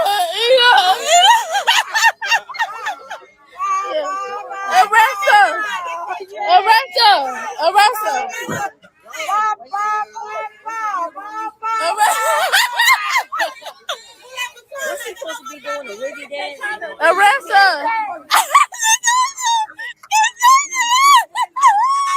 Well, baby, you can't arrest me. You too cocky. And tonight, DJ, we're Oh shit! I gotta take this call. You guys hold your horses for 1 second. Hello. Hello. Hello. Hello. Hello. Hello. He'll call back. What's up, Ignorant? Salute to John Doe. Salute to the chat. Salute to Panel. Salute to the blacks. Yeah, Ignorant, that was that little boy who was honored last night, and the black women a year ago were just taunting him. And so when I saw him last night, I said, damn, that's a little boy. I remember him somewhere. And I started digging. I said, oh, shit. Let's take this call. See what these niggas are. Hello? Hello? Yeah, hello? Hello? Yeah, can you hear me? Yeah. Yeah. Yeah. I was busy when you called me. I'm about to make the transfer. Yeah. I sent you the address, right? It's across the street. But, Say what? yeah. But Across you the gotta send me the code, and I would like to visit the other, like the. Man, I can't be giving you all them codes, man. I'm gonna give you the room downstairs. You want the room by the kitchen, right? Yeah, sure. All right. It's a big room, man. You're gonna like it. It's 2 rooms. It's 2 rooms in one. Trust me. Okay, I'll probably visit it tomorrow morning. Yeah, I seen the code and everything. I already sent you the front. Yeah, I will let you I already know. sent you the front door code. I already sent you the front door code. All I gotta do is now send you the room code. But you got the front door code already. Okay. All right. Send the money. Send the money. I don't know what's going on with you, bro. You don't pick my calls. Like, what's going on? You don't pick my calls. Like the roommate there, he's very dirty, you know. He used to make some things. I don't know, but when you get into that apartment, Hold your thought, man. I gotta take this call. I'll call you back. It's another tenant calling about a room. Hold your thought. I'll call you right back, okay? All right. Hello? Hello? Hello? Hello? What the fuck is wrong with this? Hello? Hello? Hello? Hello? I can hear you in the background. Hello? Huh? ¿Groserías? ¿En la frente? Está como 5 veces abajo. No goddamn Spanish. Anybody speak Spanish up in this motherfucker? I just hung up on their ass. Anybody speak Spanish? Hola. Hola. I don't speak no fucking Spanish. Yeah, he's African, man. He's been there. He rented the room on the channel. Yeah, I think he's from Cameroon or something. Nigga speak. He's a nigga that worked 2 jobs at a hotel, at a high-end apartment building. Yeah, that's what it is. Yeah. Anyway, seems like he's acclimated into American society. He's ratting already. Telling you. Yeah, what is he talking about? You saying somebody ain't clean up or something? Yeah, he's trying to rat, and it's like he one of those guys. Every time he talk to you, he want to put his stinking ass breath as close to you as possible. I'm trying to figure out who the fuck is in the motherfucker. Maybe the other dude in the house. I have to talk to him. I'm making a mess in there.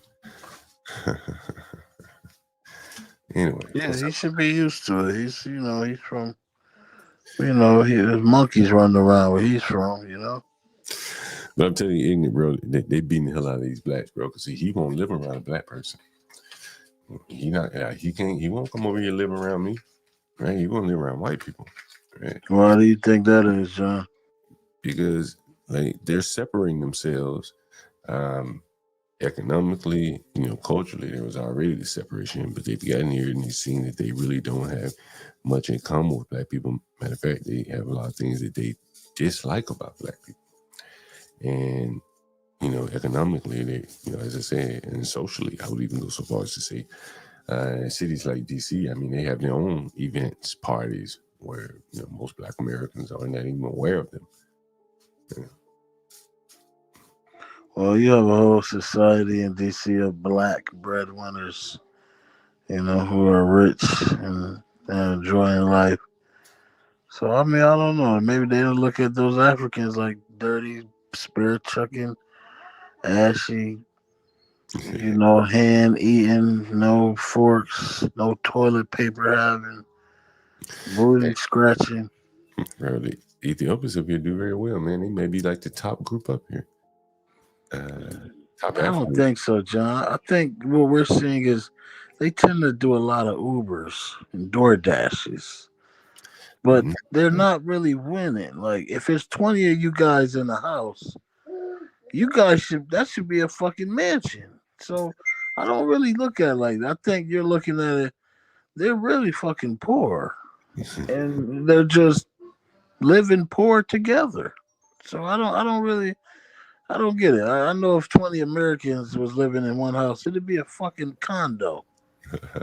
So I don't understand Man, if I had to live with my brother, my sister, if I just had to live with my brother and my sister, shit, we'd have a fucking compound. Why I'm you thinking my mom, my dad. do it? Why don't you do it then? Why don't you do it? What's preventing you from doing it? Because we got our own families. Okay. Exactly. You ever heard of the singles tax? You ever heard of that? Yeah, that's in New York, man. That's in the city of Manhattan. But you think it just applies there? What is a singles tax? So it's more or less just a name for it, basically. I like to say it's the immigration of America, in that it was an article written about the other day. Here's one article here. Zoom in. It's just saying that shit is more expensive for one person than it is for two people. Yeah, more or less. And as I've been predicting here, and I've been saying all along, you have to kind of learn to live like a migrant. Either you do it voluntarily or it's going to be forced upon you. And people have 2-bedroom apartments, and the other bedroom is just a spare bedroom. Far better to rent it while you can as opposed to when you have to. And I think that is what a lot of Americans are going to have to get used to. Smaller spaces. And, no spare bedrooms in many cases for many people. Well, you ever heard of the Golden Girls? Yeah. It's kind of like what's going on now. You got a lot of whores staying together. So it's like a whorehouse. And you just come over and, you can pick which flavor you want. That'll be one way of looking at it. Yeah, in a lot of ways, it's nothing new. Well, I think this is modernity.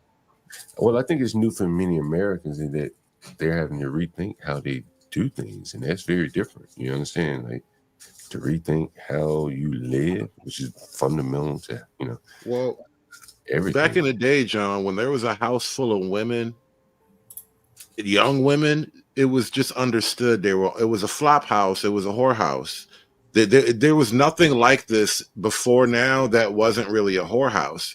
And nowadays, girls have all these jobs that don't mean shit and they making all this easy money or whatever. But if the things dry up, if things change, then they'll just be going back to the whorehouses like it used to be.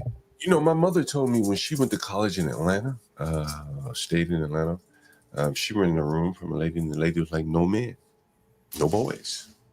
Yeah. You want to rent a room here? No company. Because it's nature for them.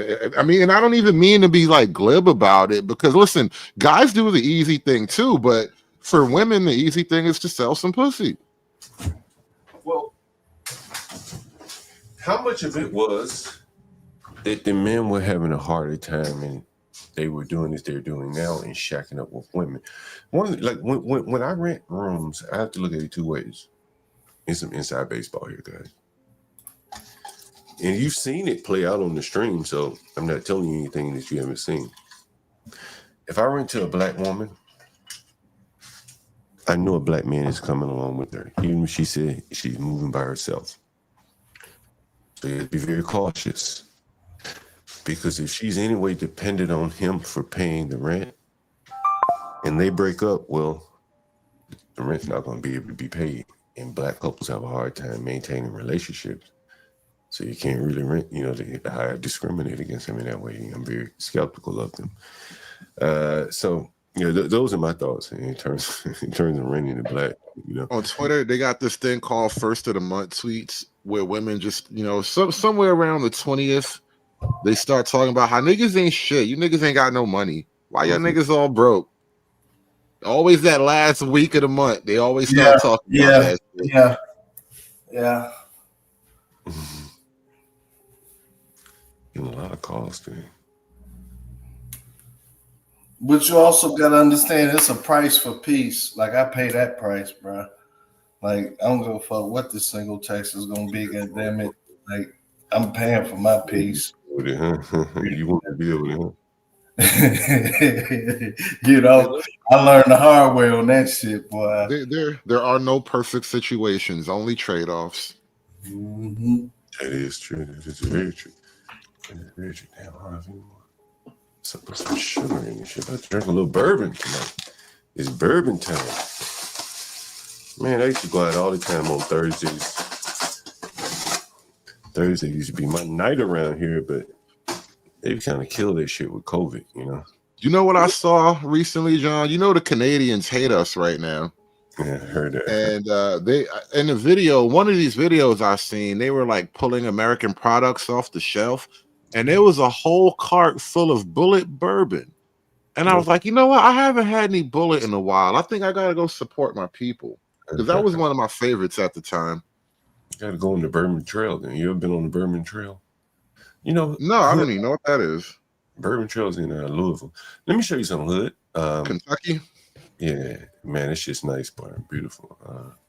The bourbon. Yeah, that sounds about right. Yeah, bourbon country. Yeah. Let me show you some hood. Kim and Casey and I, we were looking at this shit the other day, and we noticed something. We noticed something very interesting. This is in Richmond, Virginia. Hood. See this? See this hood? Yeah. And you see the big fat black woman right here. And this may not be the picture. I may have to show you another one, but I mean, is that the statue that they melted it down and we caught that great picture of his burning face? I don't know if this is the one, because they went on a rampage tearing these motherfuckers down all over the country. Yeah, because that's Robert E. Lee, right? That's my boy Robert. Robert E. Lee. That's him in the flesh. Hey, that's Virginia? Yeah, Richmond. This is Monument Avenue. Yeah, I think that's the statue that they burned his face, and now he's like this ghost that'll haunt us forever.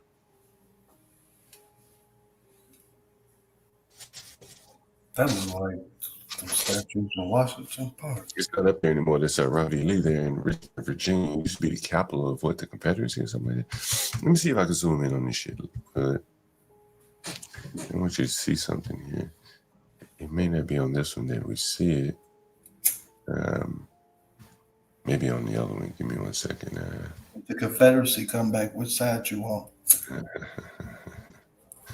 It's so funny. SKC was on Rumble earlier, and he was telling me that he was talking about these reenactments, the Civil War reenactments, and I was like, you know what? Now, actually, I would watch something like that just for the fun of it, and I would be cheering for the South. What? I knew it. That's why I asked this shit. Y'all wild, boy. On one of these statues, you're going to see Hood, and I hope I can find it, and I saw it. You see BLM is all over this statue, right?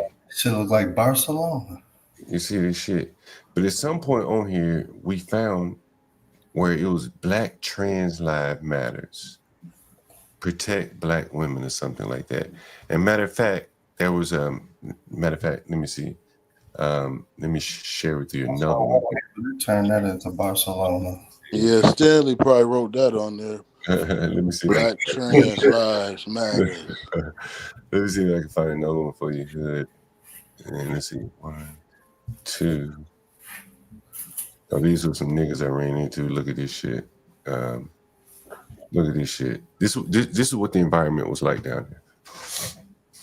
Niggas walking around with rifles and shit. Black women built the country that kills. Fuck your folks, nigga. And you got some fuck nigga walking around with little ass arm. Look at it. I mean, he dressed like a bitch, right? And she got her mask on to cover her ugly ass face. She weighs more than him. Yeah, this shit was Richmond. This is Richmond, Virginia, man. You know, because they're about the same height. She's a little shorter than him, but she's wider than him. These niggas ought to be in their neighborhood carrying rifles.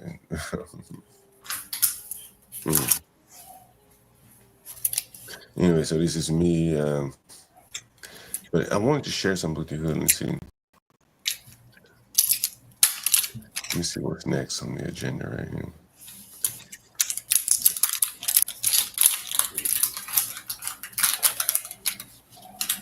Oh, it's really something I really want to share with you.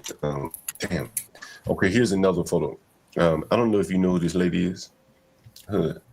This is not far from the Robert E. Lee statue. As you can see, the buildings behind it are boarded up. But this is some black lady who formed a bank or something. Now, one black is at her statue. They'd rather be a Robert E. Lee statue, tearing down his statue, than honoring one of their own people there. Oh, someone said the screen isn't showing. Okay, I'll share it again. But yeah, Hood, I want to share this one picture with you. Nah, I saw it, but remember what I said earlier? The issue was never the issue. The issue was always the revolution. Damn, I gotta find this one photo for you, Hood. I want to get your thoughts on this. Give me 1 second. So the issue is the revolution. Can you elaborate on that, good sir? That's some shit, boy. You can ride too. The issue, the rebel, boy. Yeah.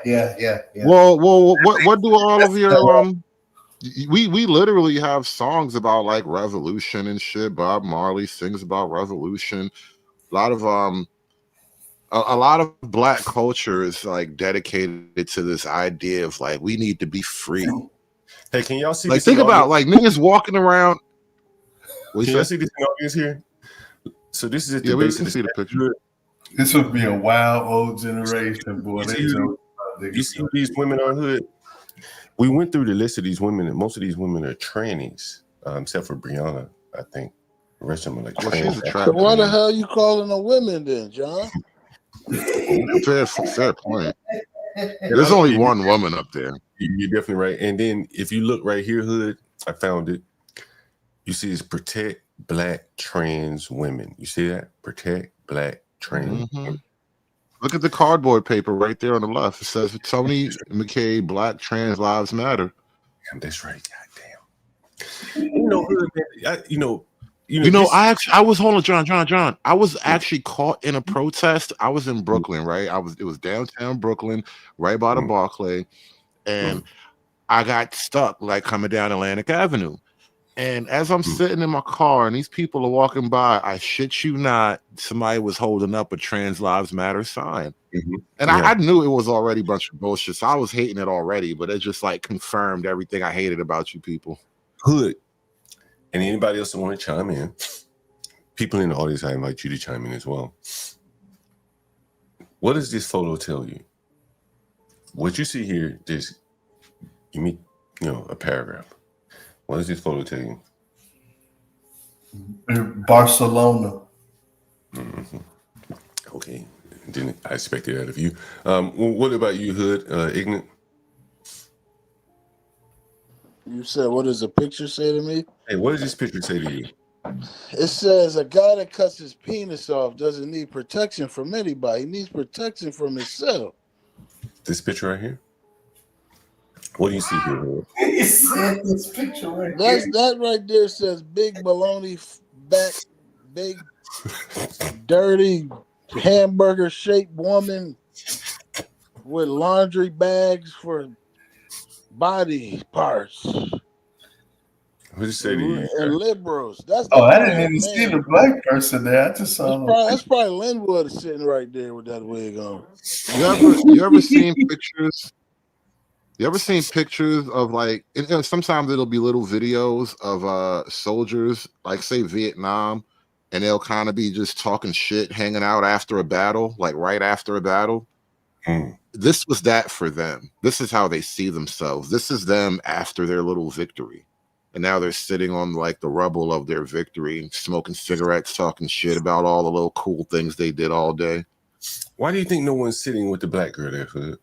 Fuck that bitch. Why are you even making me talk about her? See, that's the problem, man. You keep putting attention on her. She wanted attention, and you making her have it. Man, that's a man. Might be too. That's fat nigga titties. Those are obese nigga titties. That's a bro. man, dog. Hell, Yeah, that's Fat Chop from Chicago. You think that's a man? Y'all think that's a man? That's a girl. That's a girl. That's a girl because you could tell by the hair at the end. Man, you full of shit, man. That's a girl. He said you could tell by the hair and the what? Look at them hands. I said by the hair at the end. That's And Caesar right there. Hood, the blacks built their own statue. I don't know if you knew this, and here's their statue. Like, this is their statue. Who's that? Who that nigga on the nag? That is I think this is Ibrahim. No, it's Kehinde Wiley. Rumors of war. Right. Who? Remember Kehinde Wiley? Is that the nigga that drew the picture of Obama, his photo? He ain't never even rode a horse in the battle. See, we tearing down statues of actual soldiers and replacing them with niggas that write poems about gay shit. I think he's gay, if I'm not mistaken. And you ain't even have to tell me that, John. Like, come on, bro. I do this. Y'all gotta stop. I almost spit my drink on this fucking laptop, man. Y'all stop. Oh, fuck. So we celebrating homos now? Tell me that shit. Yeah, bro. Obama gave us this. Bro. You can take a dick in the ass, you get a statue. He writes beautiful words about men on men anal love. This is Kehinde Wiley, some of his exhibitions here. Woman on woman. Have mercy. Look. What did I tell you? What did I tell you? What did I say? Look at his art. Come on, look at that. Come on, bro. I didn't even have to look at it. All you had to tell me was poetry and Obama, and I already did all kind of calculations so fast. Right here, one. Look at this ugly ass nigga right here. This nigga look like John Lewis. Hey, though, he'll fuck you up though, man. No, hold on. Go back a little bit. Go back just a little bit to the nigga. That other one, I ain't kind of. Damn, why he holding the dead kid? Hold on, he killed that boy. Hold on. Oh no, he trying to say we killed Jesus. Hold on. Damn. Hey, what the fuck is that in her hand? Is that like a COVID mask? Is that a piece of paper or something? That's a banana. Nah, she voted. That's what that is. Them bitches is voting. It's so evil. There's all kind of evil here. There's gays, there's dead children, there's bitches voting. There's everything wrong in this fucking artwork. This nigga fag, right? This fag, right? This what? That might be a right. African warrior or something. Look how they holding up their hand. That's I like. Why do you even have to ask? Like, doesn't it already give like gay? Like, are we confused about what kind of art this is? Look at this. Is what I want to talk about. Why is this nigga so proud of? What is he so proud of? Damn, he mad at him. Look at this, Hood. The critical portrayal of masculinity and physicality as it pertains to the view of black and brown young men. So that's what his art. See, again, they trying to bring the Browns up on their umbrella, but I don't think the Browns want to be associated with this faggot shit. I mean, there's gay Browns too. Don't get it twisted, but the blacks are leading the charge. Like I've been doing this kind of content for years, so like I'm not surprised at it all. This is why I already instantly knew this shit set off alarm bells for me. So these black rocks. Yeah, the Spanish niggas been dressing up like ladies though, going around giving guys blowjobs in bars. Yeah, it's all kind of lady boy shit down wrong there. with it. Like Spanish guys, they tend to do all type of weird shit. They'll take a needle, you know what I'm saying? They're weird. Like they don't. You know what's so funny, bro? For all the so-called machismo that happens down there, they're not really that anti-gay.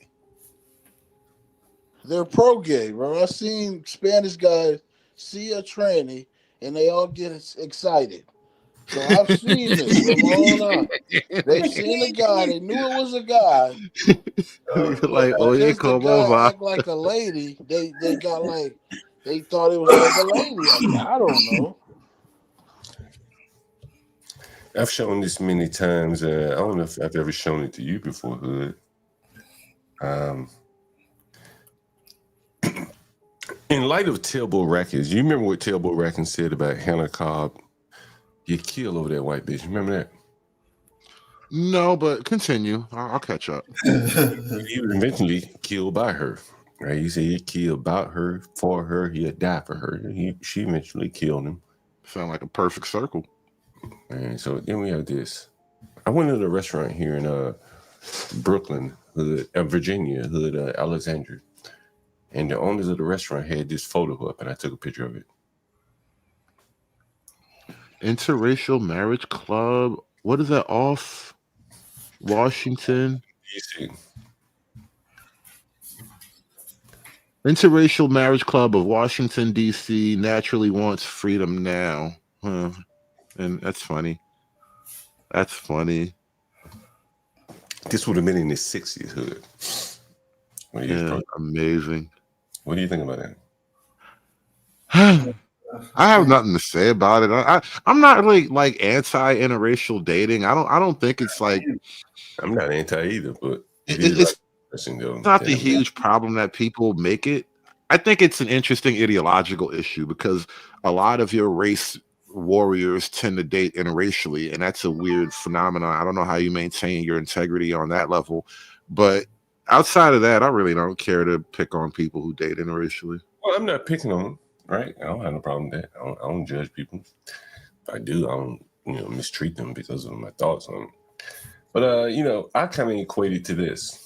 You're familiar? Are you familiar with like balance of trade? You ever heard of balance of trade? No. Yeah. Go ahead. The difference in value between I see. imports and exports. That makes sense. Yeah, simple. Okay. I don't think the blacks can export much. Black America. Black American culture is not it's not a, what do you call it? We're not geared toward production and mercantilism, or we're not shopkeepers, and we're not really by and large laborers. Well, not labor is the wrong word. Skilled craftsmen, like artisans and whatnot, Not a lot of that culture of Black America in Black America. I remember years ago, we were in the projects, right? And I'm young teenager at this time, probably like 15, 16, not even 16 yet.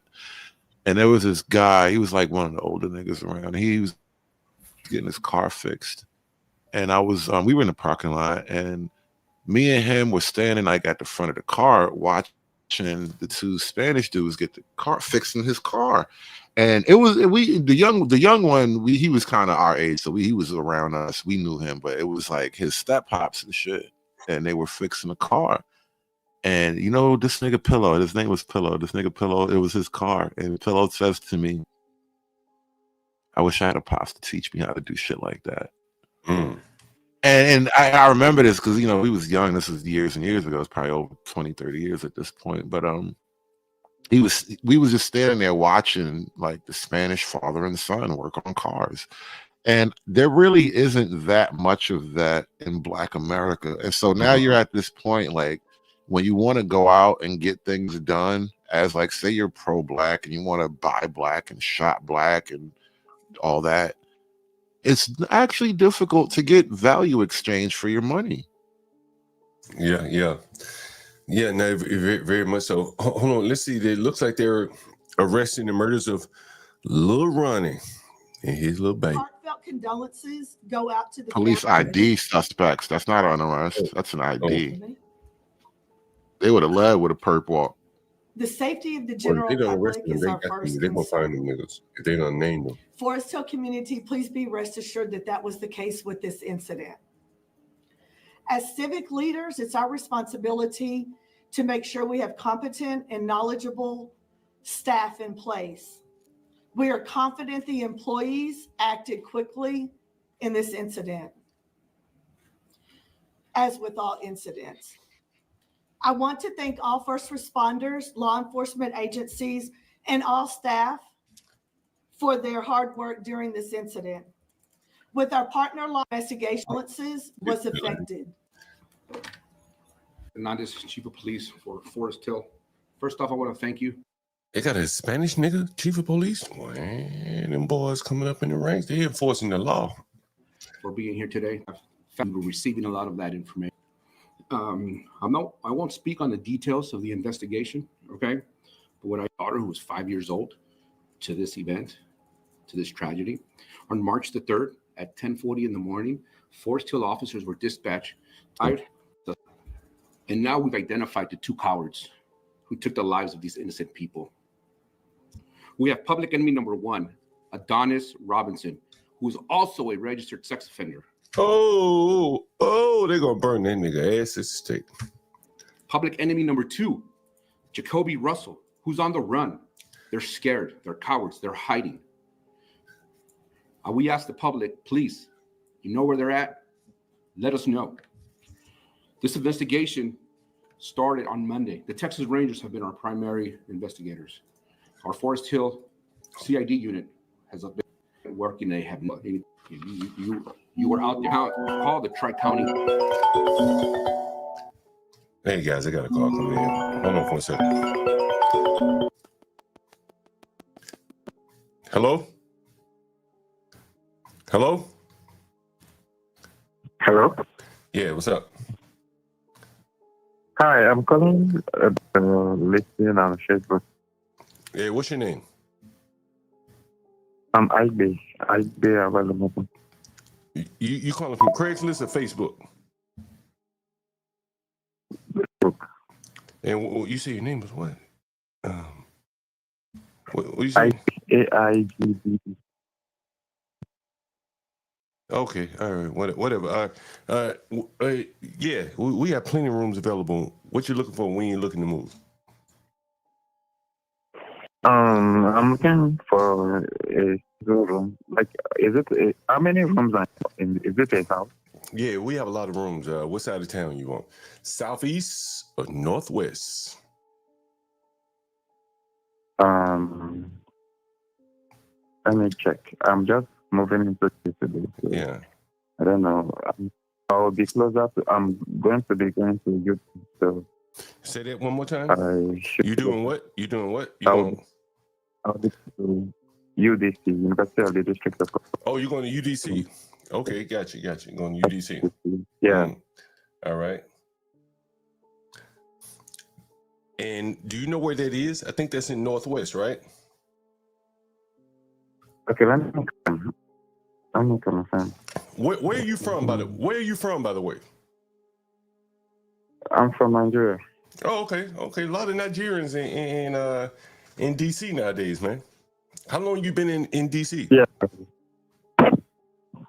I just came today. You just got here today? Yeah.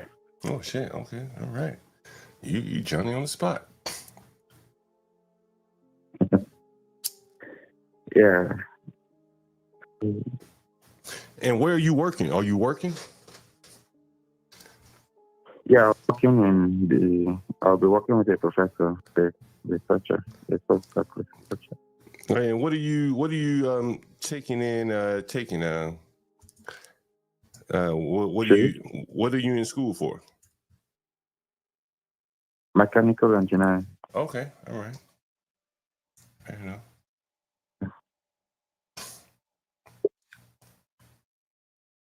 So I can't see any, but the zip code is 2008. No, that's probably wrong in Facebook. I can send you the zip code when I get off the phone with you.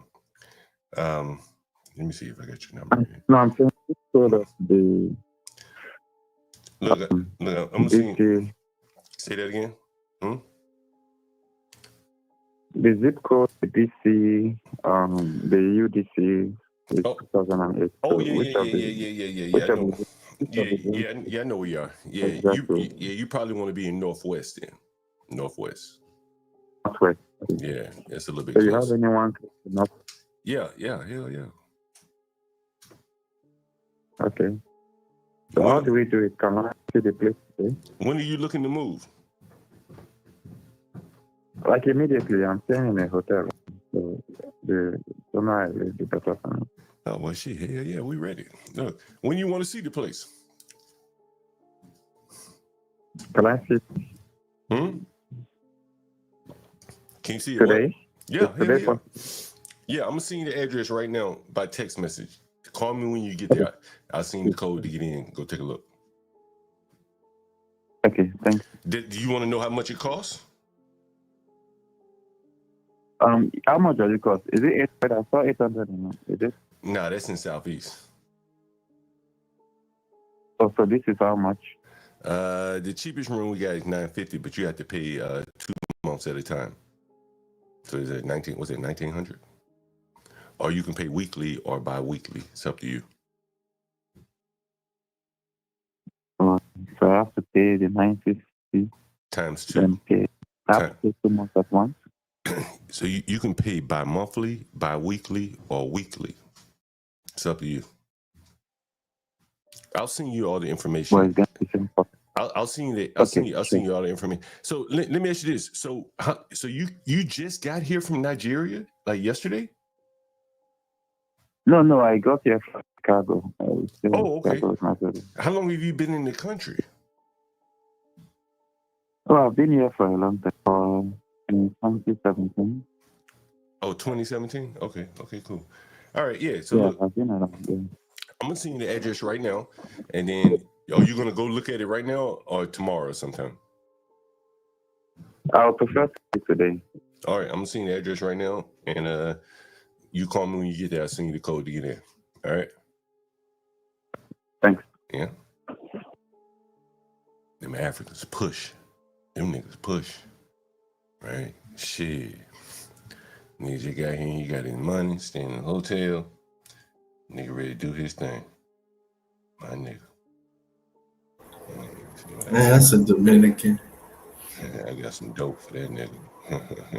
He sounded like a Dominican. Yeah, right. Okay, well, shit. They doing their thing too then. Let's see. Let's see. Let's see.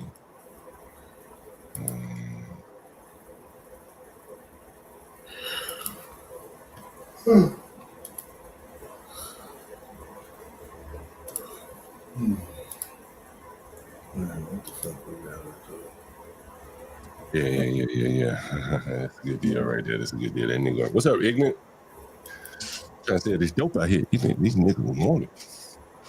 Nigga called me motherfucking day, man. I'm telling this nigga, man, on his motherfucking rant. I'm like, and then he leaked out. You know what the nigga said to me? You ain't gonna believe him.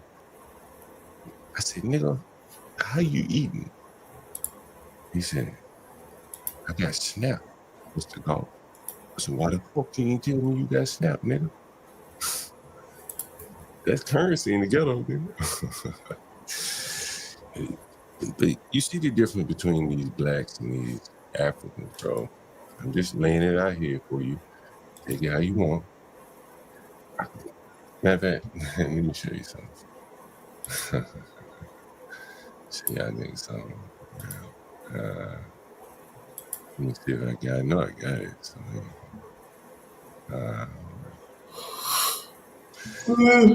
the difference between the blacks and the fucking Africans can be summed up in this right here. Okay, what? Yeah, what neighborhood? Northeast, northwest, or southeast? All right, when you looking to move?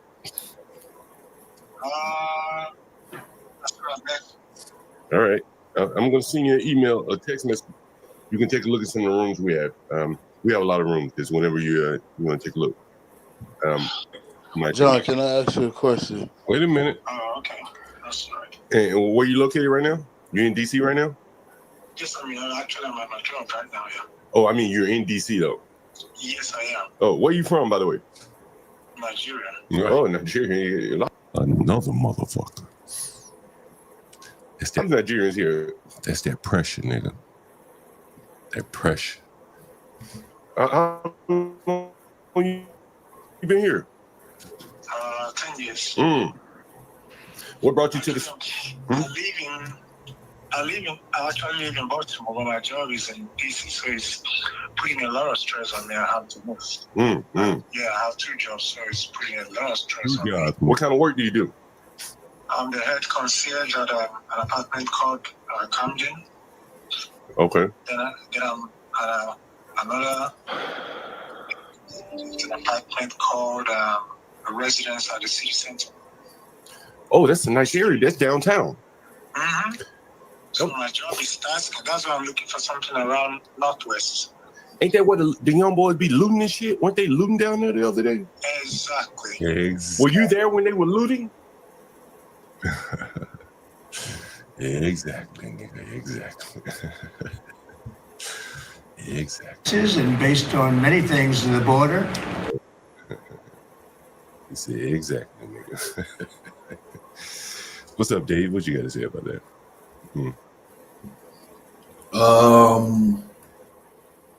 What about the phone call? Hey, start wherever you like.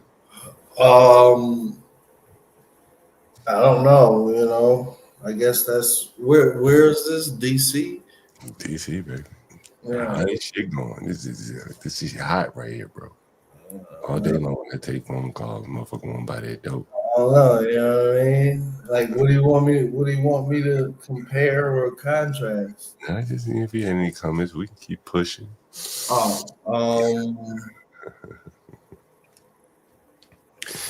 You know what? I don't know. I ain't gonna say that. What you gonna say? You know, this is a free speech channel over here. Seem like they all doing. Seem like they all holding on by a limb. You know what I'm saying? But that's all good. You know, as long as motherfuckers surviving. Shit. And they hold on to that is true. What's up, blacks? There's a Supreme Court ruling today. What did they rule on, blacks? They unfroze the aid, the foreign aid. What the fuck? Tomorrow is Thursday? Hell yeah, man. This week going by fast, and daylight. So today was Thursday, man. Listen, hey, Friday, blacks. I don't know if you heard, we have Jason Kessler. Right here on the channel. Unite the right. There were fine people on both sides. And I am that nigga John Galt. You know how I reached out to that nigga and I could, I always talk about like, when you say that dope a lot of times, people want to know if that shit legit. Is this some good dope, Mr. Galt? They always want to know. Just like when you go out on the street these days, you want to buy some dope. You like, this shit good? Does he got some fat shit? You need that good dope. And so I reached out to Jason Kessler and I said, bro, you tried to run a room for me, my nigga. Look, I got your number right here. I'm a legit nigga, right? And I got the content to prove it to you. And I'm gonna show you. You guys, do you want to see the back and forth I had with Jason Kessler? Yeah, you guys want to see it? I'll show it to you. I don't give a fuck. You guys want to see it? Yeah, nay. Let me know. Put it in the chat, and I'll show it to you. The back and forth I had with Jason Kessler. I think you might find it interesting. So let me know what you think. If you want me to show it to you, I'll put it up on the screen. If not, no big deal. No need to show it. But I think you find it interesting. How I was able to establish a element of authenticity, I'm genuine, and so he didn't have a problem. Is this another person? You want that dope? Yeah, he wanted to. Let me send him a message. Give me a call, homeboy. I got all these keywords stored in my text replacement. Anyone want to see the email exchange I had with Jason Kessler? Or if you're not familiar with Jason Kessler. Are you familiar with Jason Kessler, John Dave? No. Oh, sucky. You're going to make me play a little Jason, do a little pre-promotion. You guys don't mind if I do a little pre-promotion, do you? Pre-promotion, Jason Kessler. But I figures he's white because you said, "Hey, I'm a good nigga." I figured he's white because you said that. John Galt. I want to play you a clip. Where is it? Let's see. I'm gonna save the shit this time. Okay, here it is. Yeah. We're gonna take a look at a little Jason Kessler here, guys. He's gonna be on Friday. We're gonna have a rocking time. I may try to get him. Let me ask you this: do you think I should get him to do a show with us here? We're gonna bring that fire. Goddamn, on Friday. We're gonna bring that smoke. Friday evening, 8 p.m. Jason Kessler, you just saw it there. What's up, Blacks? Howdy. What do you think about that? Jason Kessler, Friday evening, 8 p.m., guys. It's going to be rocking. You'll be interviewing him? You know, I bring that fire. I bring that smoke out of the ass. Okay. I can't wait, man. I'm excited like a motherfucker. He's like doing the first installation of the Be Brave and John show. I'm excited like a motherfucker. Huh? So Be Brave will be on the channel? Nah. It's that show? No. But I said I'm excited as if it's like as if it's the first, as if it's the inaugural episode. Got it. This shit gonna be rocking, bro. This shit gonna be rocking, bro. I promise you. I think you guys gonna love every bit of it. I think you guys are gonna love every bit of it. You want to see the conversation I had with Jason and I?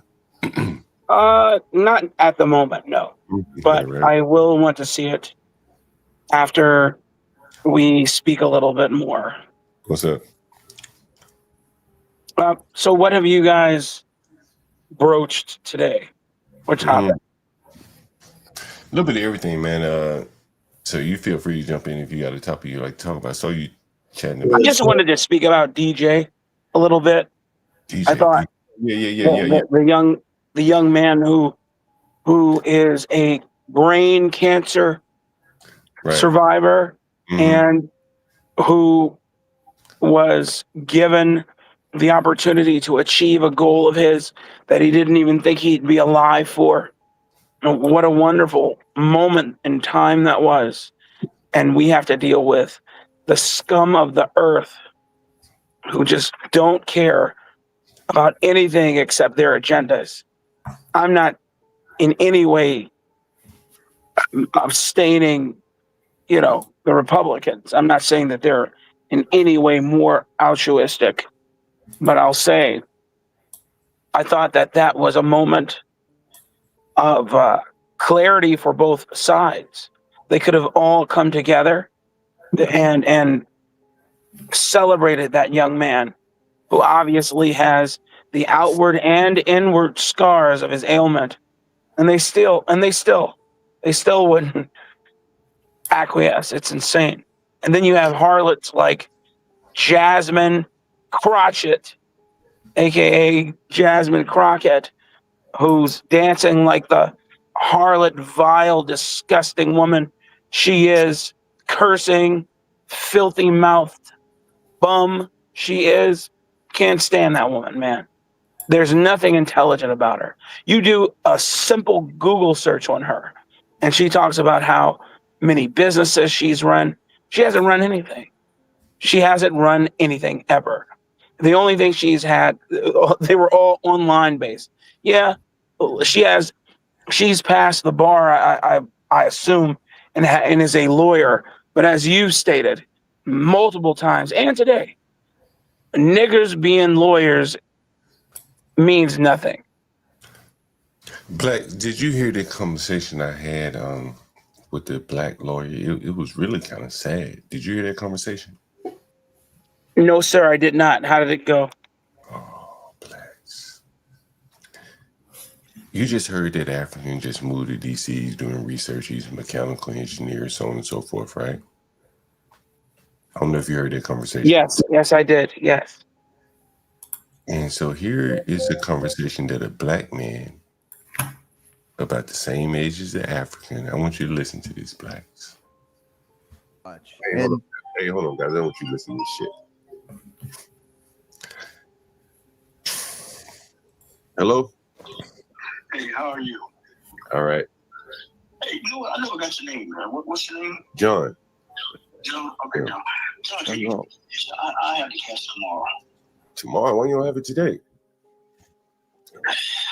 These people, man, I'm so fucking tired of these motherfuckers. Excuse my French. I'm so tired of them, but... So how are you going to have it tomorrow if you don't have it today?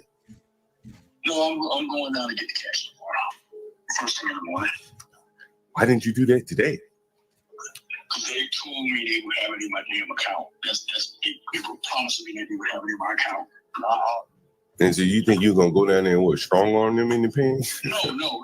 I'm just going to go down there and get the paper check and cash it that way.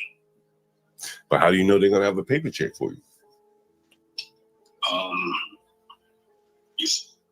I'm assuming they will, because you haven't paid me any other way. I mean, but you've been doing a lot of assuming with these people. Hell or high water, I'm getting my money tomorrow. Oh, I mean, are you still working for these people while they're not paying you? Yeah, well, they haven't paid me. I didn't work today because they didn't do shit for me today. Now, you notice what he just said? He had one job and said, okay, well, they didn't pay me, so I ain't working today. In these inner cities, bro, he could have hopped on a bike and started riding for Uber. But I'll have it tomorrow. Where do you work? I work for a law firm. And they not paying you? Man, let me tell you about law firms. Some of the motherfuckers are shiesty, and I fucked around and got with a shiesty one. It's a big one or a little one? No, it's a little one. What's it? What? If you don't mind me asking, what's the name of it? Charles Tucker. Oh, okay. So he ain't paying. God damn. No, I'm gonna get it, man, because I ain't trying to be on the fucking street. All right. So what if he don't pay you tomorrow? If you go down there, you be like, hey, where's my money? And he be like, I ain't got it. What you gonna do? I've been talking to a couple of friends. If that doesn't go through, I'll be able to borrow the money from them. But I don't want to. Why don't you borrow it now and then pay them back? Yeah, why don't you come on stream? I'm trying. I'd rather not do that unless I absolutely got to do that. I don't really want to keep it in my current situation. You're gonna have to tell them tomorrow if they don't pay you. No, I ain't talking about Charles. Fuck him. I'm talking about my friends. I gotta tell them tomorrow, instead of being homeless, I do that, but I'd rather just get the couple cash tomorrow. Yeah, and pay that way. Is it a black dude lawyer or what? It is black lawyer. Oh, okay. All right.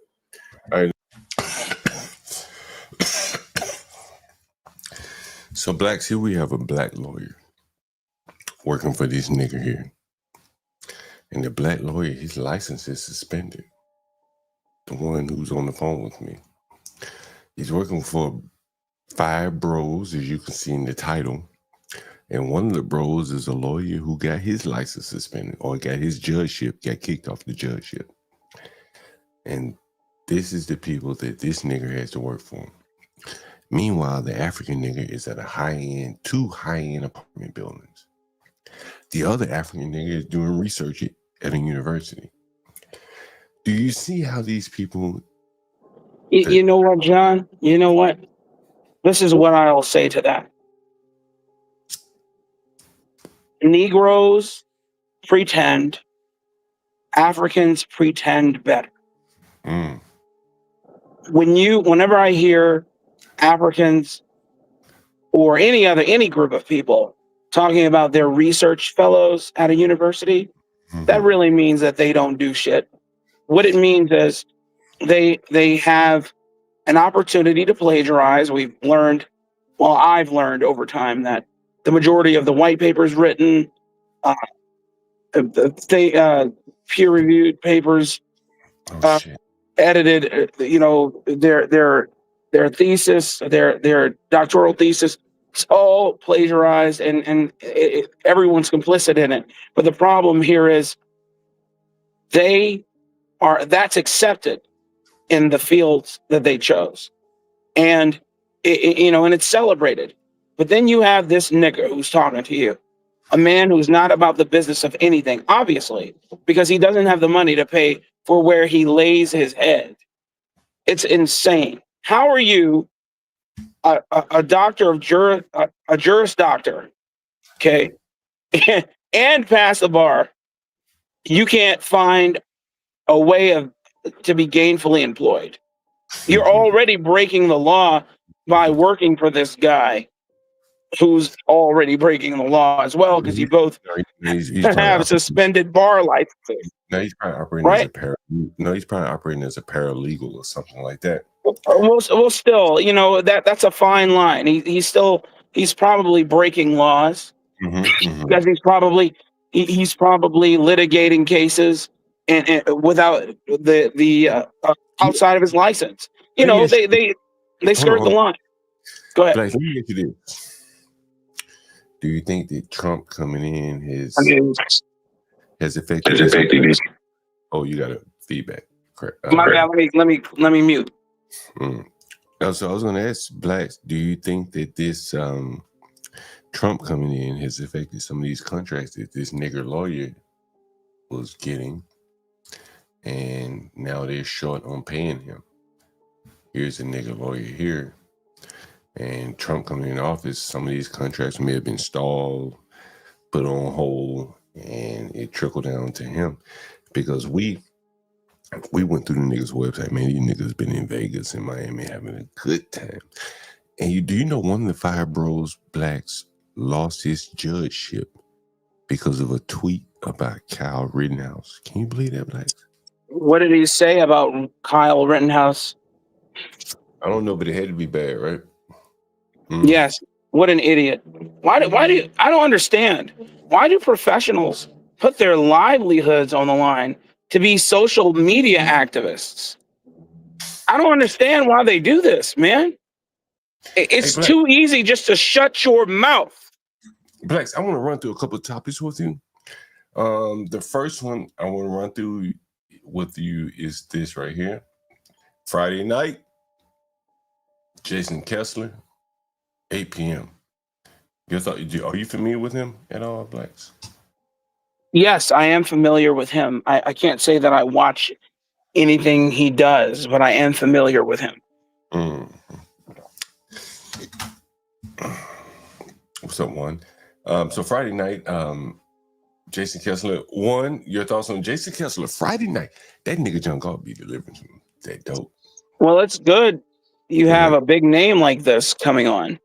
That's great. That you were able to finagle your way into making this happen. Go ahead. Blacks, do you know how I was able to get this nigga on my stream first and foremost? Was it because of your podcast with Be Brave? That real dope I got. Understand. This is what, like, one of the things I really try to like hammer home to people. Booker T. Washington had a quote saying, "The man who owns the land, no matter in the North or the South, will control the politics." That's what he said. And I think more so than that, the reason why I control the politics, bro, I had a nigga over here today.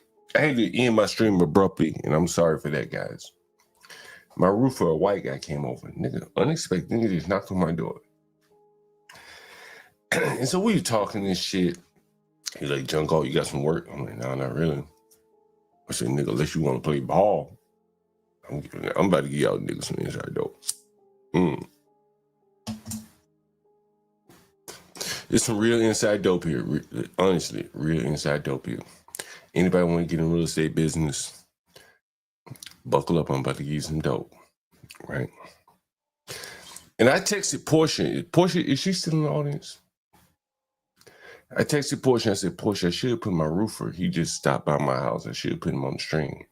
If you listen to my earlier stream this morning, you'll hear me say, "Yo, I got to go." I don't know if I mentioned someone was at my door, but I said, "Yeah, I got to go. All right, I'll be back." So here I am. But anyway, so my roofer was at my door, and so he comes to me, he gets John Galt. Nigga hungry at this bitch. Nigga said he just had his hip replaced. And I'm gonna show you the economy. Like, one man's opportunity is another man's, downfall. Honestly, this is what I'm about to show you. So my roofer called me, and he says, matter of fact, I want to get my guy on the phone while I have this conversation. Because, he's a young nigga, but he's a nigga my age, and I think it's always good to spread this game to as many people as possible. So I want him to hear this as well. So give me 1 second. Blacks, you gonna love this story, by the way. Blacks, while you're waiting here, I want you to take a look at this in your hometown of Dallas. Lane. Yo. I got you on the stream, bro. And so one of the things I got some dope I want to spread to you, right? Some good news for you. So give me a second. If you can go to somewhere where it's quiet. But I want you to tell me the story I want you to tell my audience the story that you told me earlier today about going to Home Depot.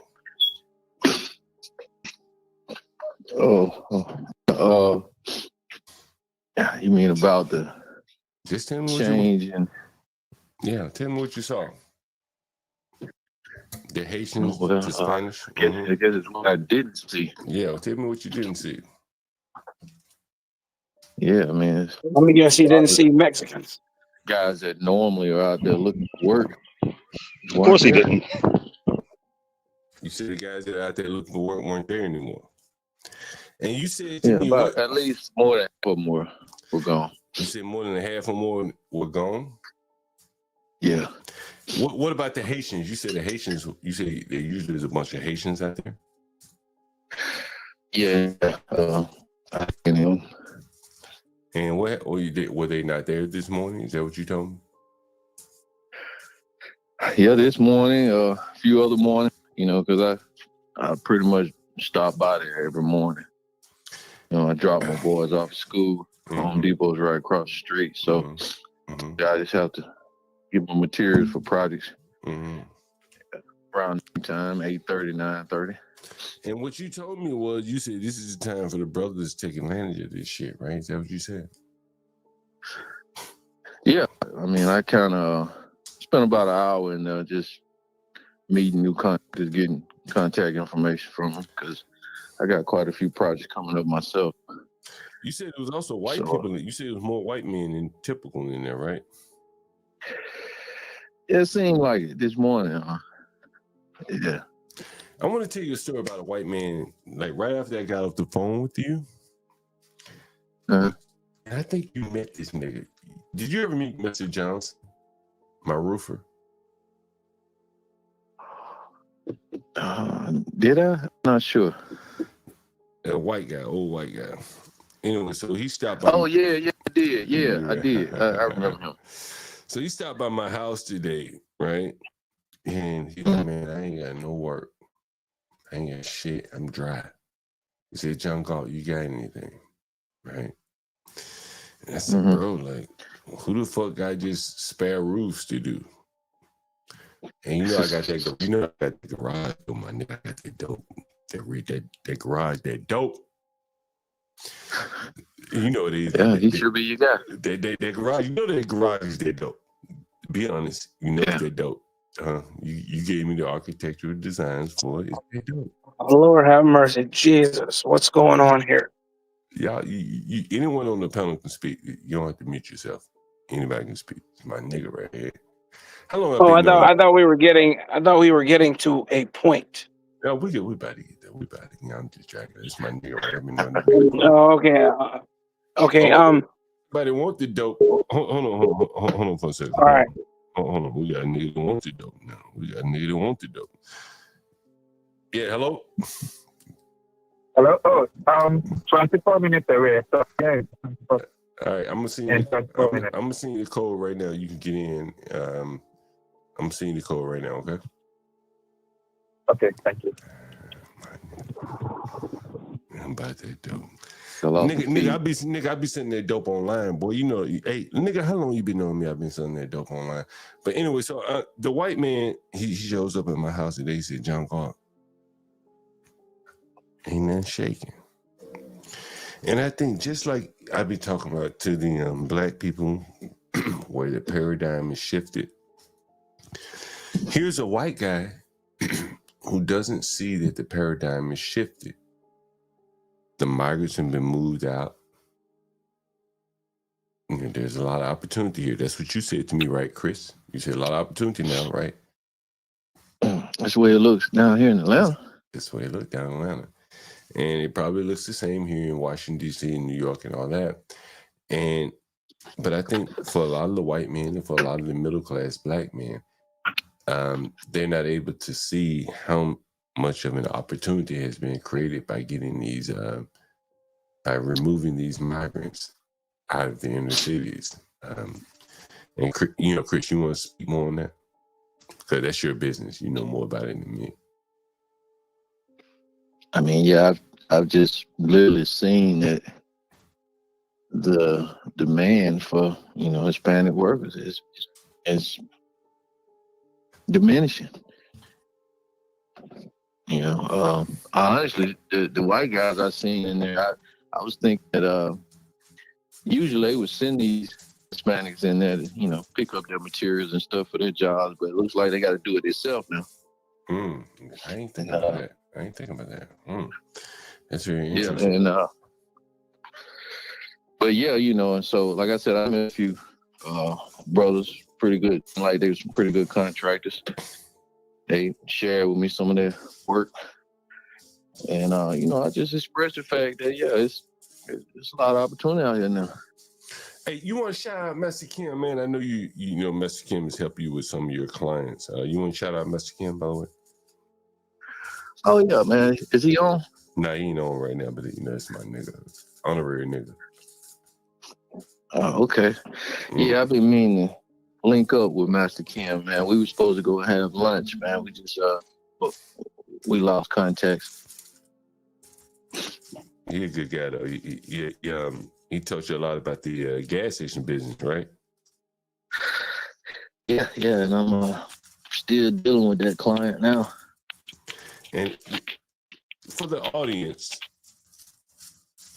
the stuff that the information that he gave you, with with this client and with future clients, about $50,000 to $70,000 savings. Is that what you told me?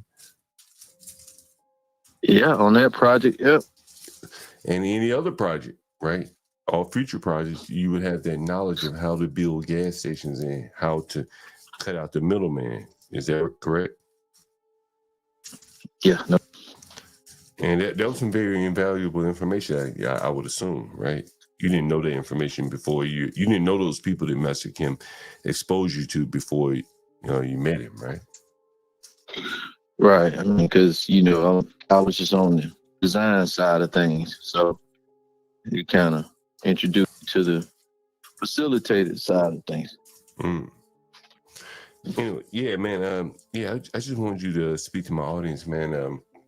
There's always some good knowledge here. People like Master Kim that come on, so I just wanted you to speak to the audience on that. Oh, okay, cool. All right, yeah, all right. But anyway, there's a guy that was helped out tremendously by Master Kim there. Let me send this guy a text message.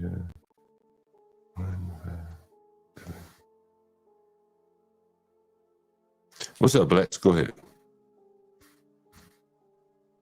Oh, I was just listening. I was listening to the paradigm shift that's happening here in America. Blacks, we had a guy, goddamn, he was in the spice business. He was on the channel. Let me see if I can find the video.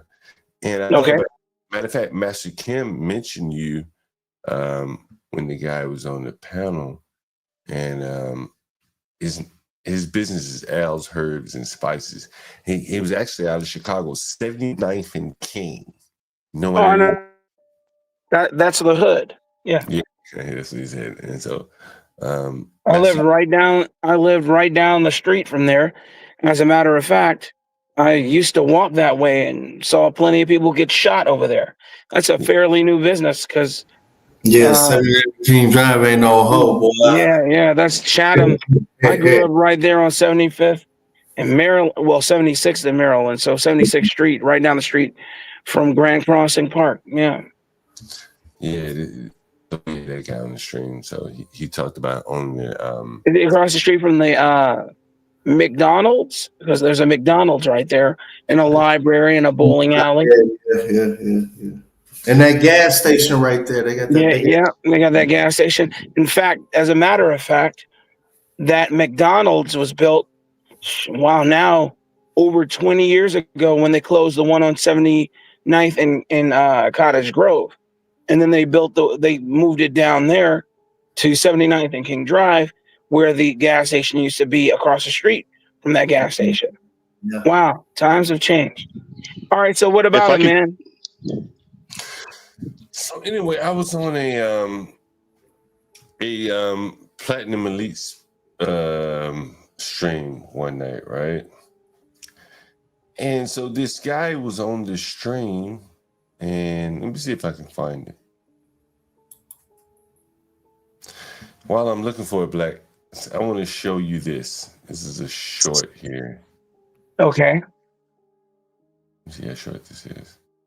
Let's see. Let me see. Here's a short. Oh, you're gonna love this, Blacks. Take a look at this.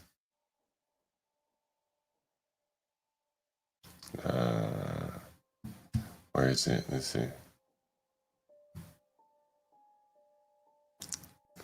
Blacks, we had so much shit. Let me see which one I want to show you first. Okay, here it is. All right. Let's see.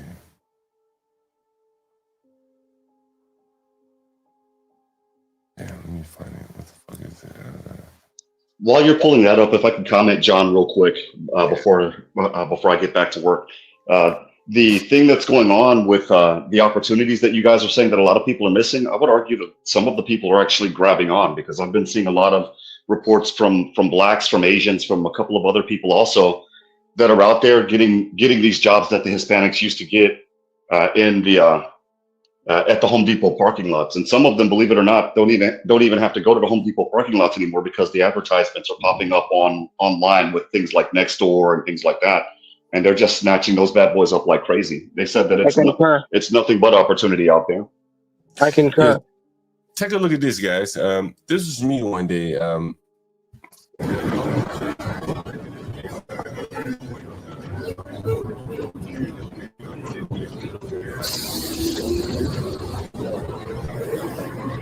okay, you're looking around here. Yeah? What are you looking around here? Oh, you doing delivery? Oh, okay, you're looking around here. Yeah? What did they say, home?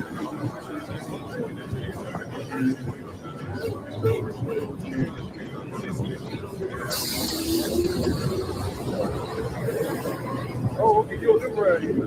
Yeah?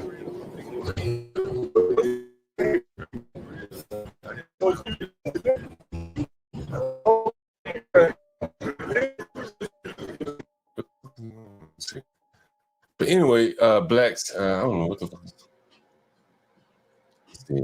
Oh, anyway, Blacks, are you still getting bad sound? All right. Okay. Anyway, Blacks, what I was showing you here is that was a Hispanic man on Martin Luther King and Malcolm X going to work at Popeye's Fried Chicken. Okay. Right in the ghetto, man. Malcolm and Martin, the two kings. Malcolm and Martin Luther King. You know, anywhere those names are on a street sign, you know it's the hood, or it is a dilapidated area. And if there are nice homes there, they're not long for this earth. They're not long for it. Yeah. So here are three black men on the corner, a block away, going nowhere fast. while the Hispanic man deep in the ghetto is headed to Popeye's Fried Chicken. Go to work there. Yeah, anyway. And this is an empowerment zone. And that's what prompted me saying, hey, Negroes, come look and see what an empowerment zone in action. Because, like, I don't know if people realize that you can almost hire these people for free in an empowerment zone, right? They're damn near free. What do you mean? What do you mean? There are all kind of tax kickbacks and shit like that when you hire a minority in an empowerment zone. You understand? Yeah. And, you know, when you fill out those applications, they ask you, hey, are you on food stamps? Are you Black? Are you Hispanic? And when they submit those forms, they get tax credits for that. Very true. So here's a Hispanic man going to work in a Popeye's Fried Chicken, and he's probably free labor from the standpoint of once they get their tax credits back, their rate that they paid him probably ends up being about zero. Yeah. And he's right here. Very interesting. That is interesting. Mm-hmm. Too bad Negroes don't take advantage of that. And if it is one that does take advantage of that, they are few and far in between. Mm-hmm. What? Here comes Joe there. Yeah, you're right. Yeah, let me just let it slide because I'm finishing up the last of my work day too. Dave, what kind of work are you doing right now? Financial analysis. Oh, that's right. I do remember you saying it. So that's right. I do remember you telling me that. Financial analysis consists of what? What my exact job? What I do? I deal with grants. Yeah, like what are you analyzing? I deal with grants right now, but what over my career? Shit, No, I just mean now, at this moment in time. Now. I can't tell you exactly So the contract that I'm working on. Okay. Let me. I have to spell it out. I don't mean who you're working for with. I mean just the scope of your business. You know, a financial analysis as a diaspora of things. So can you be more pointed? Yeah, like I build financial models. A lot of if-then functions, if-then, or, and, some ifs, variances, budgets, accounting. Okay. So you're an accountant. Got it. No. Oh God. It interacts with, so accounting is, there's 4 parts of business. It's marketing. There you go. Explain it. All right, continue. Don't do that. Don't explain it, Dave. We ain't got time for fucking explanation now. We got it.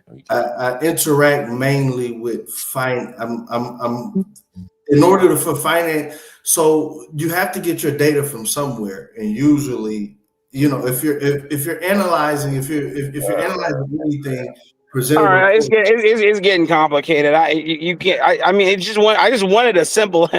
Okay, never mind. All right, go ahead, John. What are you talking about? Let me play this video. You know, I've been talking about Bitcoin for a bit, and Trump made an announcement. Howard Lutnick noted that America may see a strategic Bitcoin reserve soon, and that Bitcoin will be treated differently from altcoins. This is great news for the future of America. Even his use of the word altcoins is a really good sign. However, some people oppose a national strategic Bitcoin reserve because they believe the government should not acquire property or assets. And in principle, that is true. Taken to the extreme, government ownership of businesses and real estate is effectively a form of communism. The US government should not be in the business of buying and controlling industries. That is a bad path to go down.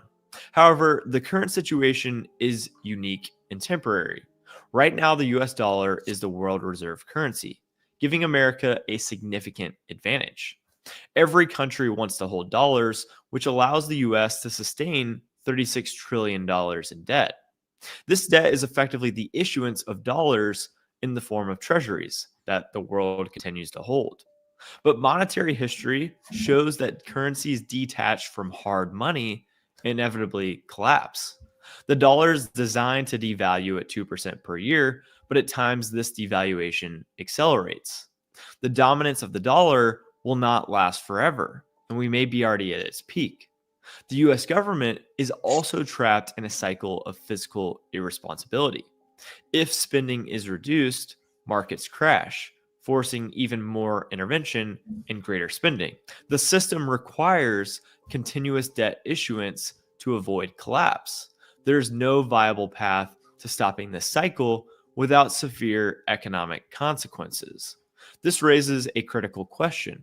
What should the government buy with the dollars it must continue to issue? It should not purchase businesses, real estate, or industries. That would be a fundamental mistake. However, Bitcoin presents a unique opportunity. It is a superior form of money that the world is beginning to adopt, not because of ideology, but because of its superior economic properties. The US still has the ability to create dollars and use them to accumulate the future world reserve currency before the rest of the world does. Since debt issuance must continue, those dollars should be exchanged for the hardest asset available. This is the most strategic decision the US can make. The world is shifting to Bitcoin regardless of what America does. If the US wants to maintain global dominance, it must accumulate Bitcoin in massive size while it still can. Failing to act will result in a significant loss of power as other nations move ahead. The time to start a strategic Bitcoin reserve is now. And that is more or less what Trump has announced, with Howard Lutkin leading the way. Let's see if I can find a video for that guy. You guys, you're gonna find it very interesting. We talked about this. Go ahead. No, I just said, yeah, I agree. And we talked about this back in March, to be quite honest with you. And here's another video about this. Again, I was skeptical of Bitcoin all along, and then I came around. Like, it doesn't really matter what I think. I mean, it's okay to be skeptical of everything. I mean, you know, you totally trust everything. Yeah, but that's what's going to move. And the young people who were really behind Bitcoin, it may or may not work in the long term, but in the short term, people have made a lot of money. And ultimately, that's what matters. We're in a short-term environment right now. Like, all that long-term shit, like, maybe that's a paradigm that has shifted as well, Blacks. What do you think? Well, I always keep a position in Bitcoin. I keep 2% of my portfolio at least in Bitcoin, and I'm always trying to figure out different ways, different wallets to use to purchase Bitcoin. I don't think that it will usurp the dollar anytime soon, however. Like you said, and like this gentleman pontificated, it will eventually. I want to ask you a totally different question. All our lives, we've been told to think long term, right? 30-year mortgages, I don't know, 7-year car notes. That's what people have nowadays. Was it 84 months or something like that? Long-term planning, insurance, so on and so forth. And there's another generation that they're getting their shit right now, in here and now. Can you qualify the statement of right now, and then I'll give my thoughts on it. Well, and maybe I should retract that and say, when I was a young man, we read Benjamin Graham, A Random Walk Around Wall Street and shit like that. Fundamental investing. It took me a long time to realize, like, fundamental investing is dead, bro. Not even Warren Buffett practices fundamental investing anymore. He's had to basically adapt to the new paradigm. He's bought Apple and shit that he refused to buy. And now we have a president talking about using Bitcoin as a strategic reserve. It's a new paradigm shift. You see people become millionaires, maybe billionaires. Fucking companies like Strategy, MicroStrategy, has built their whole fucking business off acquiring Bitcoin. You can't fight the wave, bro. That's what it is. That's where it is. And so what do? You ride the wave. That's not fundamental investing. It's not of my generation. It's not the ilk that I was taught. What do you mean by fundamental investing? Is there any value there? Is this company undervalued versus what is valued on the stock market? If so, I'll buy it. If not, I'll short it on the extreme. Today is They still do that. But today people are looking at volatility. You hear Crack, he does all his stream. Man, that nigga, he'll laugh at you. You talk about fundamental investing. He's like, yo, it's all about the market, volatility. That's all he gives a fuck about. Yeah, he's more or less a day trader. That's why. Well, but I don't think they're along this. Volatility does influence. Hold on, Dave. Along this spectrum, day traders, swing traders, I think he's a momentum trader or something of the sort. He could better explain. And he's only focused on volatility. He says there's some stupid ass people out here, and I'm going to take advantage of them by looking at volume and shit like that. And so he's not worried about fundamentals. He would laugh at you if you start talking about fundamentals. He don't give a fuck about that. Ross Hsu would probably be the same way. He don't give a shit about that. And that is a paradigm shift from the way we look at investments. Well, maybe not even you. I don't believe it's a paradigm shift. I believe that I believe that that's been happening since time immemorial. There may be a spotlight on it now. Who was a gentleman who shorted Wall Street during the Great Depression? Can't remember his name. He used to go and Great Depression. He used to. Like blacks. No, but that's not my point. My point here is, but that's not my point. My point here is that there were people doing exactly what Crack and Ross Hsu, the people you mentioned, were doing 100 years ago. Of course, the legality was questionable. That's why he was able to short the stock market and create the Great Depression. Is my point. I'm saying that was something that was created by one man. It didn't just happen organically. Type of market participant you are dictates your investment. We get off the rails.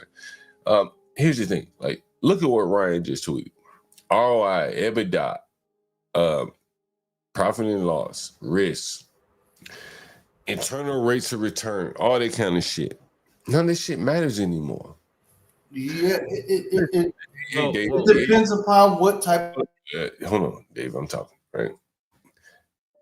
I took all 3 levels of CFA, and the shit that I was taught is obsolete today. Shit around. Well, John, can I say something to that? Yeah, go ahead. The fundamentals, it doesn't matter anymore. It's about market. Yeah. First of all, good evening, gentlemen. Yeah. Basically, what I want to say to that is that with crypto, and John, you're just starting to learn this because you're new, right? You don't know the infrastructure of how this shit works, right? So there are some key fundamental things that you have to learn about the market, but you probably won't learn it about the market until probably 2 years into it, right? And there are some fundamentals about Bitcoin and about products like Solana that have value to them because they offer a service to the world that ultimately. Rashu, I'm not disagreeing with anything he's saying. I got that dope to say. Give me 1 minute. What's up? Yeah, what's up? What's up? Yeah, what's up? Yeah, I'm not listening though. You gotta put the code in, hit the pound sign after you hit the code. I can't see any. I mean, let's see. I can't see any real estate code. There's no door. It's the Is it 4905? hold on. It's the first room as soon as you come in. Are you inside yet? No, the door is locked. The front door is locked. I sent you the code, right? Is it the code for the room or for the main door? I sent you the room for the front. I sent you the code for the front door. I'm gonna send it to you again. I sent it to you. Code for the front door. So oh, okay, I see. And I sent you the code for the room.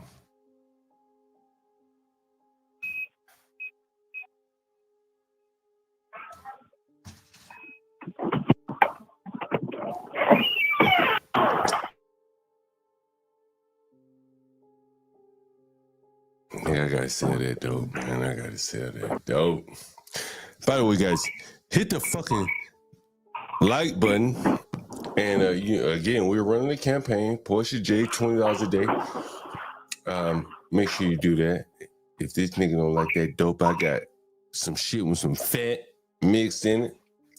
I got that Tucci. Nigga don't like that, I got some Tucci. Nigga don't like that, I got some Za. Okay, I've seen it. Yeah. Yeah. Nigga, what you want to do? What these bitches want from a nigga? What these Africans want from a nigga? What these Africans want from a nigga? Yeah, I'm here. So is that like is that a bathroom? The bathroom is upstairs. You want to go upstairs? Look at the bathroom.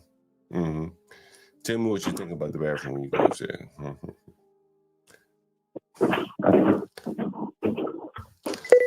Man, sell that dope to this nigga.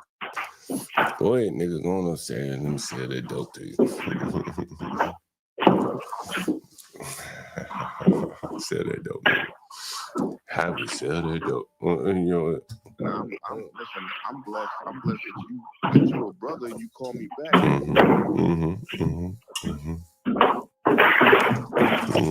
Okay, I've seen it. You saw it? You saw it? Yeah. What do you think about the bathroom, huh? Oh, it's very nice. It's clean. I do sell that dope.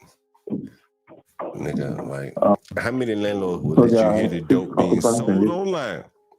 I let you hear the dope being sold online. Yeah, what's up? So I sent you the payment arrangements, right? How do you want to do it? Right. I sent you the payment arrangements. How do you want to do it? Oh, so if I'm to buy weekly, I'll just pay, like, do I have to pay, like, can I just pay the bi-weekly? Hell yeah, you can do it however you want to do it. I sent you the terms, right? Okay. I sent it to you, right? Okay, yeah, I did. Right. I sent it to you, right? I sent it to you, yeah. Okay. So let me get back to you tomorrow, right? All right. Let me get to you tomorrow. All right, ain't no problem. Yeah. Look, we got some places Thank you across. very We much. got places across the street too, if you're interested. They're a little bit more because they come with a kitchen. Yeah, across the street. But it's just like what you just saw. We have some rooms with 2 rooms in one.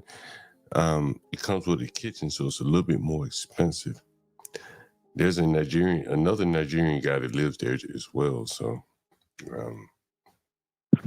so it's a 2-room. Yeah, two rooms in one, man. Take a look at the playlist. You might see one of the rooms. The David Bowie room is kind of the room that is representing the sample. All the rooms look alike more or less.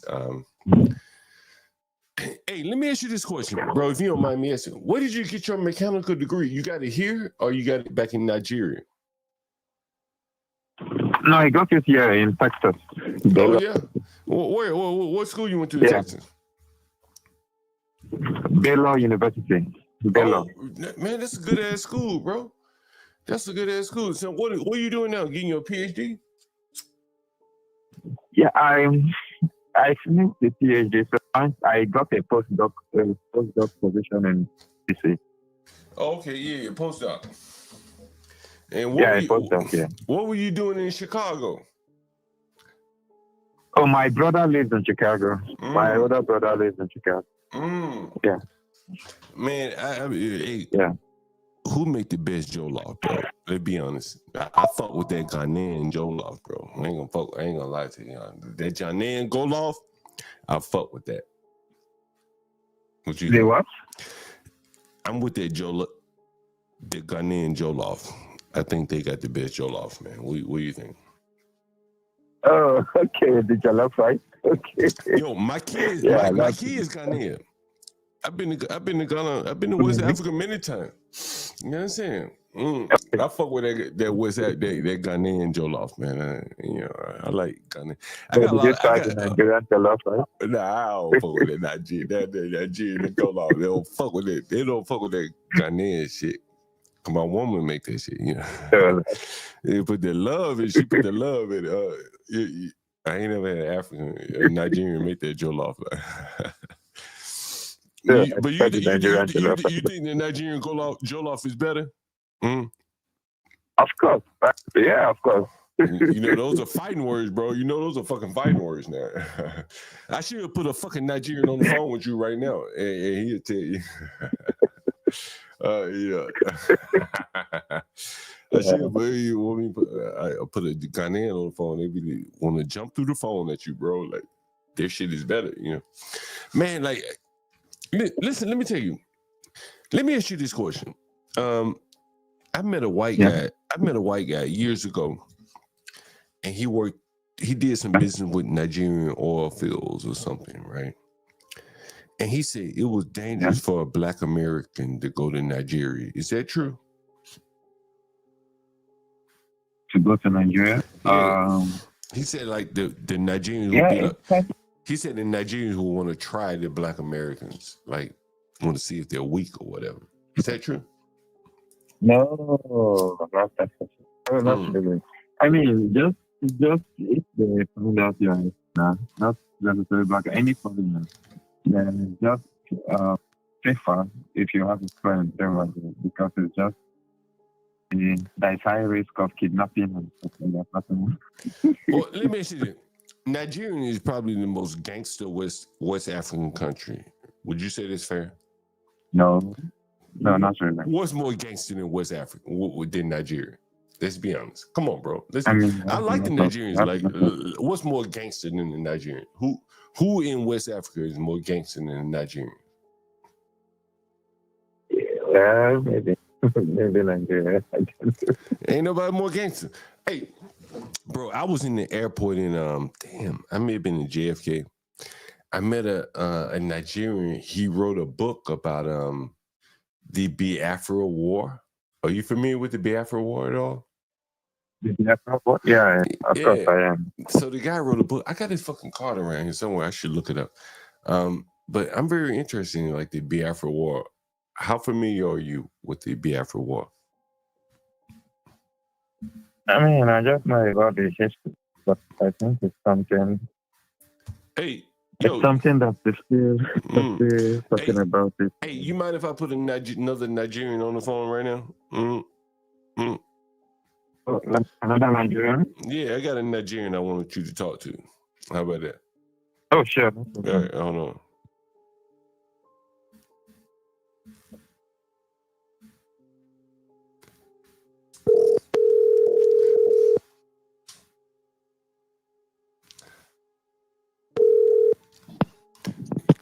Hey, Nathan. Kester, you're on with John Gar here, and I got a Nigerian on the phone. I know you Nigerian motherfucker too.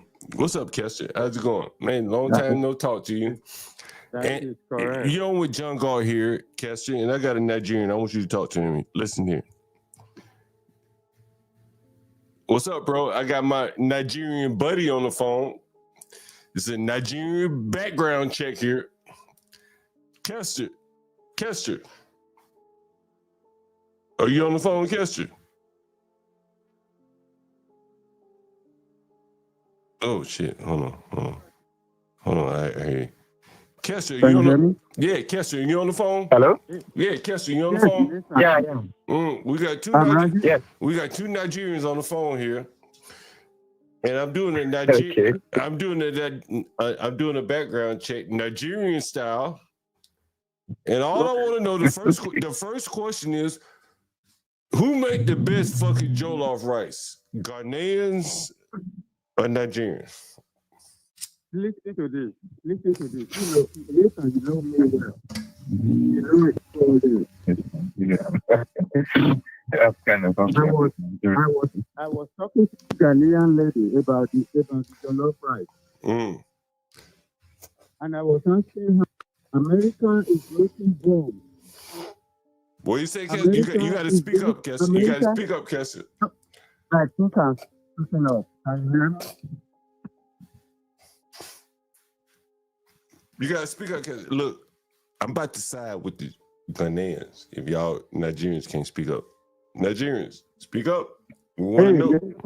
Yeah. Can you hear me? Can you hear me? Yeah. Who got the best fucking jollof rice? Nigeria and Ghana are talking about jollof rice, right? Yeah. Why America is talking about artificial intelligence? See, is it? Kester, how long have I known you? You've known me now minimum by, I think it's about, let's say about 25 years. I'm that nigga John Galt. And you know, Kester, Kester, you know I got them. You know I got an African woman with African children. You know that, right, Kester? Yeah, I'm gonna side with the Ghanaian. What you about to say, Kester? So I'm sorry, I do not have answer to the question you asked. We got another Nigerian on the phone. Kester, what do you know about the Biafra War? Okay, the Biafra War, part of my history.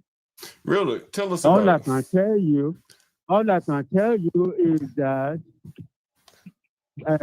England and America set Nigeria to be fighting against each other. And a lot of lives were lost in the midst of that. Brothers fighting brothers. And when it was said and done, the guy that was leading the Biafran war, America told him to give up. So they brought a plane from America, right? And they put him and his wife and his children, and they brought them to America, and he left everyone else in the war. So that was how the war ended. Now, let me ask you a question, Kester. And I want to ask you a guy on the phone right here. What's your name, by the way? Kester, this is a guy that's looking to rent a room from me, John Galt. That nigga, John Galt. Hello? Yeah, I'm here. Yeah. Hello? What's your name, by the way? Oh, IB. IGBE. IB. Can you say IB. Kester, you know where he's from? Is he from the same tribe as you? I'm from Edo State. Oh, he's from Delta. It's one of the states. If I remember correctly, you have three primary languages in Nigeria. They are Hausa, Igbo, and Yoruba. Then you have some smaller states. So I think Delta is one of them.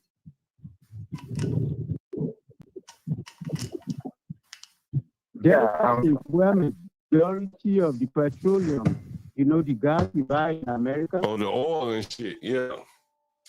Thank you, sir. That is correct. It's a long story.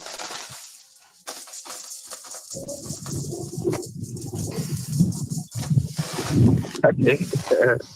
Yeah, it's a lot. So are you? Oh, Kester, what are you? You're Yoruba or Igbo? I know I've asked you many I'm times. Yoruba. I'm And, Yoruba. and what are you? You on the phone? What are you? Are you Yoruba? Ed, so we are neither Igbo or Yoruba. We are like a minority. That is what I just told you. He is neither Yoruba or Igbo. So in a sense, without any, what do you call it?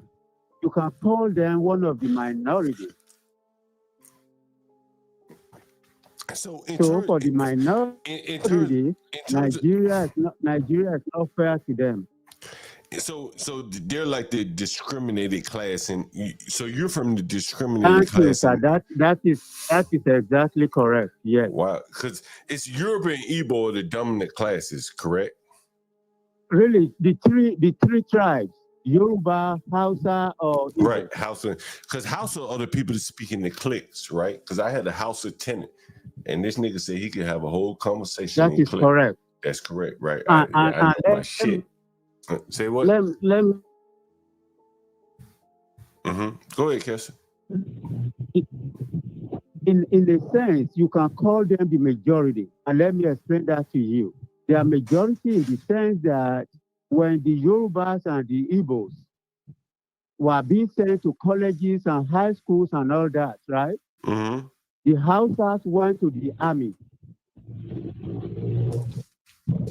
So while the military was ruling Nigeria, the Hausas were more or less ruling Nigeria.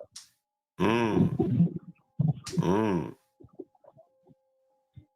that makes a big difference. They've been in control for a very long time. So because when you have the guns and the ammunitions, right?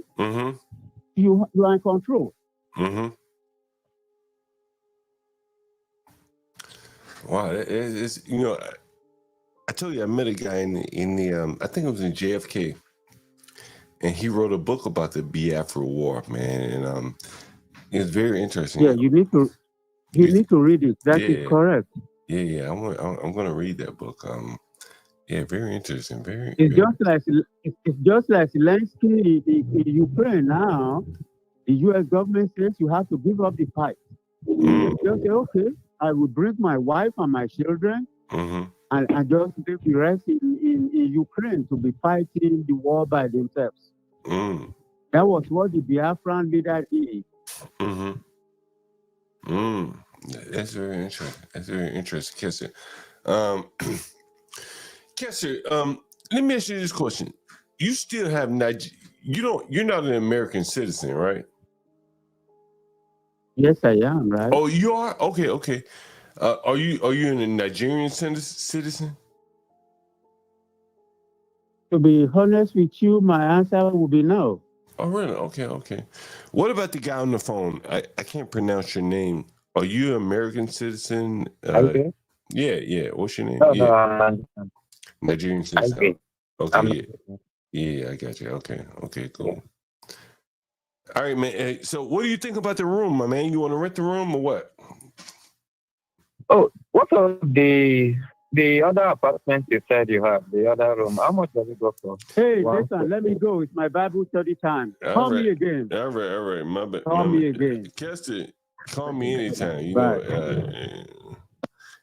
Oh shit! Did I hang up on the guy? My bad. I fucking hung up on the guy there. My bad. Let me call him back.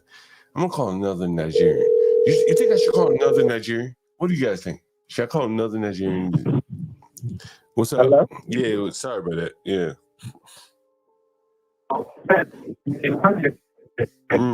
Say what? How much does it cost? Say what? Say that one more time. The other apartment you have, the 1 bedroom and a 2 bedroom apartment. It's gonna be a little bit more because it has a kitchen. You know what I'm saying? We clean up the kitchens.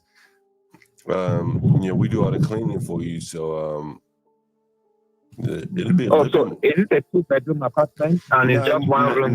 No, it's not a 2 bedroom, but it's 2 rooms in one. Hey, give me 1 second. I want you to hold on. I gotta call my other Nigerian. Like this is a Nigerian credit check. Hold on for 1 minute. Hopefully he answers the phone.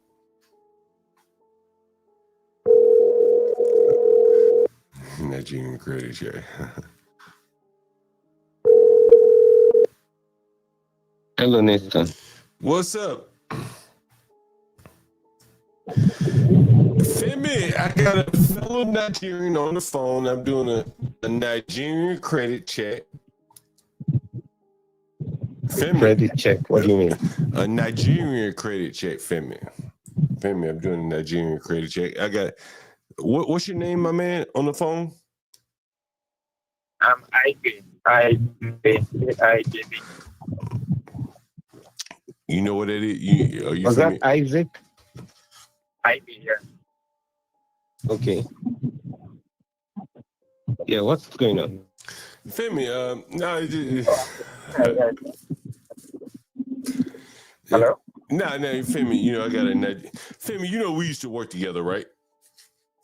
Yes. You know, I am that nigga, software developer extraordinaire, a real estate nigga. When them, Femi, you remember when them niggas in Baltimore were kicking in your back door and shit? You remember that shit?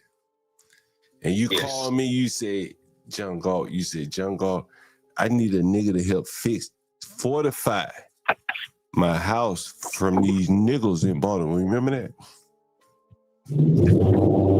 Remember that, Femi? Yeah. I am that nigga. John Galt. And Femi, like, honestly, I'm on my stream, so just for full disclosure. We worked together in the Postal Regulatory Commission, right? Yes, we did. We did. And I was a software nigga. And I developed software then, right? Right, Femi? I developed software then, right? And I went on to go to New York and shit like that, developing software, right? Right? Remember that, Femi? Sure, repeat what you said. Huh? I went on to develop software for companies in New York and shit like that, right? You remember that, Femi? Right? Yeah. And remember, you used to ask me, like, yo, I used to tell you, like, you need to learn this and learn that in the software field. Remember that, Femi?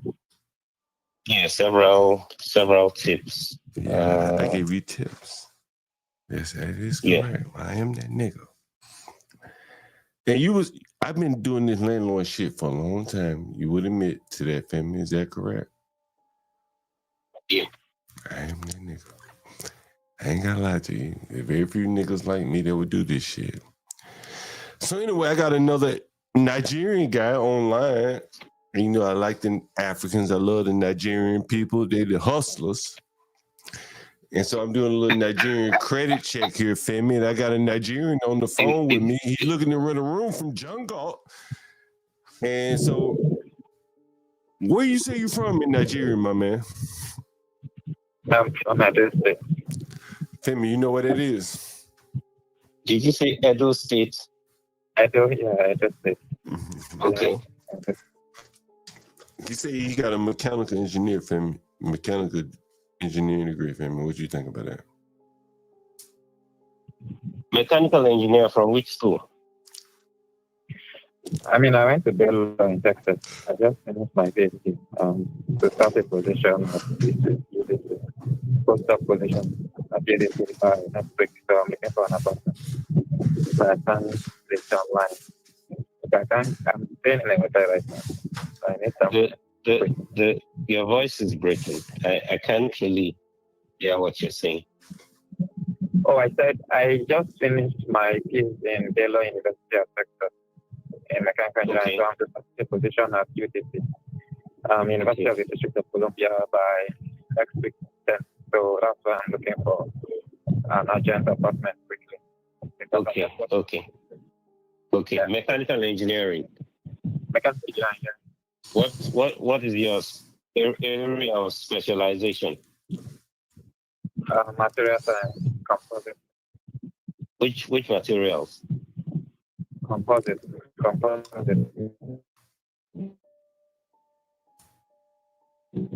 That's fine for composite.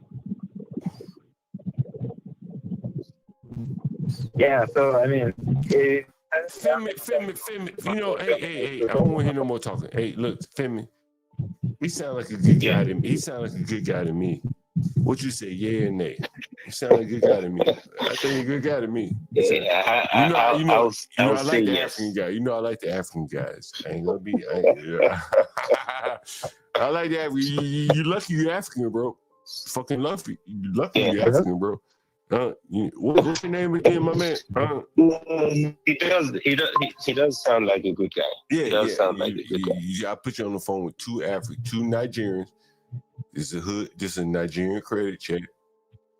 Right, so I'm checking your credit by putting you on the phone with two Nigerians. You see how that work? You never did. You never had a credit check like this before, have you? Never thought you had to talk to you never thought you had to you never thought you had to talk to two Nigerians. This motherfucker never thought he had to talk to two Nigerians before you ran the room. See, I'm a different type of nigga. Yeah, I know I'm a different nigga, right? I'm a different nigga. Understand? Yeah. I am that nigga, Django. I am that nigga. And so anyway, look, man, look, I got some I got some rooms across the street a little bit more expensive for you if you really want to. Femi, tell this man, like, how long I've been doing this shit, Femi? Femi, tell him. He's been doing this for more than 20 years. I mean, we worked together in 2007. What? Is that what it was? God damn, it's a long time. Oh, tell him more, Femi. Tell him more. Tell the nigga a little bit more. Tell the nigga a little bit more. I am that nigga Django. So I do know that he's been in housing for a very long time. I am that nigga. I am that nigga Django. So I think you in good hands, my man. What he's telling you is that nigga, you in good hands. You in good hands with a nigga. I can vouch for him, definitely. My nigga. So let me get off the call now. I have to get back to my work. Your job is well done, my nigga. It's well done. Hey, my man, look. What's up? So the other, I just need to get information about the other property you said you have. It's right across the street. It's gonna be a little bit more. It's right across. It's right across the street. It's gonna be a little bit more money, man.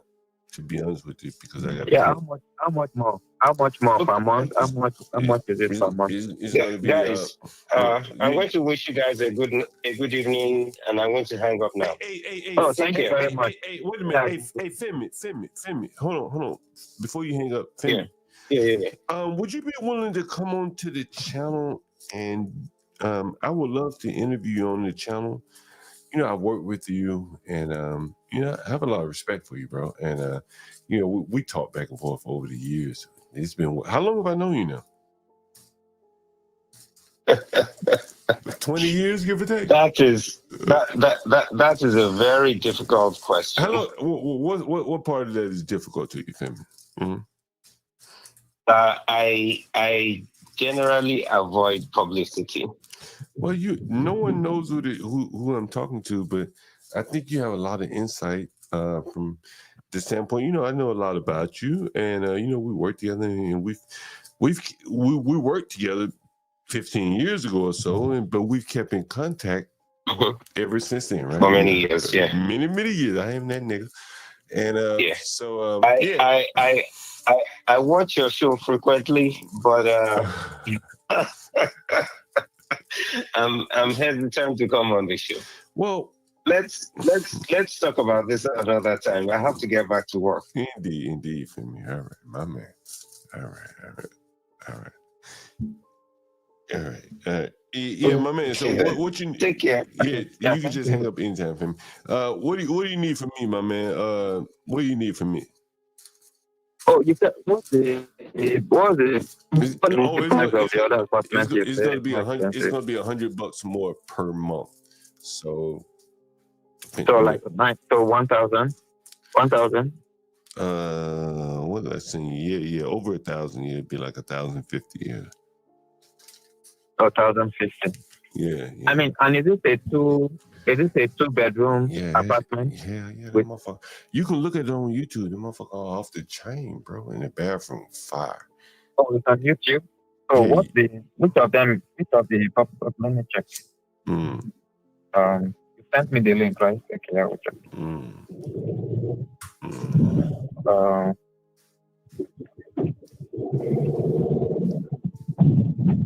Okay. So I will check it. I'm driving right now, so let me. So I will check it and I will. Yeah, I mean I'm interested, so I will call you tomorrow, right? I've got. Yeah. All right. Just call me whatever you're ready. Okay. Thank you so much. No problem. Thank you so much. That raw shit on YouTube right here. Fucking Nigerian credit check, nigga. Some different shit. That's some different shit right there. That's real different. Yeah. On the fly right here. On the fly. Anyway,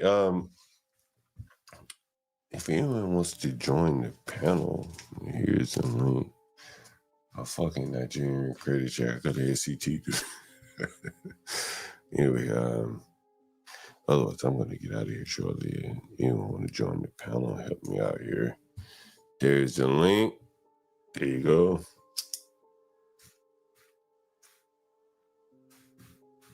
And someone should clip that shit. Nigerian credit check. John Galt calls up a couple of Nigerians and run them through the gamut there. See what they're about.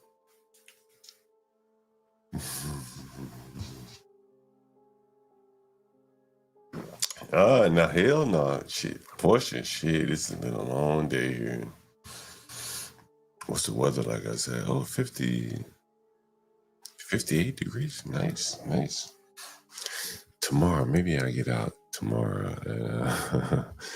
Yeah, maybe I get out tomorrow. And Nigerian crazy. Whoever thought they see some shit like that on? Here's the thing. How could I best explain this? You have to be able to think outside of the box. I've told you all along, I've never done a credit check, never submitted a credit check to anyone. And I've never evicted anyone. Never. Right? And so it is like these alternative methods that you come up with that allow you to be able to effectively maintain business. Master Kim talks about this, and you're very lucky that I'm showing you a very good example of how you do it in real time here. This is off the cuff. I just happen to have a good relationship with some Nigerians, so I can say, yo, let me call this nigga and see how he gets along with these two Nigerians, and it all worked out. And one of the things I want to show you is, and what you probably should have noticed is, different tribes, as you can see. Yoruba, this nigga, he was a minority. He wasn't a Hausa. But they all seemingly got along very well together. And that is what I think the Black Americans do not have. They can form divisions from one block over to the next, where these guys were different tribes, as you can see there. But seemingly they were able to get along very well together over the phone. There was no, yo, you from this block, you from that block, okay, Anyway, so I thought it was very interesting. Anyone want to hop up on the stream and talk about that? Herman, Portia, who else is in the stream? I don't know who else. But I've been drinking, I've been smoking, so if you guys want to jump up, feel free. Otherwise, we can end the stream. But I think before I end the stream, I want to play this again. This is a preview of who's going to be on the stream. I thought today was Thursday, but it's actually Wednesday. So who's going to be on the stream Friday? And we have none other than David. I really want some questions from you guys about what I should ask him when he's up on the panel. Any questions? Any comments? Anything? We'll try to make it very, very civil, as I prefer. So let's just be a night. Me and Jason Kessler, 8 p.m. Friday evening. What's up, Portia? I see you in the back. If you want to jump up, before I end the stream, you can feel free to jump up. Let me know what you think. Otherwise, I'll proceed. But anyway, Jason Kessler, Friday evening. Make sure you guys. What's up, Portia?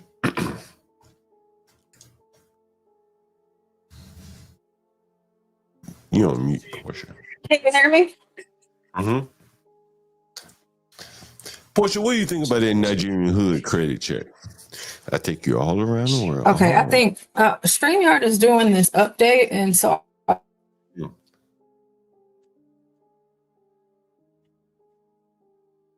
Let me. I'm gonna drop down and come back up because I think something's wrong with my connection. I hear you loud and clear now. I hear you loud and clear.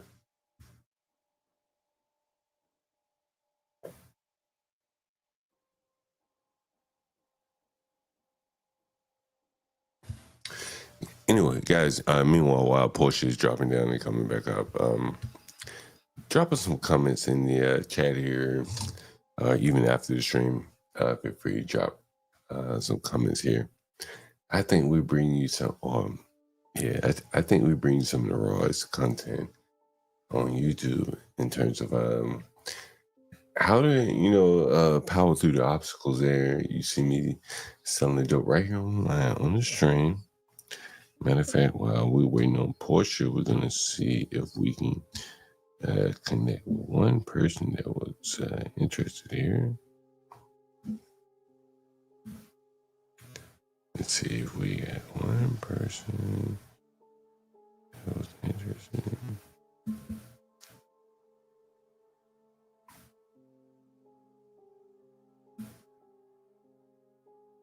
going to call this person right here.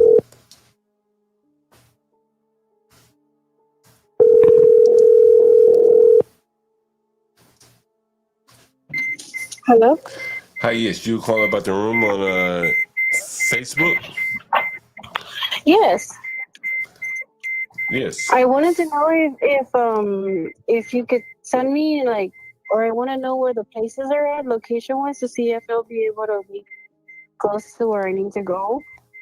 But I'm very, very interested in trying to move as soon as possible in a way. Do you want northwest or southeast?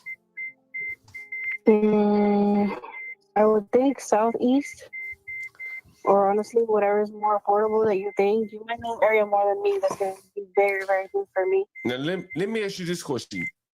It was you, your husband, and a dog. Is that correct? Correct. Right now, we have an apartment in Northwest DC. Okay. Would you be able to send me the address just to see where it's at so I familiarize myself? It's in Petworth. You know what Petworth is? No, that's the thing. I don't know anything about it at all. I'm from Florida, so I'll be brand new to everything. Are you in DC right now? I'm trying to be out there by next week, and I'll be looking. So Okay. I mean, Yeah, we have a lot of places. We're a hustle chic. This is the company, hustle chic. HOSTEL chic. So if you want Northwest right now, when are you going to be in DC? I have to look at the area because I'm being relocated through work. That's what I'm saying. If you can pinpoint me where this is going to be at, so I can see. Yeah, I'll send you the addresses. What do you need to be close to? Because we have several locations. Hold on, give me 1 second. Let me plug in my phone because it's dying. Okay, yeah? We have several locations, so what do you need to be close to? Let me see. I'll tell you right now. 1 second. Are you in the military or something like that? Let me see if I can get the area where they're putting me at. Hold on.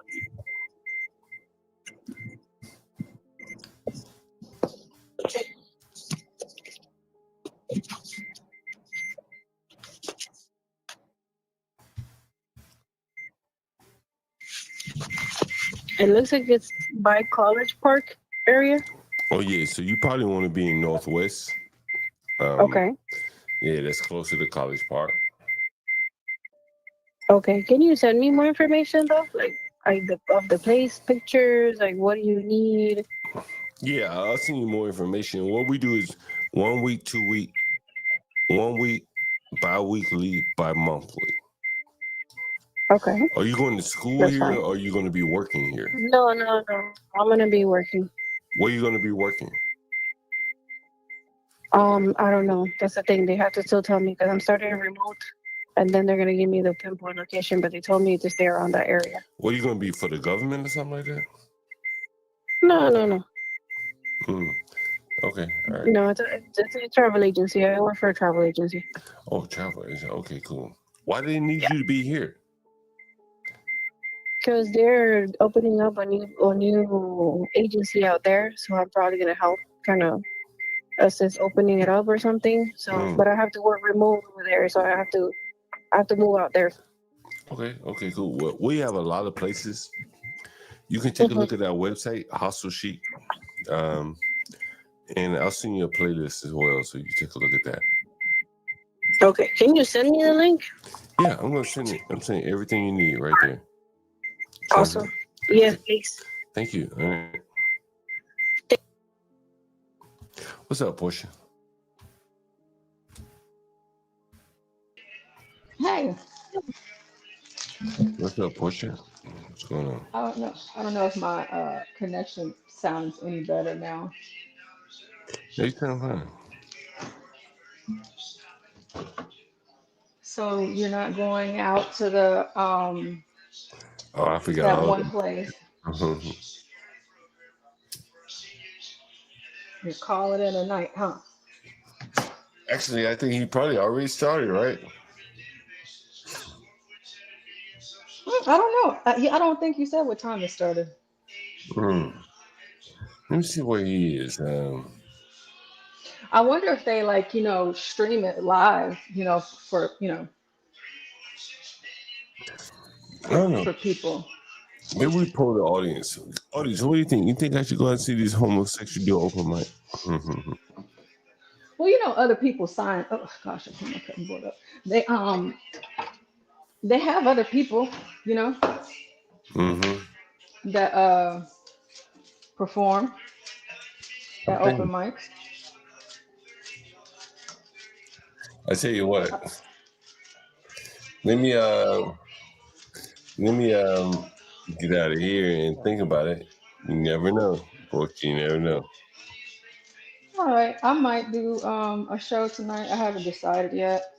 Just basically covering the aftermath of the address last night and all of the reactions and some other breaking news from today. I might haven't decided yet. So if you do go, I might be live. I give you a heads up. I give you a heads up. That's Okay. it. All right. I'm out of here, guys. All right. Let's see here. All right, guys. So we're gonna go ahead and shut it down. Thank you to all of you that have been here with us today, all day, last night, and every day. We love you guys. Y'all are the best. Y'all are the best. Like I said, I might go live tonight. Not sure yet. I gotta think. I gotta think about it. But thank you guys for hitting the like. And if you haven't hit the like, hit the like. Make sure that you come back and leave a comment once the video ends. And thank you to all of you that hit the Cash App or the Streamlabs or however you so chose to donate. But most of all, we thank you for donating your time, and being here with us. So we will be back.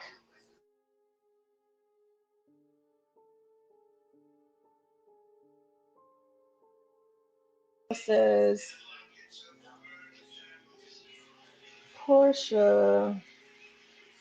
Oh my gosh, this is killing me. My internet is, I just don't, I don't even think it's my internet. I just think it's this computer.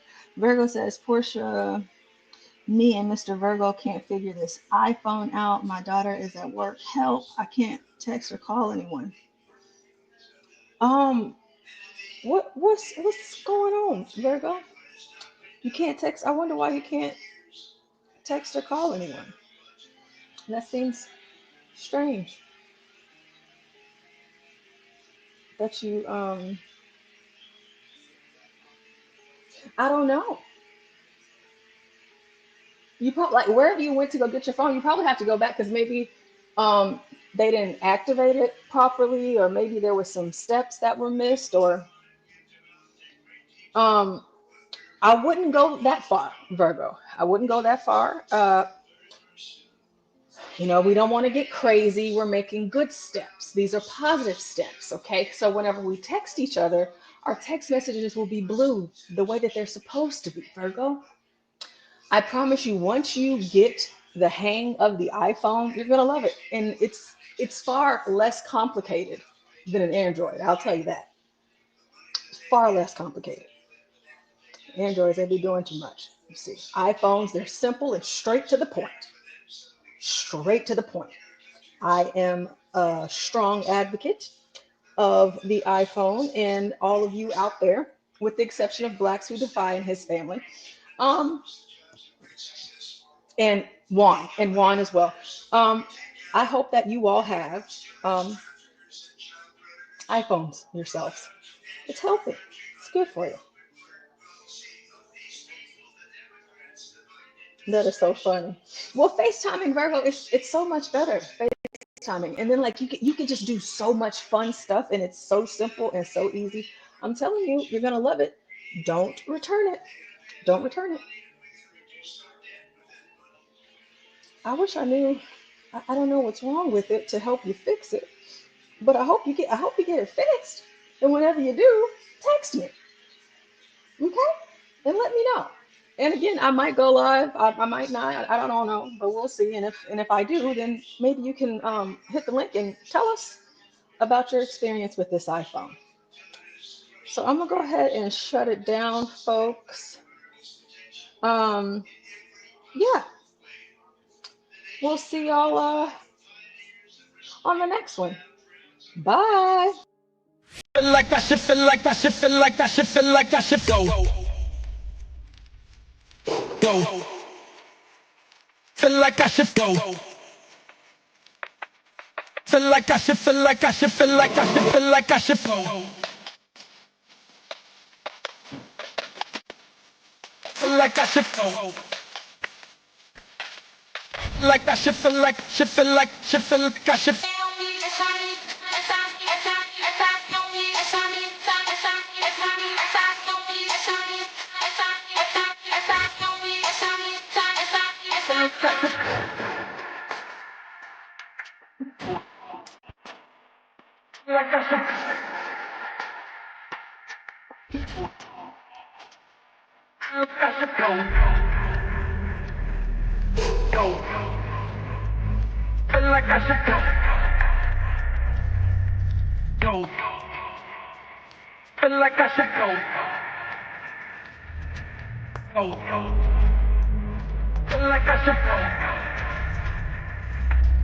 Feel like that shit, feel like that shit, feel like that shit, feel like that shit.